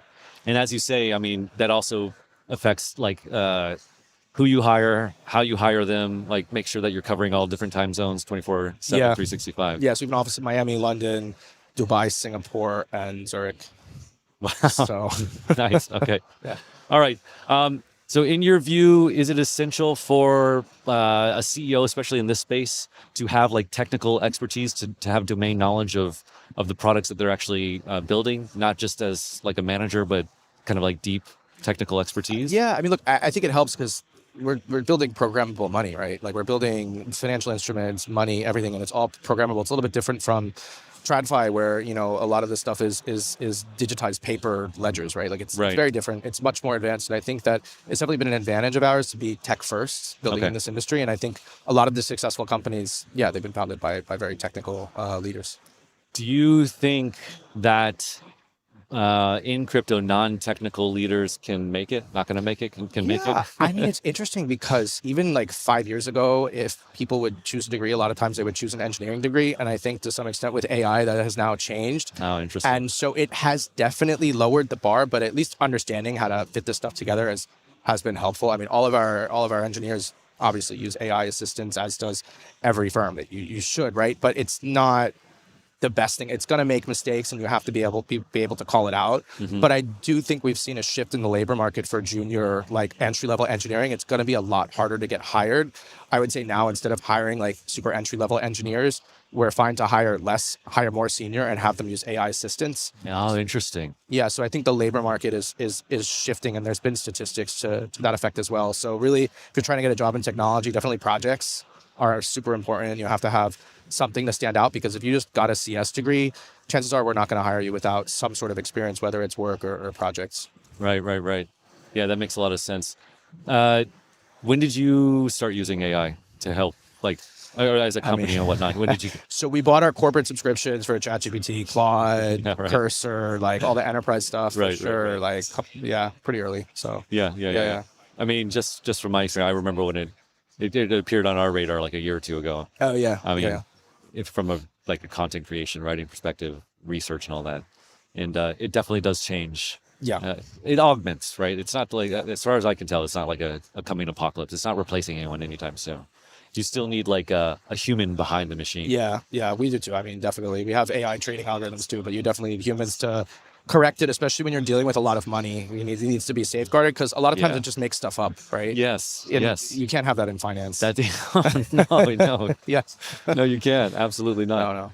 All right. So you spent years on Wall Street looking at crypto. What are some like mistakes you see people in crypto markets repeatedly make compared to traditional finance? Yeah, I mean, it's different, right? Because in traditional finance, at least in equities, if you're talking about US like stock trading, there's all the major exchanges are within 40 miles of each other in these data centers in Jersey, basically, right? Like right close to New York, more or less. And so all these data centers are there. And if you want to trade a foreign stock, you're going to go to either basically you're going to go to the foreign exchange and open up an account with them, or you're going to trade what's called an ADR, which is an American Depository Receipt. Basically, the sum of this is like every instrument trades in one primary jurisdiction, whereas Bitcoin trades in every jurisdiction, and it's the same fungible instrument. So it's definitely, you're not necessarily comparing apples to apples there. It's a bit different. There must be some slight comparison though, because I know like the Bitcoin price is determined by probably 3, 4, 5, 6 major exchanges, and then you have like smaller price signals around that to kind of come to what is the Bitcoin price at the moment. Yeah, so you have like the spot exchange, you have Kraken, which is like in the US, Coinbase kind of also in the US, but then it used to be Bitstamp, which is like essentially smaller. Anyway, you have 5, 6 exchanges, but then you have market participants that are essentially doing arbitrage. So if one exchange falls out of whack, then they're going to pull it back up. And so essentially any one exchange that gets out of whack is going to come in line with the median. Yeah. And they're going to mean revert around each other. And that's one of the things that our system actually takes advantage of, is this idea that mean reversion, these exchanges trade around each other, and you can do a much better job if you know where all the exchanges are, even if you're only executing on 1 or 2 of them. Right, exactly. I mean, talking about this 1010 comes to mind, right? Where you have one exchange, I'm not going to say their name, Binance, but that causes like a dislocation in price, right? That's completely not connected to reality. So I think like the reality is, it used to be in the last cycles that a lot of this was spot led, and so you're trading just Bitcoin Cash. Now the reality is most of the volume is on these perpetual futures exchanges. And so what happened was Bitcoin went from 125 to 107, but it really went to 102 on certain exchanges. Yeah. And so when you're trading these futures contracts, they can fall really out of whack. People get liquidated, and then it comes back in. And so I was on the phone with our clients all day, making sure they were okay. And if they had a system like ours, they were okay, because we saw when they got liquidated, we actually saw Binance was going down about an hour before it crashed. We saw increased error rates, and we were like, wow, this thing is going down, get out, close your positions, move somewhere else. And a lot of them were actually okay and didn't have that issues. But you really need to see all these orders and all these volume to know how healthy exchanges are, and especially in crazy market volatility days. All right, well, let's get into, you said have a system like ours, so let's get into that. So you are Coin Routes. What is that? What does the system like ours mean? Yeah, so we are an algorithmic trading platform. What that means is institutions can use our technology to trade across all of the cryptocurrency exchanges. We support about 60 of them, so basically every single exchange. And they can see one view of all of their positions, whether it's just Bitcoin or Bitcoin Perpetual or whatever it is, from one place. That really matters for trading firms, because basically they get one aggregated view of all their positions. They can do arbitrage, they can sell perpetual future, buy spots, they can work in order over days, whatever, or even high net worth individual traders. So we have a new kind of market segment, which is individual traders that are flipping around positions, tend to do better trading with us, because instead of just sending out market orders where they're going to move the price, we can place out small bids on the market programmatically. And so if you're just sitting there placing limit orders, you're not going to do as well as a machine that's doing the same thing. Right. Is this all on chain, or does this include centralized exchanges? We do both, yeah. So we now are doing, I think, 6 billion a month on Hyperliquid, which really ramps really quickly. We have all the other perp dexes as well. So we do both, the Binances of the world and the perp dexes as well. And Uniswap, DYDX, you name it, we support them. Our clients are trading, and they're taking advantage of all the different markets that exist for crypto. And so that unified price that they see, that includes both centralized and decentralized exchanges? Yeah. Wow. Yeah, pretty much. Yeah. So you can do both. That sounds difficult to manage behind the scenes. Yeah. Is that the secret sauce then, or part of it? I mean, yeah, I would say the secret sauce is, look, we've been doing this for 8 years. We know all the ins and outs of all the exchanges, but also the core trading algorithm that we built can do a short-term price signal, which matters, because it's not enough to go and trade against it and make money, printing free money, but it is enough to say, hey, should I go and send a market order right now, or should I be patient and wait and post? Because most exchanges, it's free to place limit orders basically on the book, and you're paying 3, 4, 5 basis points to take. Right. And so to take liquidity off the book. And so you need to be smart about how you're actually trading these orders, and it adds up if you're trading in and out daily. Right. Yeah. Interesting. Okay.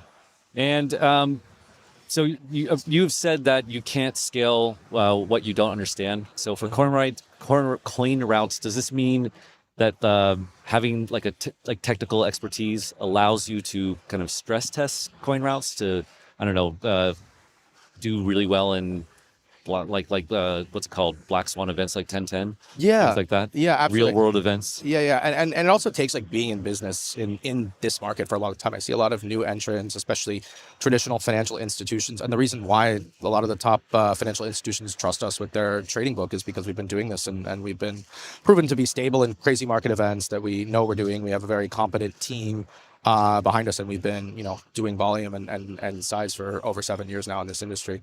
And we also added traditional assets as well. So we support trading stocks from the platform, futures on the CME. So we really tie everything together. Like we started crypto native over here when we moved to equities, and then the traditional finance started here and are kind of trying to move, and we're going to meet, That's wild. Yeah. I mean, point. now you're getting perpetuals of stocks on Hyperliquid. Yeah, exactly. Things of that nature. Yeah, and so the interesting thing about that is there's arbitrage opportunity because the perpetual future Tesla can move out of whack with actual Tesla, and so our clients are now collecting that and capitalizing on that using our trading algorithms. Right. Yeah. Do your clients also do like basis trades with CME and Bitcoin, on-chain Bitcoin stuff as well? Yeah. So that was a big business for us. I mean, the basis isn't crazy now, but every once in a while it does. And so, so when CME gaps up $800 above crypto, they'll be selling CME, buying the future on Binance or even on Hyperliquid. And so you could actually do CME to Hyperliquid basis trading. Like I remember when we started in 2017, there was just $4,000 available difference between spot Bitcoin on Kraken and Coinbase, right? Right. Yeah. Yeah. That's awesome. Okay. So right now, I would say crypto is very, very fragmented. Right. It's gotten a little better, but you have lots of chains, and you have major protocols and all these different chains and stuff like that. So the liquidity is fragmented. Do you think that it's going to consolidate over time, or do you think it's going to stay kind of fragmented like that?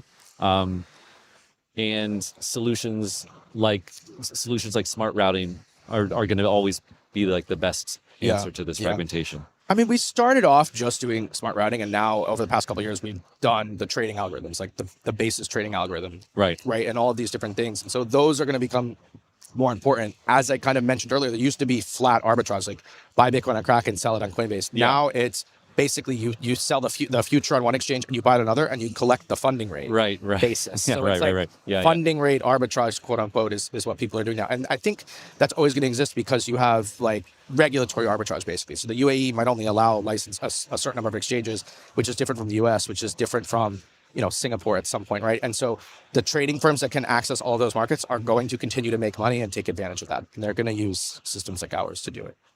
Okay, so hold on. Yeah, so I need to slow down here for a second. So simpler arbitrage has dried up as the market has gotten more sophisticated. Like you said, like the simple just like exchange to exchange. Now they're doing slightly more complicated things with derivatives. Yes. That presumably will also get smaller as sophistication enters. And then you see like a geographic. I think it's geographic. I think a lot of what we're seeing now is a geographic, call it regulatory arbitrage, where people in Korea can only trade with this exchange, and then people in America can only trade with this other exchange. And then the trading firms that can access all of these different geos are going to make money trading between those geos. And we are already seeing that with the US markets. Like the US derivatives market is a bit dislocated from global. Yeah. And there are trading firms, whether that's big firms or just individuals that maybe have multiple passports or whatever, that can trade between those jurisdictions. People are making money doing this. Right. And firms like yourself can also do it? We don't trade on our own book, but our clients are using our tech to basically, out of the box, you can now go and do arbitrage between CME, which is US futures, and Deribit, for instance. Okay. Out of the box. Or any combination thereof, because that's why we have these individual traders that are doing it, where previously you need to be a big firm to build all these tools to do it, but we give it to them out of the box. Right. I got you. Okay. Yeah. All right. And so let me think. But basically, you definitely think that liquidity is going to kind of stay fragmented, though. I think so, because look, if I want to go and trade Sony stock sitting in the US, I buy what's called an American depository receipt. The bank in the middle takes a couple % fee in the middle. It's very inefficient. And when we start seeing tokenized stocks come out, it's going to be trading globally across all these different markets still. And there's still going to be price discrepancies, because it's not like there's only one primary venue for each thing. Like every instrument can list on multiple different exchanges throughout the world, which doesn't really exist. Like you want to go trade pound dollar, like you're going to trade that on London, right? Right. Like there's a primary clear, like this is the primary exchange. Like the idea of a primary listing exchange does not really exist in crypto. And so can you explain kind of what that Yeah. means in TradFi and how Yeah. it might apply to crypto? So like you want to buy an American company, right? You want to go buy IBM. It lists in New York. Its primary source of truth is New York. And it only really trades primarily in the US. Right. If you want to buy IBM it's sitting here, you go to your broker and your broker basically calls up an American broker to go buy it and they charge a fee in the middle. Like there's no exchange that lists IBM in Abu Locally. Dhabi, Right, locally, right. I got you. right? I got you, And yeah, so there's always a primary exchange where things trade in traditional assets. In crypto, Bitcoin trades here, right? It trades on whatever. You can go buy it on local platforms. You could buy it on Binance. You could buy it on OKX. You could buy it OTC. Like the same instrument trades in multiple places. That doesn't really exist in TradFi. Right. Do you think like as crypto matures, just from like a crypto perspective, that you'll see liquidity, on-chain liquidity, kind of become winner take most, as in like, oh, it'll be mostly on Ethereum or Solana or some one chain or something like that? No, I don't know. I mean, like, yeah, like there's always a power law, right? Like even if you look at the TradFi markets, like the top exchanges have most of the volume and some other exchanges have a couple single-digit percent. So maybe it follows that. But there's, different, again, there's going to be different geo, like it's a global market. It's not like it's just one country. So there's definitely room for multiple participants. All right, cool. All right. So liquidity in crypto has often been accused of like phantom or wash trading. You see that all over the place. Are you able to detect this like fake volume and kind of account for it for your? Yeah. I mean, look, to some extent, yes. It depends on like what exchange. Like most of our clients are only trading on tier 1 and 2 exchanges. And if they trade on tier 3, they're gonna be a little bit more cautious. Like they know they're probably there's gonna be manipulation in the price and so on and so forth. I would say it's a lot less now than it used to be. Yeah. Like there's some claims that some of the DEXs are doing it, but we're not really necessarily seeing that. You can kind of tell by looking at the order book versus the size of the trades. Like even CoinMarketCap now has tools to see it. You can see like if there's only like $1 million in order book liquidity, but there's $1 billion in trading, well, like probably that's messed up, and it'll tell you. Right. And I've actually looked at that, and I've looked at what we've seen. It's been reasonably accurate when you see the rankings on there. Yeah. All right. So it almost sounds like this wash trading, they don't even try to hide it, really. No, you can tell. Like if there's like, okay, fine, there's like 5 orders on the book, and it's a couple 100,000, and there's billions in volume. Like probably it's fake. Right? Yeah. Gotcha. So you recently integrated both DYDX and Uniswap. And so from an execution standpoint, what were like the biggest hurdles of kind of normalizing liquidity between these different things? Yeah, it's definitely a bit of a secret sauce that we have to be able to trade on Binance and Uniswap and Hyperliquid and DYDX. But ultimately, like a lot of it has to do with the timing. I think you mentioned that. Like Uniswap on Ethereum is very, very slow. Obviously, Ethereum is slow. And so you're not really trading in and out on Ethereum. Right. You're going to do like 1 order a minute probably per thing that you're trading or whatever, maybe 30 seconds you can get away with. Whereas on, Hyperliquid or DYDX, we're firing multiple a second off. And we can do that. So it depends like what kind of strategy you're trying to do. In other words, it might look like there's an arbitrage against Uniswap on ETH, but actually there isn't. It's just slow. It's just lagging. And so you have to be careful that you need to know that you're going to make, tens of basis points, like, 0.25% or something really to do it, to make it worth it. Yeah. All right. I have 2 more questions really fast. The first is, the institutions. I mean, I would say 2025, one of the biggest themes was institutions coming in. I mean, was it just last week? Vanguard, Bank of America, Charles Schwab. So the institutions are here. From your side, did you really feel that this year? Yeah, I mean, indirectly, we have some of the ETF issuers and market participants that trade through us. So what that means is we're not necessarily directly getting the inflow and outflow of ETFs when people buy and sell it, but our clients are trading it. And so we definitely saw when those got listed and when there's inflows and outflows, we definitely feel it because our clients are trading it. But they're not directly going crypto native right now. They might go through several intermediaries. And I think potentially when some more legislation gets passed in the US, you're going to see more direct trading of crypto spot and derivatives from US institutions. Yeah. And do you expect 2026 to be even bigger on institutional flow, like you just talked about, or as you kind of hinted at, like them taking like maybe more direct action? Yeah, I mean, if you look at what's happening in the U.S. right now, specifically, they're trading spot, and they're like, okay, you can buy and sell Bitcoin on leverage, but they're not really, like, the perps aren't really catching on. The futures are kind of fizzling a bit, and I think once there's a little bit more clarity with the Genius Act in Q1, Q2, I think we're going to see more institutional involvement. If so, I think Charles Schwab said that they're going to allow spot trading on their platform. How would that affect you? Would that be something that you look at and piques your interest? Yeah, absolutely. I mean, most institutions today are just going and buying the ETF because it's easier for them to do it. Once actual spot crypto trading is allowed, then not only do you have Bitcoin and ETH or whatever, you can have the long tail of crypto assets listed, which I think will bring more volume and just more assets into the ecosystem. Nice. All right, last question. What are you looking forward to in 2026? Yeah, I would say definitely more institutional involvement, more regulatory clarity, more derivatives, because that's where all the volume is, and kind of, spreading this wave. Nice. I know you work 24. I mean, I know your product is up 24/7, 365. But do you get any time off? Are you gonna have any like Christmas, New Year's holiday time at the end of the year? So I always we have a bunch of clients in Switzerland, and I grew up ski racing actually. Oh, that's awesome. Yeah, so I always go stop and go ski. Ski racing. Yeah. So is that what's it called? Downhill. Yeah. With the was it mogul? No, the gates. Yeah. The gates, okay. Oh, wow. That one. The Holy big moly. the two. Yeah. You ever break a bone or anything with that? Kind of like I only strained stuff. My sibling, younger sister, actually did get hurt, and then I'm like, okay, I'm gonna go teach now. It's less stressful than actually having to compete. Yeah. All right. Well, thank you very much, sir. Very, very cool product. A little over my heads for some of it, so I hope I wasn't. It was good. It was fun. But thank you so much. Thank you. Thank you. Take care. All right. Coming up next, we have Dylan LeClaire, head of strategy at MetaPlanet. Stay tuned.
Okay.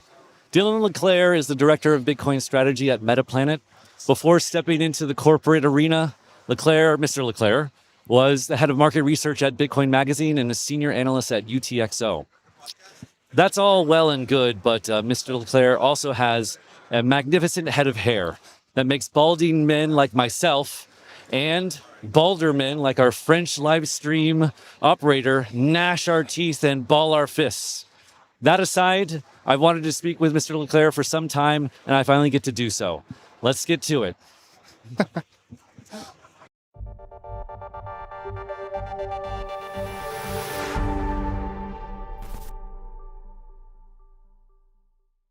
Okay.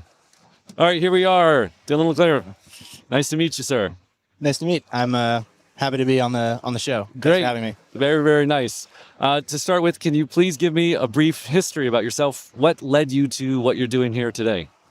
Yeah, I can't say I had some grand master vision. It was sort of a lot of a bit of luck and right timing and right place, right time. I was studying finance and value investing really, really closely, kind of my later years of high school. Value investing. And I started studying a bit of macroeconomics. I've always been kind of a nerd and hyper-focused on one thing or another. And my freshman year of college, which is dating me a bit, I'm a young guy, but... Zoomer, indeed. Was COVID, right? So at the same time as I was kind of reading about these Bitcoin crazy people were saying all these things like they're going to print trillions of dollars and these outlandish predictions, and the smart people in the room, the Warren Buffetts and the Ray Dalias, were saying, well, Bitcoin is rat poison or it's a fraud or whatever. I remember that. And all of a sudden, I get sent home. I get sent, put on Zoom University, and I'm watching CNBC of the world, and they're saying, Jerome Powell's going on and saying we're printing, infinite money. There's infinite money at the Fed. Yeah. And so I'm sitting there as a broke college kid and saying, what is going on? Maybe those Bitcoin people weren't so crazy. And so that's what's kind of sent me down the rabbit hole. And, it's been a, 5-6 year journey from there to today. Wow. Yeah, that's impressive. How do you remember how you got introduced to Bitcoin? Particularly, or I think as an extended family member, participated in the ICO craze. People. I think the younger generations, Gen Z, millennials, even Gen X to a certain extent, but I would say definitely Gen Z. A lot of people, like, if you kind of already are familiar with the system, like I went in, I learned Bitcoin before I learned Keynesian economics. Yeah. And so that's amazing. When someone says, "Oh, inflation is 2% because that's how it is," I didn't have that sort of preconditioning, and I think so it wasn't something I just wrote off. So you weren't suspicious of Bitcoin when you first got presented it? It was just digital money, right? It's young people.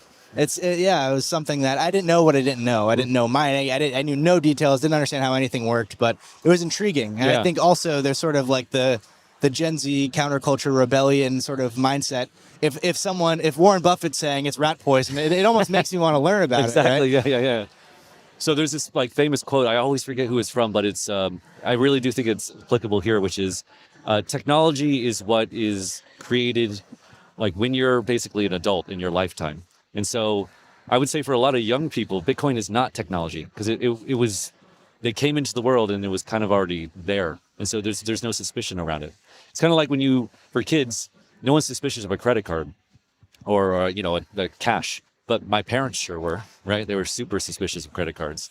Yeah, it's like, look, we grew up on Apple Pay and an iPhone. Yeah, so you're telling me that because you can't feel your money, I haven't held cash in 5 years or 10 years. Like, why would that be a difference maker? Exactly. Cool. All right, so you're the director of Bitcoin strategy at MetaPlanet. What does that mean, please? What do you do on a day-to-day basis? Well, it varies. Kind of a lot of different roles, and it changes, day to day. But it's everything from capital raising or kind of trying to map out what the future holds, and it's really tough to game plan with a volatile asset, with a volatile equity and a volatile fundraising cycle. But sort of scope out what is our aim, what is our intention, how can we achieve that, raising capital. Once we get our hands on the capital, acquiring the Bitcoin, custodying the Bitcoin. I mean, the most important thing for a a Bitcoiner or a Bitcoin treasury company is after you get it is don't lose it, right? That's the number one, cardinal rule. Right. And so, when there's billions of dollars at stake and you have a fiduciary duty to get things right. Yeah. So we put a lot of time in sort of that prospect, but I think outside of just acquiring the Bitcoin, it's not like we're just, sitting on our hands. Our intention is to sort of utilize that Bitcoin, leverage it to our advantage. Are you trying to earn yield on it? Yeah, so we have two sort of buckets. We have our kind of a long-term hold. We have 30,000 Bitcoin, approximately, a little more than that. And our aim is to eventually, hopefully, own 1% of it. And we're pretty confident in our trajectory to do that. Last year at this time we had about 1,000 Bitcoin. So we've raised $3 billion of equity this year. But we have our long-term hold, and then we have, which, we're not selling options. There's no derivatives. Bitcoin can go to 1 million or 0, and our position is not going to change there. But then we have our our income generation portfolio or bucket. And so that's where we're selling volatility. We're very active in the options market. We're probably one of the largest sellers of Bitcoin volatility. Oh, interesting. And so, in the third quarter, we made about $17 million of premium from that business. And so it's sort of a dual-pronged strategy, and our intention is to utilize that income portfolio to pay our preferred dividends. And so really, what is the big idea for us? The big idea is not just to hold Bitcoin. Anybody can hold Bitcoin passively. Our idea is to capitalize on Bitcoin as a volatile asset. Our common stock shareholders want amplified Bitcoin exposure, so volatility on the upside and the downside. If Bitcoin goes down, our stock is not going to perform well, and we're underwriting that. That's a base case. But if Bitcoin goes up, we want to outperform it, and so our intention is to essentially be levered long Bitcoin, but in the right way. And so we think the big idea is the perpetual preferred equity strategy, and Michael Saylor has pioneered this. But essentially issuing fixed income into the Japanese market at a low cost of capital, the lowest in the world, to acquire Bitcoin. And so, we just issued a 4.9% perpetual preferred instrument. So it's like, would you take $100 to pay back $4.9 a year and never pay back the principal? Right. It's a pretty good deal. Yeah. And so we're doing that, but we're acquiring $100 of Bitcoin upfront on day one. Right. And so if Bitcoin performs like we think it might, then on a 10-year time frame, you pay back $49 of dividends, but you have maybe $1,000 of Bitcoin. Right. And so that's sort of, our strategy is some people want low volatility, low risk, fixed income, margin of safety. Some people want hyper volatile Bitcoin exposure with high upside. And so because there's different sort of investor demands or, different allocation targets, then we can tailor, varying levels of risk and return to various investors. And ultimately, the biggest pool of capital in the world is fixed income. So our goal is to be one of the biggest issuers of fixed income in the world and in the Japanese market. Yeah, definitely. Okay. So threw a lot at you there. No, you definitely did. And I'm a mouth breather, so it's going to be difficult. But all right. The first thing I have to ask was near the beginning of that is, so the custody issue. Yeah. I'm just curious for myself. Is this custodied in Japan, or is this custodied outside of Japan? I'm just curious. I don't know if you can tell me or not, but yeah. So we have subsidiaries in the United States and in Japan, and so ultimately I think we want to there's sort of a jurisdictional diversification argument there, and a lot of the leading service providers are in the United States or internationally, but we are active in both. Yeah. Okay, good.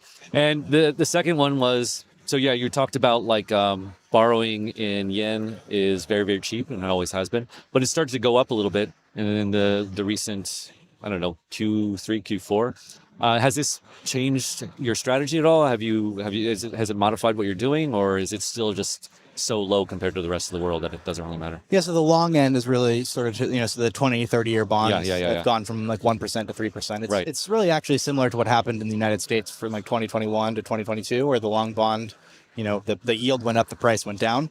But no, it hasn't really altered our strategy. The short end, right, like the 1 year Japanese government bond is still like very, very low. It's like, less than 1% approximately. And that's where you borrow mostly? Well, so a perpetual preferred instrument is technically perpetual, right? Okay, So it's long duration. Yeah.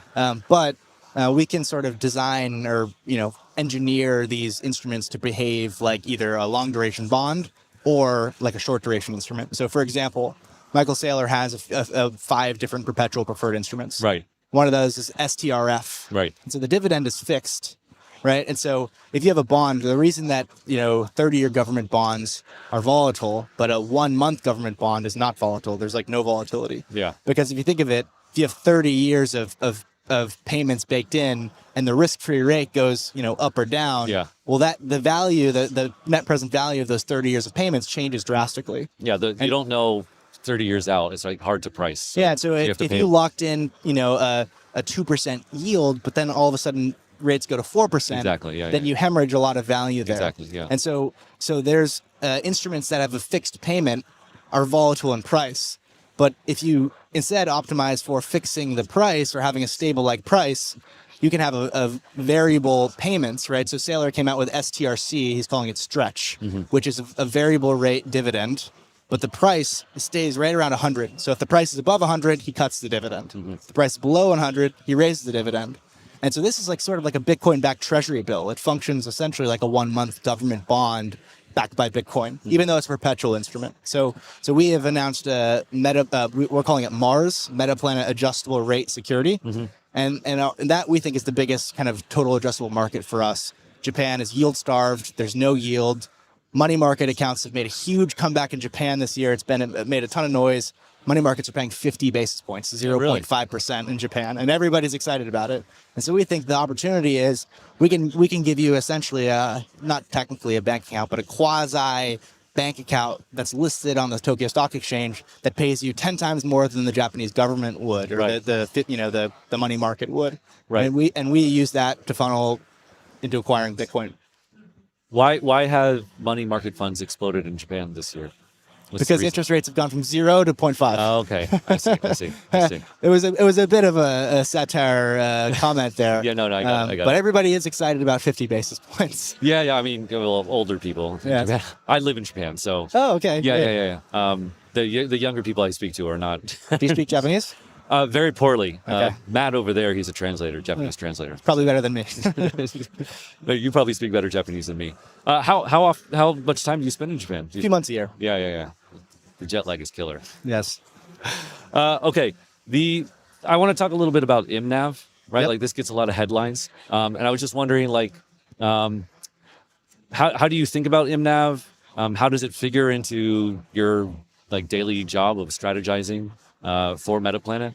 So very open question like that. Yeah, so it definitely informs our capital strategy. So over the summer, but really over 2025, we raised $3 billion of equity. About $2 billion of that capital raising was at the market, and that was at MNAVs, or a price to book of 4, 5, 6, 7. All the way back down. We're trading right a little bit above 1x MNAV right now. And so, when you're selling equity above at a premium to book value, or an MNAV above 1, it increases your Bitcoin per share. But if you do it below, it's destructive. And right, so we've paused on the common stock issuance. But this is why we're really excited about preferreds, because when you're selling common stock, how accretive or how much value is generated by that capital raise is 100% directly correlated to your MNAV. Right. But preferreds if you have a non-convertible preferred, there's no conversion to common stock. There is zero correlation with your MNAV. And so this is a tool that we think of kind of using to, in a bear market, or using when the equity markets, the common stock equity market is not as enthusiastic. And so, regardless of if our MNAV is here or here, we can utilize preferreds as a way to acquire more Bitcoin or to raise more capital. Right. Do you think over time, most DATs will, Bitcoin treasury companies, I don't want to sully you with all the other the riffraff. Do you expect over time just to IMNAVs to kind of drift closer to 1? Because I feel like a lot of you have a lot of people who are maybe not very sophisticated in the market, and they got, I don't know, overreacted into it. But as people realize what Bitcoin treasury companies are, then they get a little more sophisticated about when to buy and when not to buy. Yeah, I sort of view, and I mean, there's a lot of different varying thoughts on MNAV in the market. Some saying it's a sentiment indicator. It may be a more sophisticated take is it's a market's expectation for future growth or future increase in Bitcoin per share. Right. Right. So an MNAV of 2x would imply that you're going to grow your Bitcoin per share by 100% over a given time period, right? Whatever your time horizon is. And so I think, really there's going to be a bifurcation between, quality and, yeah, not quantity, but the rest of the field maybe. Okay. So, just an anecdote. We've probably had 200 institutional investor meetings, roadshow meetings over the last couple of months. And what we heard from a lot of, the feedback we heard from a lot of these investors is, we love your story. We saw your name in probably 100 different pitch decks or hype investment opportunities saying we're the next MetaPlanet, and we're at 1x MNAV, and MetaPlanet or strategy is at a 2 or 3 or whatever x MNAV, and so we're cheap. Right. And the actual reality that happened was, these pipes would unlock and there's no liquidity. Yeah. And so I think there was sort of a kind of a value trap where, a lot of new companies came, they had an initial spurt, initial volume spike, some excitement, but then there was no follow through, right? And so if you're an investor in the United States, you have to ask whether company XYZ or whoever, can you reliably compete with strategy?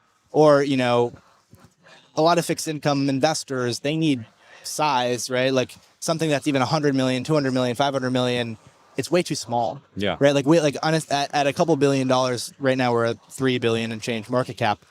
We're just kind of at the lower end of being sizable enough for large, sophisticated institutional investors to be able to put real capital to work. Right. And so, the bottom, or not the bottom, but like after the first few large Bitcoin treasury companies or DATs, it's tough to compete because, the capital pools need size and they need liquidity. Yeah. And so I think there is going to be sort of a distribution and a bifurcation between the winners and everyone else. And I should clarify that I think it's absolutely a valid strategy for an operating company to capitalize on Bitcoin. I think it's a rational strategy. But I don't think the world that there's going to be 100,000 companies that are purely focused on capital raising and acquiring Bitcoin and sort of spinning this flywheel. I think the market got a bit ahead of itself. Too much fragmentation, I guess. In the summer, yeah. Yeah. Gotcha. Okay. So you said that you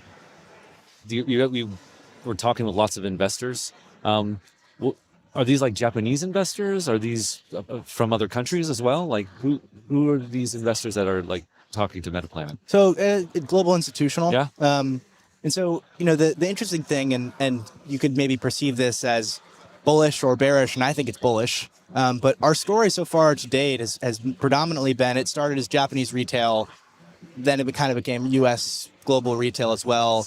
And over the last, say 9 months, it's really been, it started to become a global institutional, U.S. institutional story. Interesting. The Japanese institutional crowd, I don't think it has anything to do or reflection. It's not a reflection of MetaPlanet.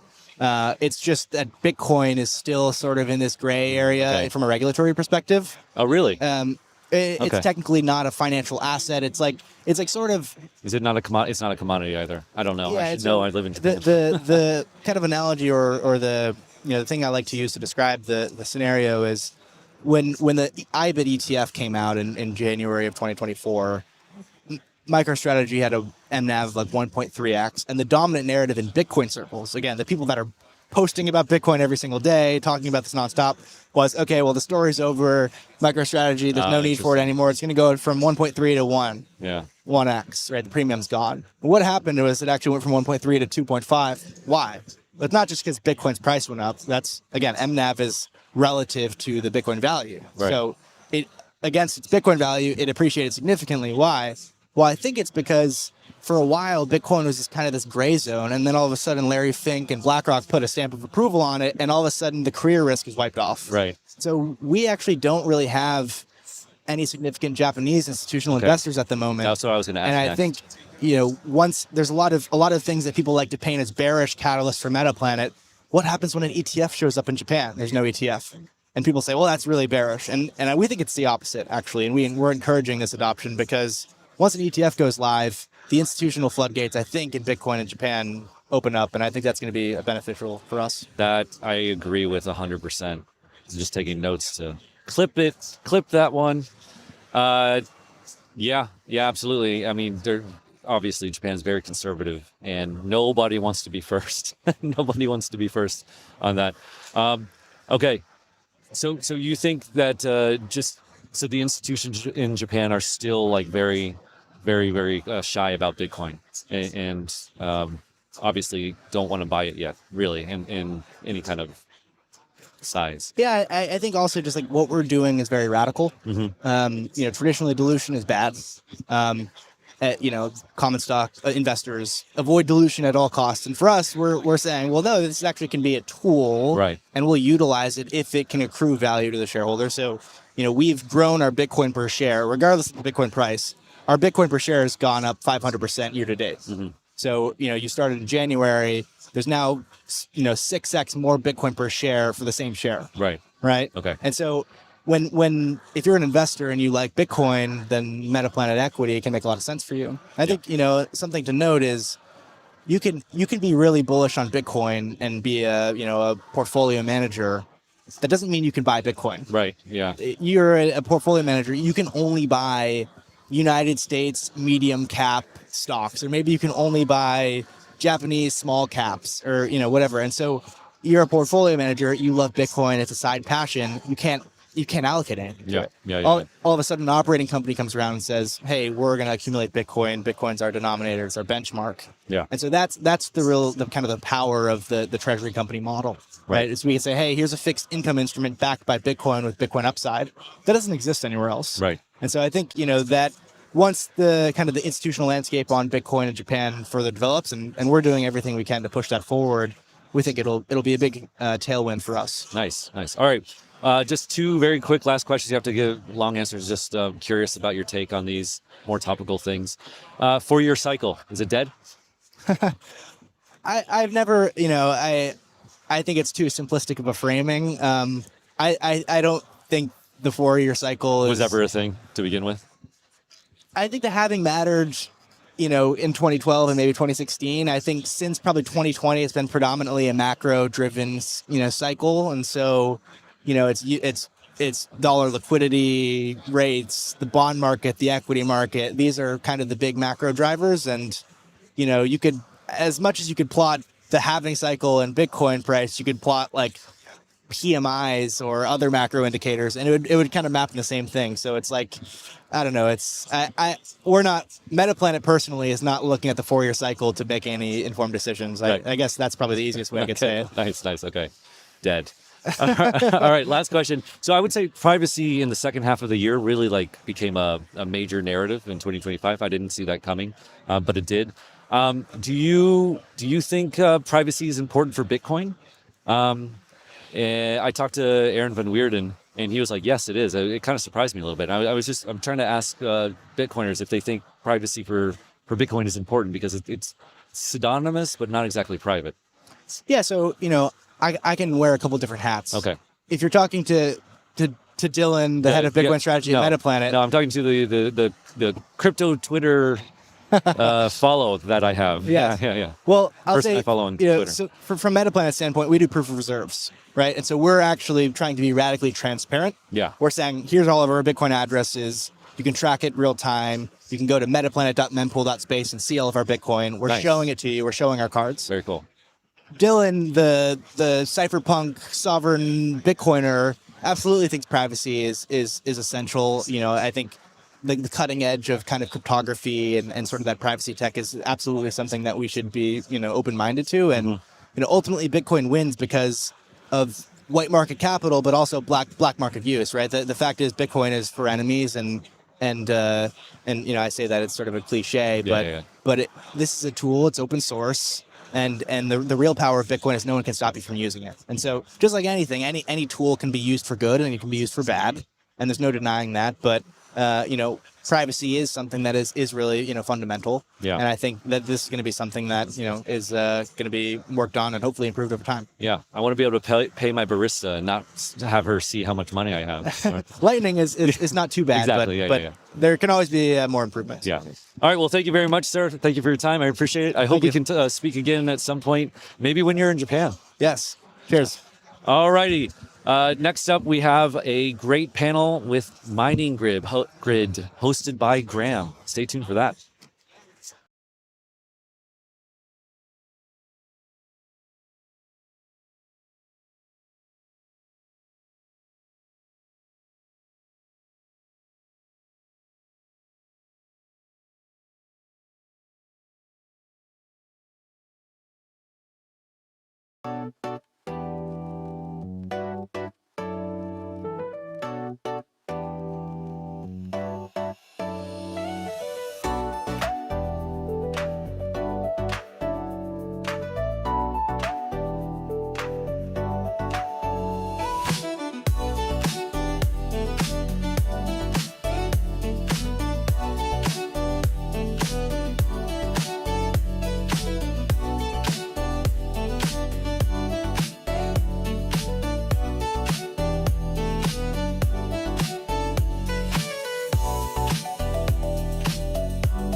I'm about to sit down with the founders of Sabani? Mining Grid, a Middle East-based company aiming to make Bitcoin mining more accessible, transparent, and community-driven. Founded in 2023 and registered in Dubai, Mining Grid offers premium mining services from hardware and verified hosting to software tools and a self-custodial wallet, all designed for both newcomers and experienced miners. Let's dive into their journey, their vision, and where they see the future of Bitcoin mining headed.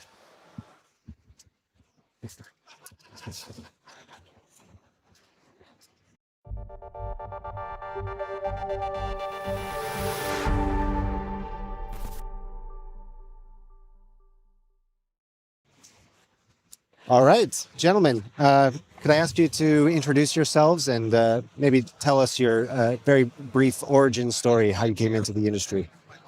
So I'm Suleiman Rifai, founder of Mining Grid. We are a UAE-based company. Our offices are in Dubai. And this is my colleague, Rami. Rami Saridi, I'm founder and CEO of Mining Grid. All right. So, Rami, let's start with your journey. Like, what originally inspired you to launch Mining Grid, and how has that vision evolved over the years? The story goes 7-8 years ago, when we started a lot of companies in Web3. So we have always the ambition to bring people to Web3, and we did multiple startups. Then we thought how we can simplify and put everything together, to the market, and we picked Bitcoin because we think it's the origin of with blockchain and Web3. And we look at mining because really it's exciting and it's the core of the Bitcoin network. So we put everything together, and we had a vision, to offer this to people, to simplify it to people, and empower the communities to participate in Bitcoin and Bitcoin mining. Got it. And Suleiman, from your perspective, as a founder and board member, what problem did you see in the mining space that made you believe Mining Grid needed to exist? So basically, to do mining is not easy. If you look at it from from a holistic point of view, you need to have the experience of knowing which machines you need to acquire. You need to have a hosting location. You need to know how to integrate these machines into a pool and then into your wallet or your phone or in any other let's say system where you can acquire your Bitcoin. So what we did is to simplify this journey and this process by providing a very easy to use tool, which is a mobile app, to give access to Bitcoin mining, and now you can get it done within 5 minutes time.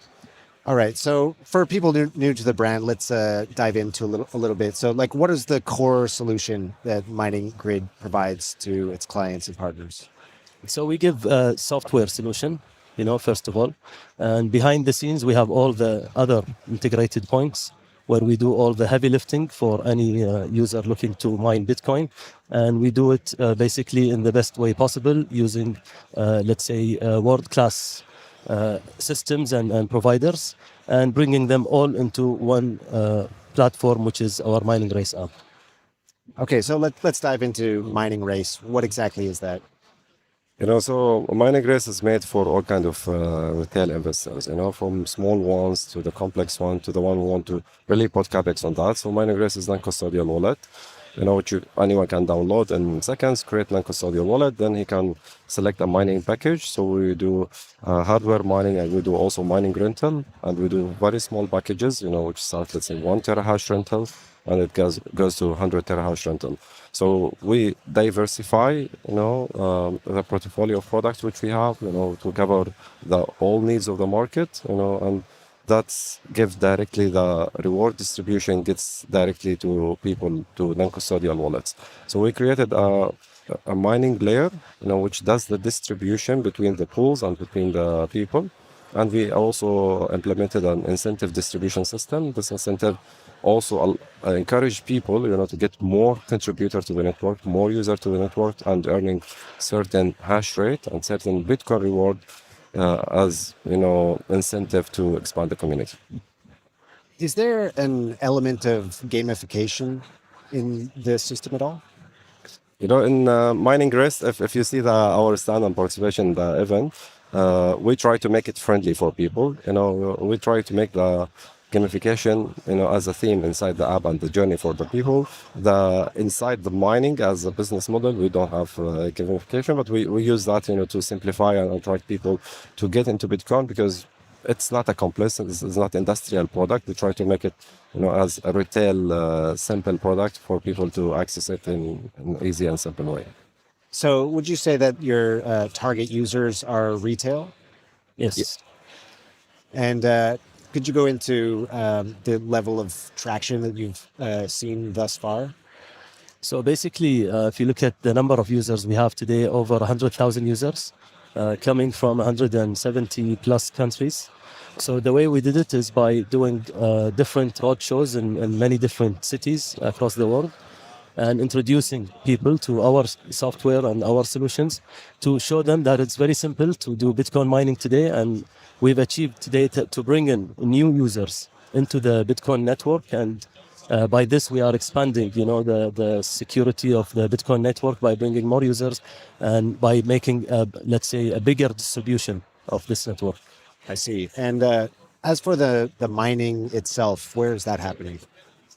So we have picked multiple mining locations. So we work with the hosted mining providers globally, but we have a concentration between USA and Russia and some countries in Africa, where they are mining friendly, and we have enough regulation to secure our assets. I see. Yeah. And how about in the Middle East region? Is there any mining happening there, or do you see any plans for that in the future? There might be plans for the future, but as of now, we don't have any, let's say, thing coming up as mining grid.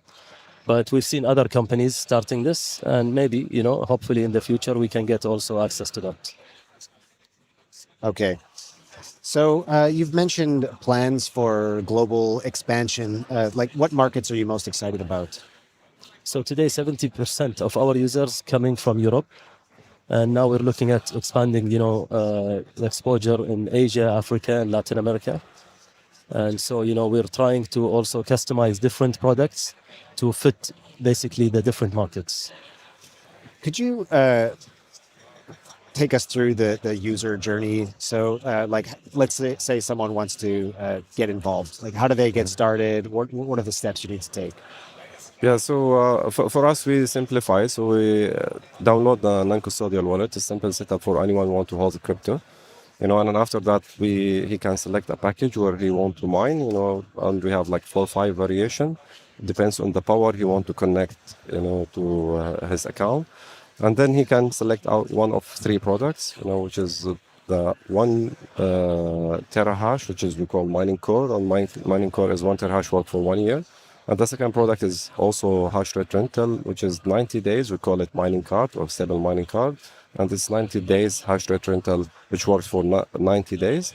And also we have the mining devices, which average lifetime of 4 years. So we classify our clients as short term, the one who want to see a return in 90 days. And also we have products for people who want to mine for 1 year. Then, for pro Bitcoin people and people understand mining, then they go with that 4 years plans. Is it a case of the user has to purchase up front and then they earn returns over time? Is that how it works? Yes. So basically, when you sign up to our platform, because we are a subscription-based model platform, so that gives you access to the different products, as Rami mentioned. And so when you purchase a machine, usually you need to wait for the machine to be shipped and hosted into the location.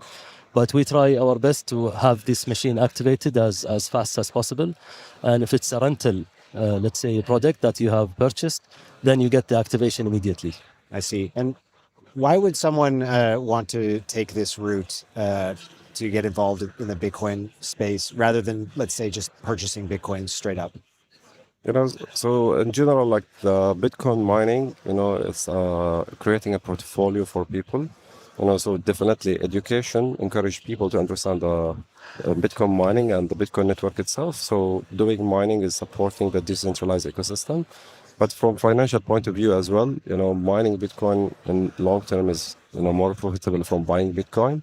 And mining Bitcoin also brings investment style, not trading style. Because when you buy a Bitcoin and Bitcoin goes up, you see majority of retail users, they sell their Bitcoin, they are outside the game.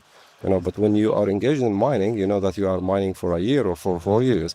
So you hold your investment, and that's the basic of Bitcoin. Because if you zoom out, you'll see the profitability, across 3-4 years, and the price bull run, for the Bitcoin, it accumulates when you take a long-term strategy. But normally, when you buy a Bitcoin, you engage in Bitcoin, you get in fast and you get out fast, and that's the norm for people not holding profits. Okay, got it. So basically, a different way to invest in the Bitcoin space. Yes. Nice. We want to, let's say it's a better way to invest in the Bitcoin space. Okay. Yeah. I'd love to go into the mining industry in general. There's been a lot of let's call it centralization of mining over the last few years. Big miners like Mara in the U.S. taking up more and more of the market share. I'd love to hear your thoughts on this process. Is it sustainable in the long term? Do you see the industry? How do you see it evolving? Yeah, so this is very important question for us. So far our structure and model now we see more like decentralized pools on the Stratum V2 and others, which we are evaluating to put also part of our hash rates and mining power into that. Definitely concentration of mining and concentration of mined Bitcoin holding, into corporate is a major threat, to the decentralization and the concept of the Bitcoin, because Bitcoin is peer-to-peer, so it cannot be concentrated even the mining operations, because that also bring another risk, which Bitcoin mining should stay permissionless.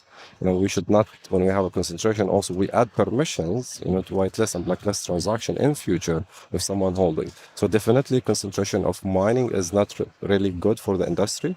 For us, we do that, in our business model, but we already started the plans, to transfer and to shift, towards decentralized pool as well. And we are also, through the conference, we are looking at more ideas how we can distribute this hash rate to more people at lower scale instead of concentrate, the heavy equipment and big hash rates and mining farms. And this is in our agenda and our strategy, how we can shift that, within the coming years. Yeah. Got it. All right. So for your users, do you offer advice or services for them how to think about the volatility, also in relation to like the security of their self-custodial wallet? Yeah. Well, for us, I think education is very important. So we're always, throughout the workshops and events that we organize and run as a company, we always try to educate our customer use base and educate the community, involved with us, that they don't need to just to look at the price of Bitcoin and they basically get scared when they see the price going up or down, because it's a very, very volatile market and everybody understands that. But you need to look at it from a long-term point of view. And if you get in today, you need to wait for a few years to see the real results and to really enjoy the benefits of owning that Bitcoin. Got it. And so I know you've mentioned that the users will create a self-custodial wallet. Are you do you view self-custody as being like a really important to Bitcoin? I know there's been a growing sort of I'm calling it TradFi-ification of Bitcoin. More and more people holding custodial Bitcoin through ETFs. Just love to hear like your thoughts on how you think about that. Yeah, so this is actually one of the core things which we try to push and rebalance the ecosystem, we call it, because Bitcoin is meant to be to peer-to-peer transaction, peer-to-peer electronic cash system. And the more we concentrate and we replace, the blockchain and Bitcoin layer 1 network to do transactions in form of ETF, in form of shares, in any other form, we are not benefiting the miner anymore, because there is no transaction fees goes to the miner. And the more we shift towards that side, the more risk we bring to the core network principle. So definitely this is one of the major things. It's good because it brings strength and brings momentum to the Bitcoin when we see the institution adoption in this form, which is accessible for investor, but also it brings a long-term risk of Bitcoin, and we cannot continue that drift toward that side. So more we are encouraging everyone that self-custody is the freedom of Bitcoin. If you don't self-custody, you're depending on third party to give you approval to move your money, and this is not Bitcoin. Bitcoin meant to be available 24/7, available for transaction for everyone anywhere. So the moment we put more restriction and more layers to unlock, other markets, which is good, or unlock investors, which they cannot self-custody, is okay. But we think self-custody is very easy, and everyone holding Bitcoin should have, the freedom, accessibility to transfer and do whatever with his Bitcoins anytime. And that's actually crucial for all Bitcoin believers, because otherwise we'll have only passive believers who want only to trade Bitcoin. If we encourage self-custody for all levels, then we'll have active contributor to the Bitcoin network. All right. Let's talk a little bit more about the long arc of Bitcoin mining. So, a lot of people say that, obviously as the halvings progress, mining rewards decrease over time. You also have some people will say, okay, well, eventually that'll be replaced by fees, like just through wider Bitcoin adoption. I'd love to hear your thoughts on this. Is the mining industry sustainable over decades? Yes, I think mining will be sustainable over many decades, actually, for as long as we have the miners and we have Bitcoin to mine. And so you just need to know how to do it smartly, basically. You need to know how to bring in all the players together and agree on a methodology on how to make this profitable, because if you depend on yourself on doing it on your own without getting the right partners in place, I don't think you will have, or you will enjoy as much profit as you're supposed to have. All right. How about the peer-to-peer use case of Bitcoin? I mean, these days, most people have settled on Bitcoin as being a digital gold. Right? I'd love to hear your thoughts on can Bitcoin still be used for peer-to-peer transactions? Yeah. This is always I say example to explain this simpler. When you go to any, if you want to invest and buy any financial instrument, like commodity stock, shares, or whatever, you go to third parties to open an account. You cannot go to primary market, and then you can get your investment in.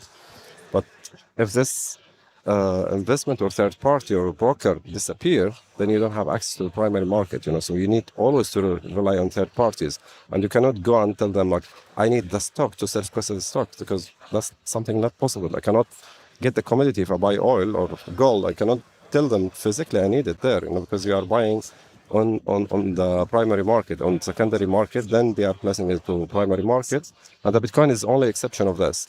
If you look, if you buy ETF or you buy any, let's say, share in a company offer treasury company, Bitcoin treasury company, also you cannot, self-custody your Bitcoin. You have only 1-to-1 ratio protection. But if you buy it only Bitcoin, you buy it directly on chain, then you self-custody the asset. So it's the only asset which you can self-custody, and you can also do it on the primary market or on secondary market. And that makes this asset unique. So why we want to force a unique asset which offers decentralizations through a self-custody into a traditional financial system. Here is the question. I understand like that unlocks some more investors, gives confidence for people who doesn't know how to do it, and maybe treasuries or corporate who want to deal only with corporate, not to deal directly with the Bitcoin network. But still, that's the core thing that people they should know how to self-custody. And also when they do a portion of mining, they are protecting their investment. If you have millions in Bitcoin investment, you should also allocate, let's say, 5 or 10% to mining to make sure that you are supporting the network, which is protecting your 10 million investment. So that future thinking, for treasury companies or people only going passive in Bitcoin, they should also recover this, understand that participating in mining also protects your Bitcoin, either it's a treasury company or it's on chain or self-custody. Okay, interesting perspective. If you don't mind, I've been asking all of our guests during this live stream a few sort of thoughts on the market, specifically 4-year cycle, dead or alive. I'd love to hear your comments on that. I mean, from my own point of view, I think it's alive, and I think it will keep going. And we are very optimistic, let's say, of how Bitcoin will evolve and where it's going to head in the future. Sorry, I may have. I maybe need to clarify. So, for the last decade or so, Bitcoin's been going through these 4-year cycles, right? And some people are saying that maybe this time it's different. We're not going to. The 4-year cycle is going to stop. We're not going to get as deep of a bear market as in previous cycles, perhaps due to there being a wider diversification of holders. What do you guys think about this? And there's a lot of fear right now in the Bitcoin world. Like, okay, we hit a high of 126,000. Now we're at 90,000, down like 25-30%. People are concerned that we're going deeper into a bear market. The current 4-year cycle is over, and we've got more pain coming. On the other hand, a lot of people are saying, "Oh no, this time it is different. We've broken out of the 4-year cycle." So yeah, I'd just love to hear your thoughts on this. In price, I think the Bitcoin is building momentum. And this momentum always has correction. And I think what we saw is a correction, and a lot of liquidity went out. Not because of retail investors, sold their token, but because of the big funds who drove the Bitcoin up from 80 to 126. The same funds, went out, which created a exception. It's not a pattern. It's outside the pattern to drop like 30 or 40K, in a month. It was scary a little bit, but what we believe that the Bitcoin always corrects itself. So we believe the cycles end always will be minimum double the beginning of the cycle. So if you take the 4 years halving cycle, always the Bitcoin, doubled the price from the beginning to the end. So we don't think this is an exception. We think still the same pattern will continue, and we started at 80K. So could be 160, 170K is the target if the normal cycle continues. Okay, nice. All right. Is there anything I've missed on Mining Grid that people should know? And if not, maybe looking ahead, like what excites you? What excites you most about like the next chapter for Mining Grid? Yeah, something, Rami, you want to add? For the grid, excites us so many things. Like when we think of mining, it's only half of the Bitcoin remaining issuance will be mined in the next decade. So we try just to continue our mission and import more people, increase education and adoption across these countries, to get more people engaged and participate in the ecosystem. Okay. And if people want to learn more about Mining Grid or get started, where should they go? You want to answer that? I mean, you can take a look at our website. You can also download our app, Mining Race, from Google Play or Apple, systems, and basically download the app, use our wallet. It's for free, and through that maybe you can also learn more about our products. And if you get a chance to mine, I think the easiest way is to do it through Mining Race. Okay, great. Suleiman and Rami from Mining Grid, thank you so much for joining us. Really appreciate your candid responses. Next up, we have got George Mikhail of Bitcoin Magazine. So we'll be right back with that. Stay tuned.